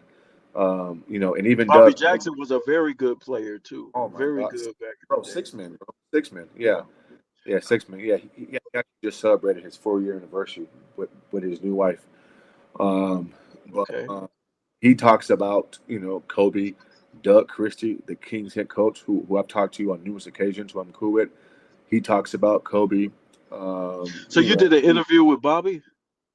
I talk with Bobby, bro, like just as friends, like off the court, yeah, freely, all the time. all the time. Okay. Yeah, like one of my good friends is real good friends with Bobby, and so like he'll come over and hang out. And this was when Bobby was in Sacramento consistently, but when he left for the Sixers, he wasn't here often, obviously. But yeah, bro, I talked to Bobby Jackson, bro, like in person, like, hey, bro, like how good was Kobe? And he just shakes his head, bro. He just shakes his head. He just shakes his head, bro. Doug Christie. See when I talk to niggas around the league, like Uh they say huh. the same shit, dog. Like Yeah. them niggas be like, yo, they like so it's funny like when you hear people talk about Kobe like Uh huh. online, it's Yeah. completely different than when you It's talk different, to people bro. behind the scenes. KB, Mitch Richmond, who is an ex Kings player, he's around town often. He has a long history here. They just retired his jersey. Yeah. Well, I take that back. They didn't just retire his jersey, but he came back to get like his green jacket and all this other stuff at a Yeah. Kings game. And I got a chance to get to know him a little bit. I'm not as close to him as I am with some of the other. He used to play for us. Yeah, well, yeah. That's what I'm about to get at. Now Yeah. he wasn't getting a lot of playing time with you guys, but he talks about behind the scenes and he talks about Kobe and MJ because remember, Michael Jordan said that Mitch Richmond in his book was his toughest matchup. That's what MJ said. MJ Yeah. said this. Mitch Richmond, the Rock. They call him the Rock because he was It's a built like bit. a. He's a beast, bro. Yeah, he talks about Kobe, bro. Like I picked his brain and I says, Kobe, bro. And guess what he did? He just put his head down and says, no comment. Because to some guys, KB, it's an insult Mhm. to them to even, like, it's like, why are you asking for it? Like, do you not know who he is? Like, that's Kobe. Certain guys have that type of, bro, Matt Barnes will fight you over Kobe, bro. He'll fight you. That Yeah. motherfucker Yeah. fucking curse you out and fight you, bro, over Kobe.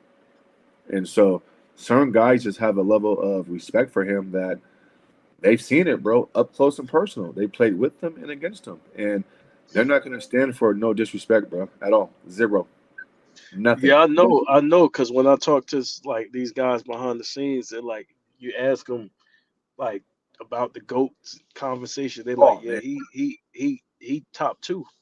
They don't even say he's two. They say he's top two. yeah, they do say that, bro, but it's disappointing because some of these same guys, and I don't know what names you're referring to, but I know some guys who are off the record, behind the scenes, in the back. Yeah, I like to keep so like some guys I I know got you, bro. I and I got you, bro. can't say yeah. Yeah, and the only reason why I can say certain names is because these guys have said it in public and they don't care. Yeah. But some guys behind the scenes, bro, like their tune is one way, and then when the camera's in their face, they say something else, and I just can't respect that, bro. I don't respect that. That's what people don't understand. Like I was talking to CJ about this the other night. I was like, Yeah, it, it's a lot of politics in the correct. NBA, like people trying to further their careers and things like that. Yep, So PR, there's a lot of PR, and everything's kind of controlled. Like when people exactly what it speak, is, it's bro. kind of controlled. That's exactly what it is. And you know, there's a saying behind the scenes, on record, off record. So, a lot of guys, a lot of commentators and beat writers and writers and players in general, when I'm around them, you know, um, they won't say shit unless they feel comfortable. And a lot of times they'll come up and say off record, and they'll kind of give you like that look. I mean, I'm sure BJ knows the terminology very well. And certain guys, if they don't know you, they ain't talking to you, bro, because they don't want Yeah. to be recorded secretly saying something that they shouldn't be saying, you know. But Yeah. if you catch these guys like at their house, or you're a fly on the wall, and let's say you know somebody, and Hmm. you're there, and let's just say guys are there, and they're just talking. Let me tell you something, bro. Like, what, bro? They love Kobe, Oh, bro. I heard. Well, this ain't even about Kobe, but I talked to some people who I know who are close to like some of these guys, and Yeah, they told me some things. that I actually revealed it. I ain't gonna bring it up again because it's like That's all good, past. bro. All But I respect. actually, if you go to my channel and watch the first couple of videos, Okay. you'll see what I'm talking about. Like they revealed certain information about certain people and Mhm. their activities off the court, and Oh man. I actually broke the news before it came out. And I remember like people who are around who I was around, they didn't want to believe me, right? And I said, yo, this person is like this way, right? I ain't even gonna say it like I'm just gonna say this way, and you should pick up on what I'm trying to say, right? I got you, And bro. Yeah.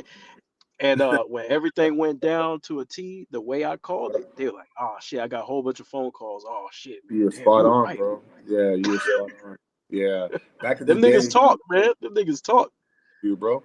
Hey, back in the day, KB, on some of my first videos on my channel, I posted an interview of me being interviewed by the Kings broadcaster. I was in studio.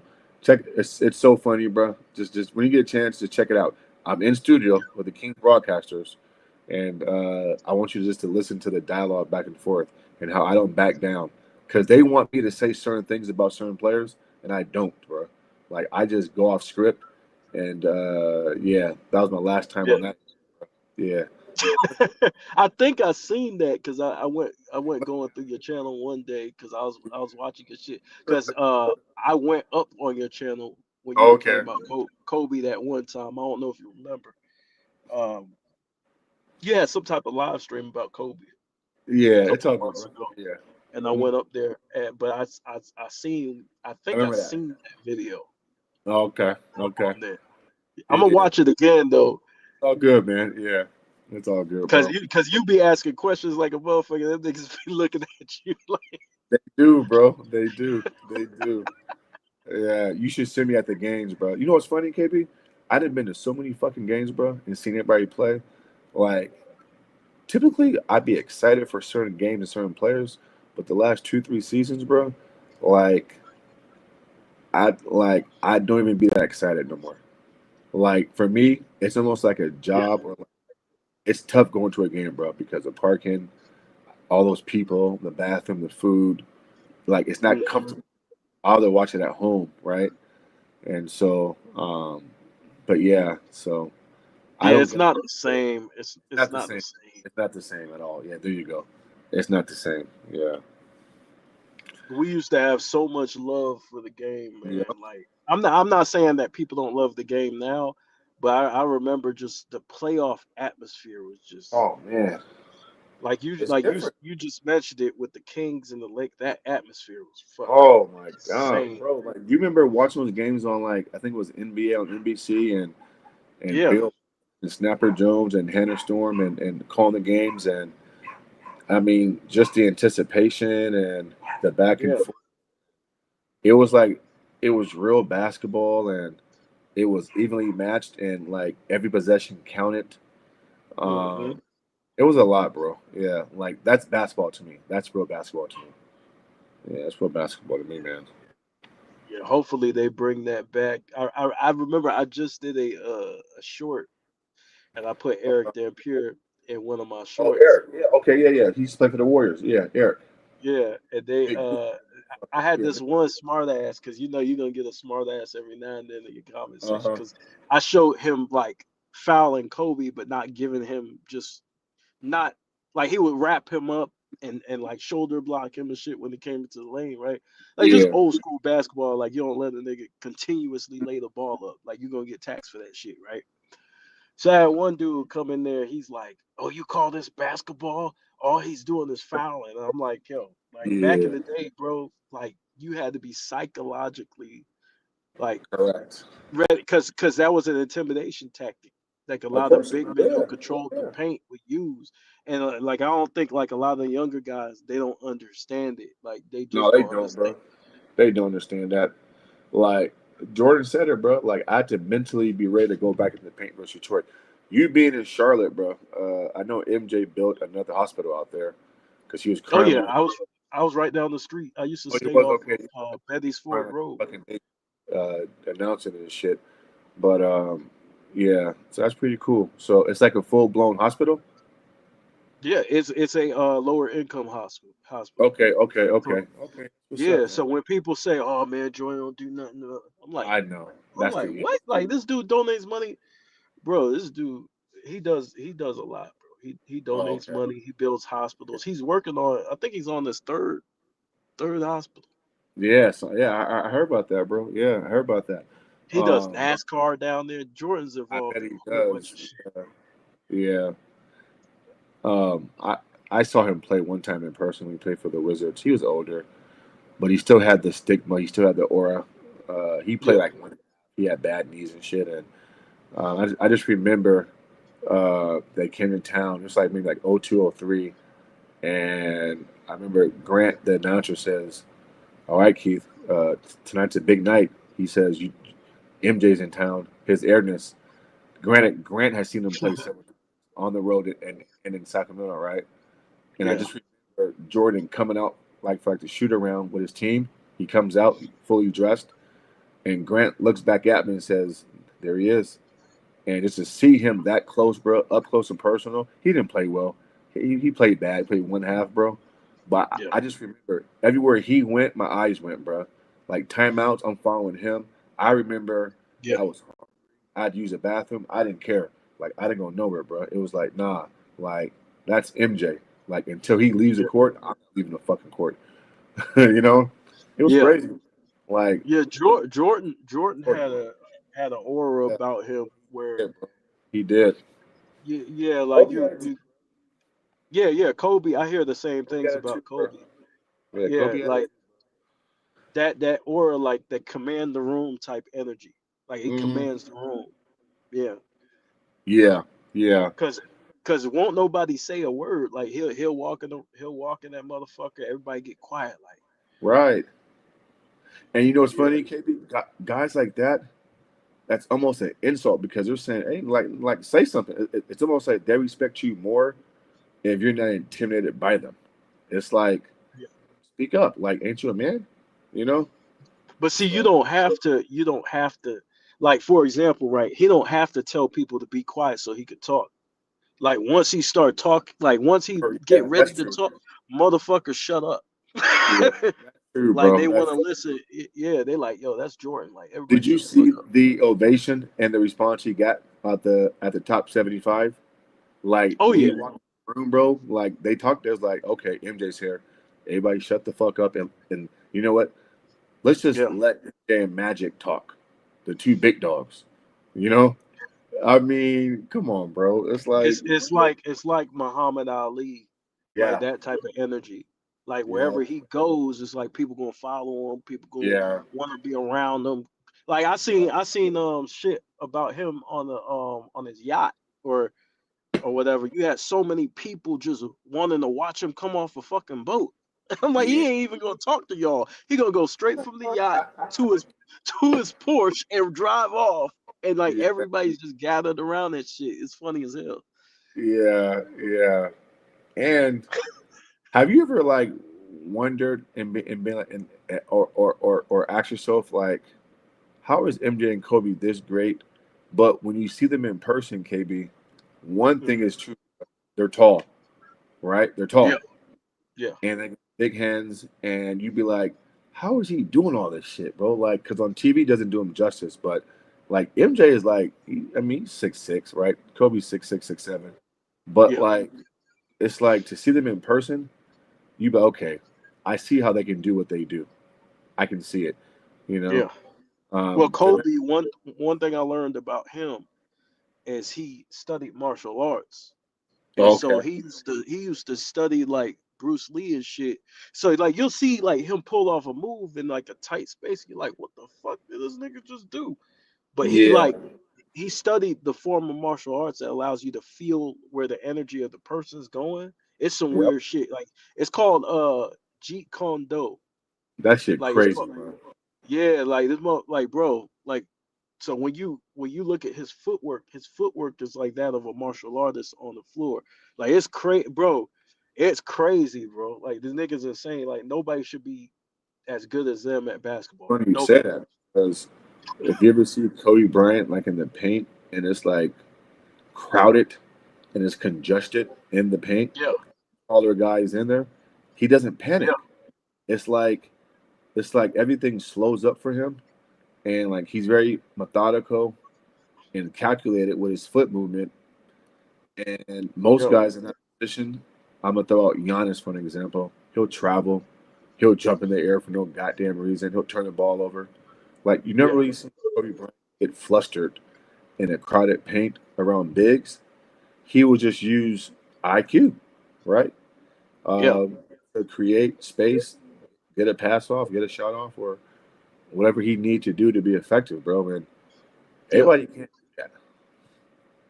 Well, there's certain things that, like, as far as footwork, like this motherfucker could spin off like the tip of his toes, Like a and it's crazy ballerina. because, like, yeah, if you try that shit in the middle of the game, bro, like to do like certain moves that he does in regulation are Yeah, extremely difficult to do, dog. Like I'm yeah. talking about improvising type shit, like the reverse pivot.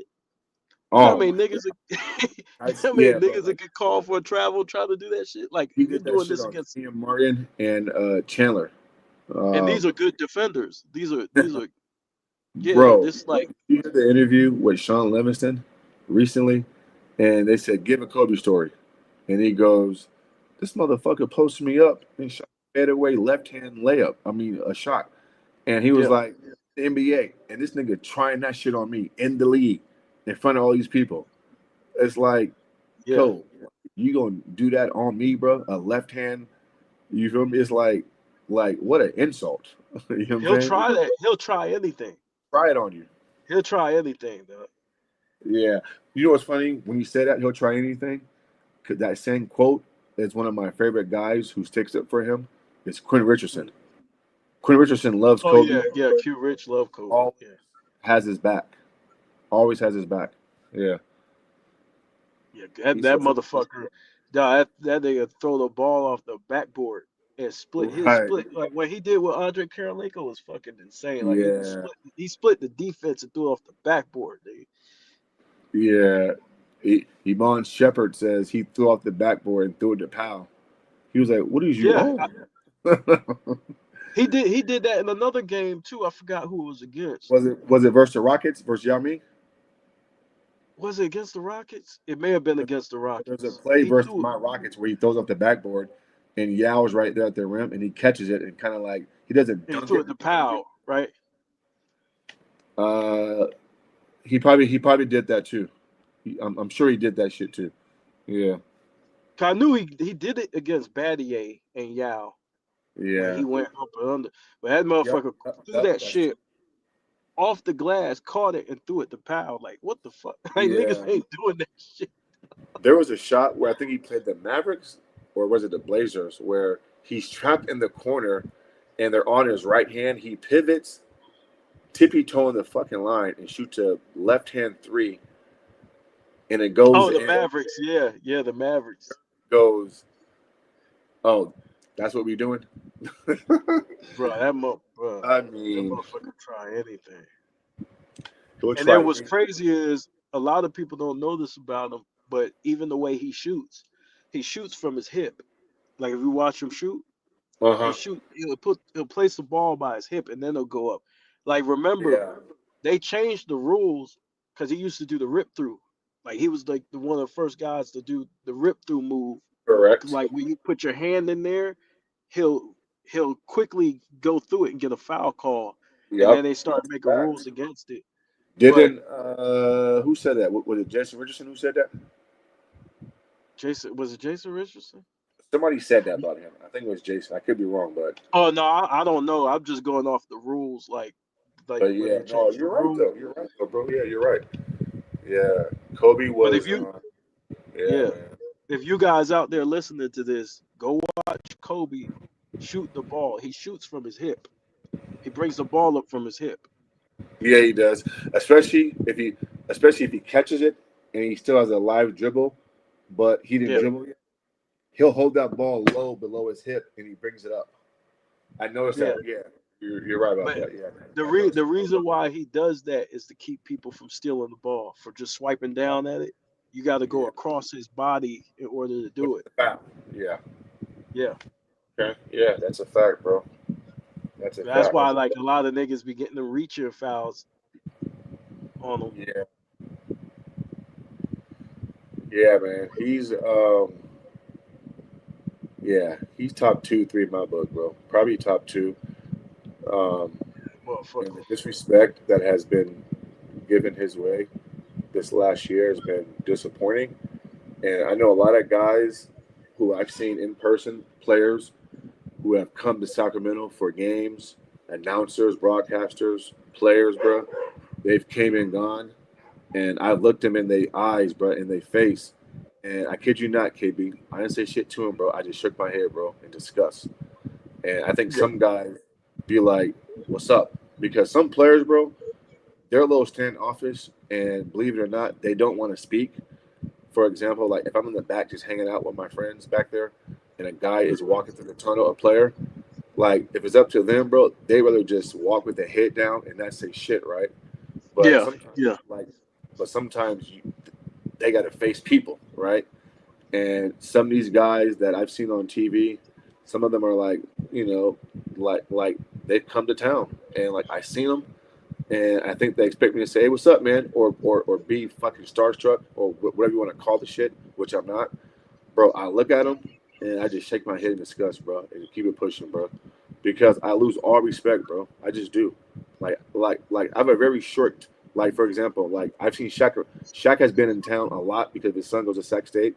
He's been in a Mm. lot, off and on, and so I've seen him at a restaurant a few times downtown, bro.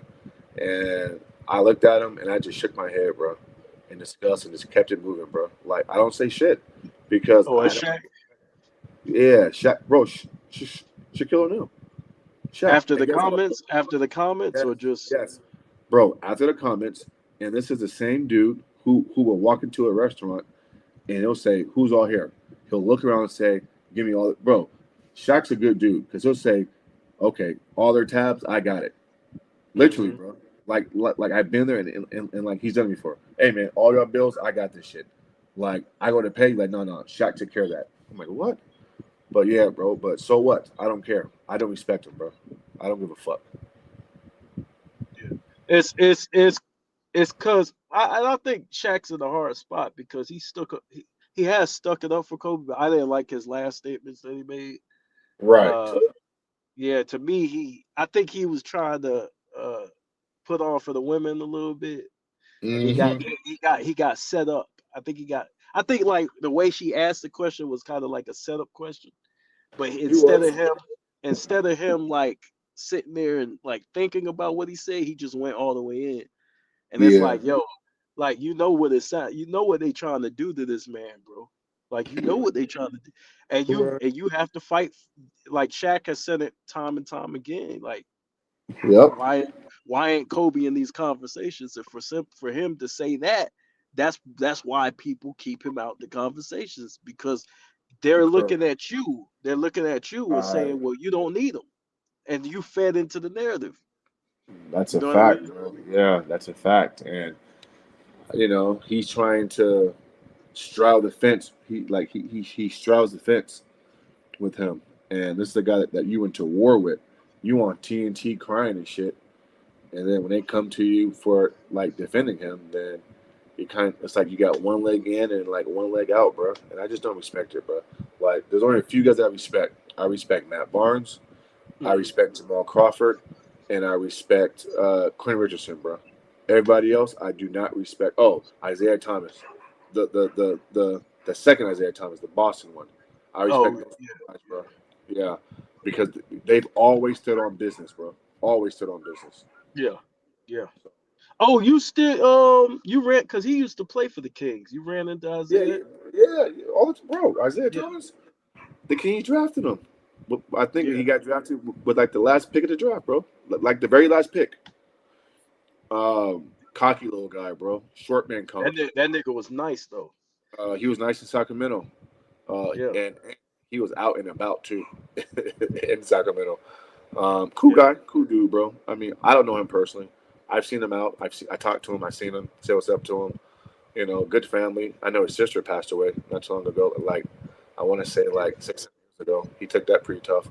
But yeah, Isaiah, cool, bro. He went to he's from Seattle. But cool, cool guy. Very short, bro. Can put the ball in the basket. Um, I think at times, even when he wasn't the Kings' best player, he walked around as if you didn't know basketball or you weren't unsure and you saw him around other players, you would think that he's the Kings' best player by the way he operated. Because he's a very, just like Tyrese Halliburton, like he's a very, very, Confident. very confident, bro. Like almost like arrogant confident, if that makes But sense. see, I like that about IT though, because Yeah, yeah. because in I don't. order for him to be what he was, you got to be that way. Yeah, I don't mind that, bro, at all. Yeah, I don't mind it. I think some people here in Sacramento had a problem with it. You know. Fuck him. Yeah, yeah. He got it. Hey, look, that motherfucker was a killer. He was, bro. He was. He was. And he was just a cool dude, though. Like, just if you saw him out or around the arena, bro, like he would stop what he's doing. He'll come talk to you for like you can ask him any question, bro. He'll talk to you. He'll shoot the shit. Um, you know. But when he's on that court, though, bro, yeah, he's a dog. He is a fucking dog. Yeah. But all right, man, I'm about to go downstairs and I gotta give the wife a little time. She very mad. I've been up there for like the last hour and a half, fucking talking hoop. She told me last time, all you do is talk basketball. All right. The women don't give a fuck about basketball. I like basketball. Yeah. But all right, bro. We'll talk again soon, bro. But hey, Mass. Yes, sir. I'm gonna put my email in the Okay. in the chat, because I'm Yeah. trying So to let me get do it some. right now before I go, and then I'm gonna click on it, and then I'm gonna shoot you an email with my contact info, bro. All right, I'm about to do it right now. Yeah. Because I do a lot of traveling, right, bro? Like I travel all over the country often, and so yeah, man. I got you. I'm gonna shoot Yeah, you. it's right. It's right there. I just put it up. I got you, bro. I'm typing you some up right now. Okay, cool. All right, sound good, bro. Have a good evening. All right, bro. Peace.